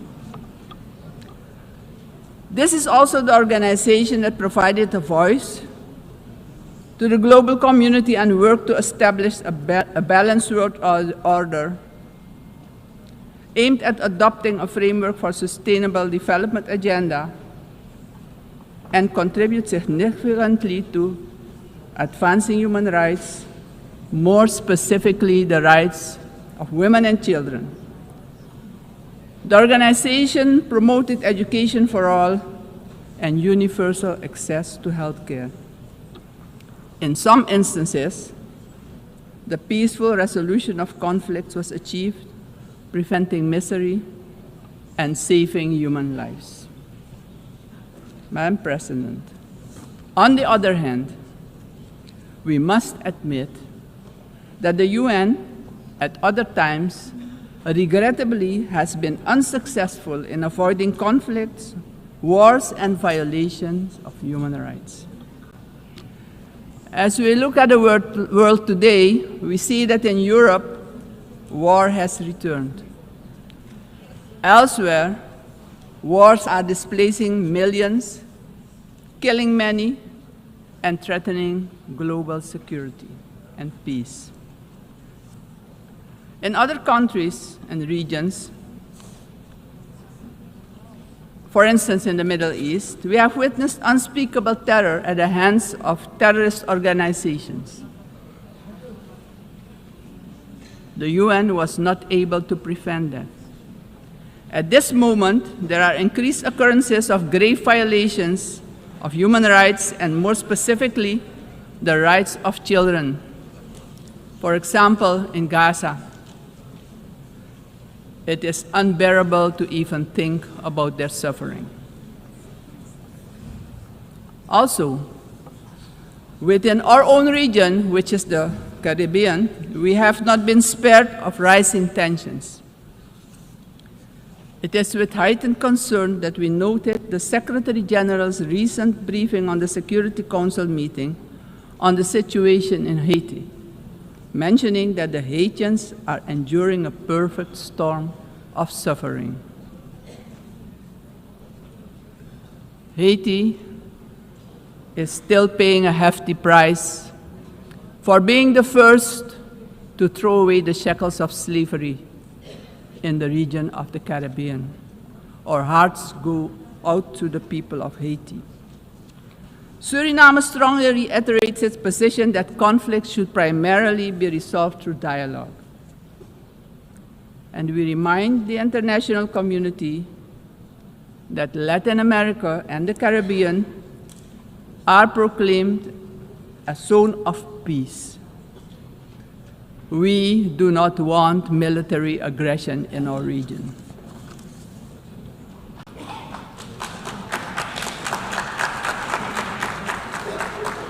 Madam President, this is the moment, on the 80th anniversary, we should reflect and ponder on the next 80 years. What do we have to change and what needs to be done differently? We all must underscore and repeat it ceaselessly today that the United Nations will only be successful if all nations, without exception, adhere to the resolutions we adopt.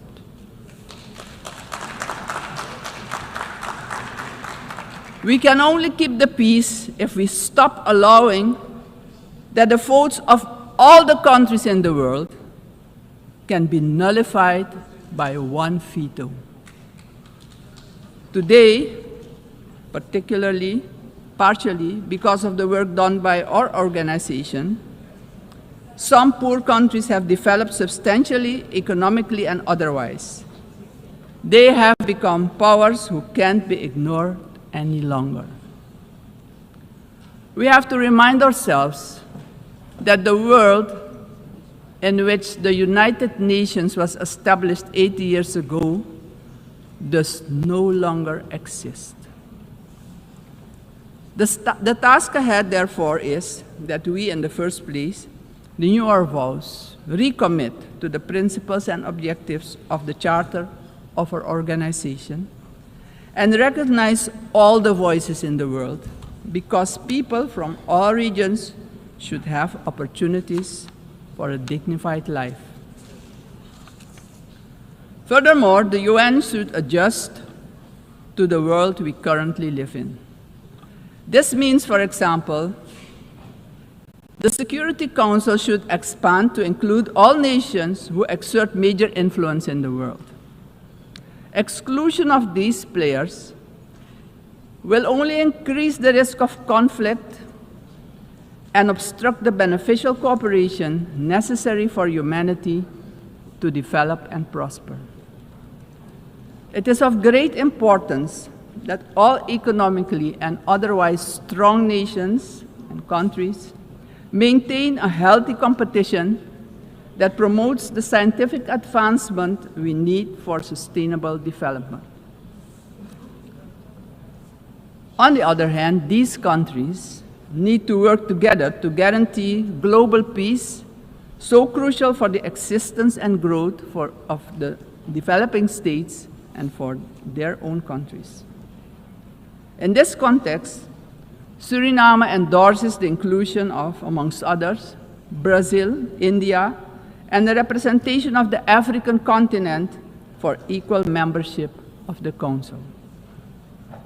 Equally, we support the CARI composition for a non-permanent rotating seat for the small island developing states and low-lying coastal countries.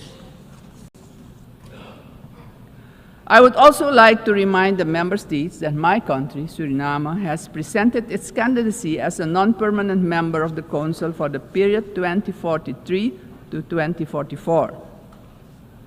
Madam President, the United Nations must be a genuine unity of nations. If our organization, moving forward, wants to play a crucial role in creating a prosperous future for humanity, we have no choice than to genuinely unite, all of us. Suriname stands firmly for global peace, for the rule of law, and for the equal value of every human life. Considering this, Suriname once again calls for the lifting of the long-standing, unjust embargo against Cuba, bringing misery to its people. Madam President, Suriname is a country with people of indigenous, Maroon, Javanese, Hindustani, Creole, African, Chinese, and European descent. We all live together in a mosaic of cultures and faiths. The persons from Surinamese origin living abroad are part of this mosaic of our population and can contribute to the socio-economic development of the nation. We consider this diversity a great asset. Actually, Suriname does not have diversity. Suriname is diversity, and we keep working together to protect and grow our national unity for our own well-being and as an example of harmony in this often divided world. My country also carries immense natural wealth, and it is our vision to create an economy that is resilient, sustainable, and inclusive. Together, we strive to build this more diverse economy by developing, among others, our tourism and agricultural sectors, strengthen our educational system, and work towards universal access to basic health care. Suriname has a vast tourism potential. With its green and lustrous hinterland, many waterfalls, rapids, and great rivers for relaxation, as well as for unforgettable adventures, if you're inclined to that. Rich biodiversity, cultural treasures, and the UNESCO-acknowledged historical city of Paramaribo. Through cooperation in the agriculture sector with our neighbors, we aim at improving food security within Suriname and the Caribbean community. My government views energy security as a strategic priority for national development, regional stability, and economic resilience. With an investment of more than $10 billion for the development of our offshore oil and gas, the country is getting a new beginning, a new start that will contribute significantly to our economic growth. However, we know oil and gas revenues should not be the sole fundament of our economic development. Hence, we need investments in relevant sectors in our country. We are steadily advancing our energy transition. While we already source about 50% of our energy needs through hydropower, we are moving toward natural gas and other forms of renewable energy as part of our long-term vision, because we know climate change is a fact. Madam President, I firmly believe that education is the foundation upon which every prosperous society is built. We are committed to invest in our education system, our teachers, our children and youth. The future of any country depends on the talent and skills of its people. My country reaffirms strongly its commitment to upholding the rights of indigenous and tribal communities, ensuring that their livelihoods, tradition, knowledge systems are respected and preserved, and the acknowledgement of their collective land rights. Strengthening our institutions is high on our agenda. Suriname has worked tirelessly on the prevention of diseases, and despite challenges, we have achieved results that we as a country can be proud of. As of June 30, 2025, Suriname has officially been declared malaria-free by the World Health Organization after 30 years of continuous fight against this disease, the first in the Amazon region to receive such a recognition. We're aware of the responsibility to remain vigilant as government as well as a community to ensure that these gains are sustained. Suriname's example showcases that we too can surely make a valuable contribution in combating infectious diseases. Madam President, the Caribbean community is expanding its outreach. And in this light, Suriname also welcomes the recently concluded Second Africa CARICOM Summit held in the Republic of Ethiopia.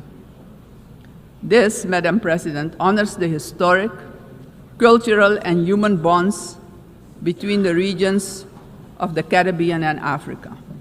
Suriname also acknowledges the CARICOM 10-point plan for reparatory justice, which has our full and strong endorsement. Slavery was a crime, is a crime against humanity, and we're talking about reparations, yes. We will furthermore continue to contribute with CARICOM, aiming at enhancing the organization's geopolitical influence. Despite our commitment as a country to the Paris Agreement 10 years ago, we see that the climate crisis is worsening.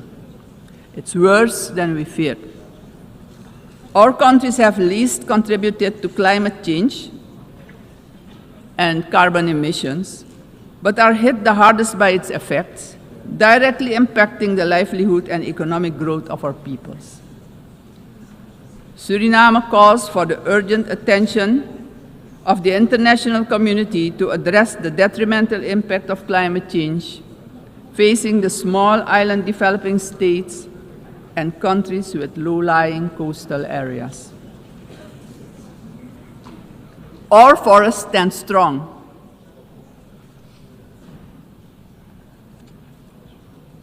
More than 90% of our land is covered by rainforest.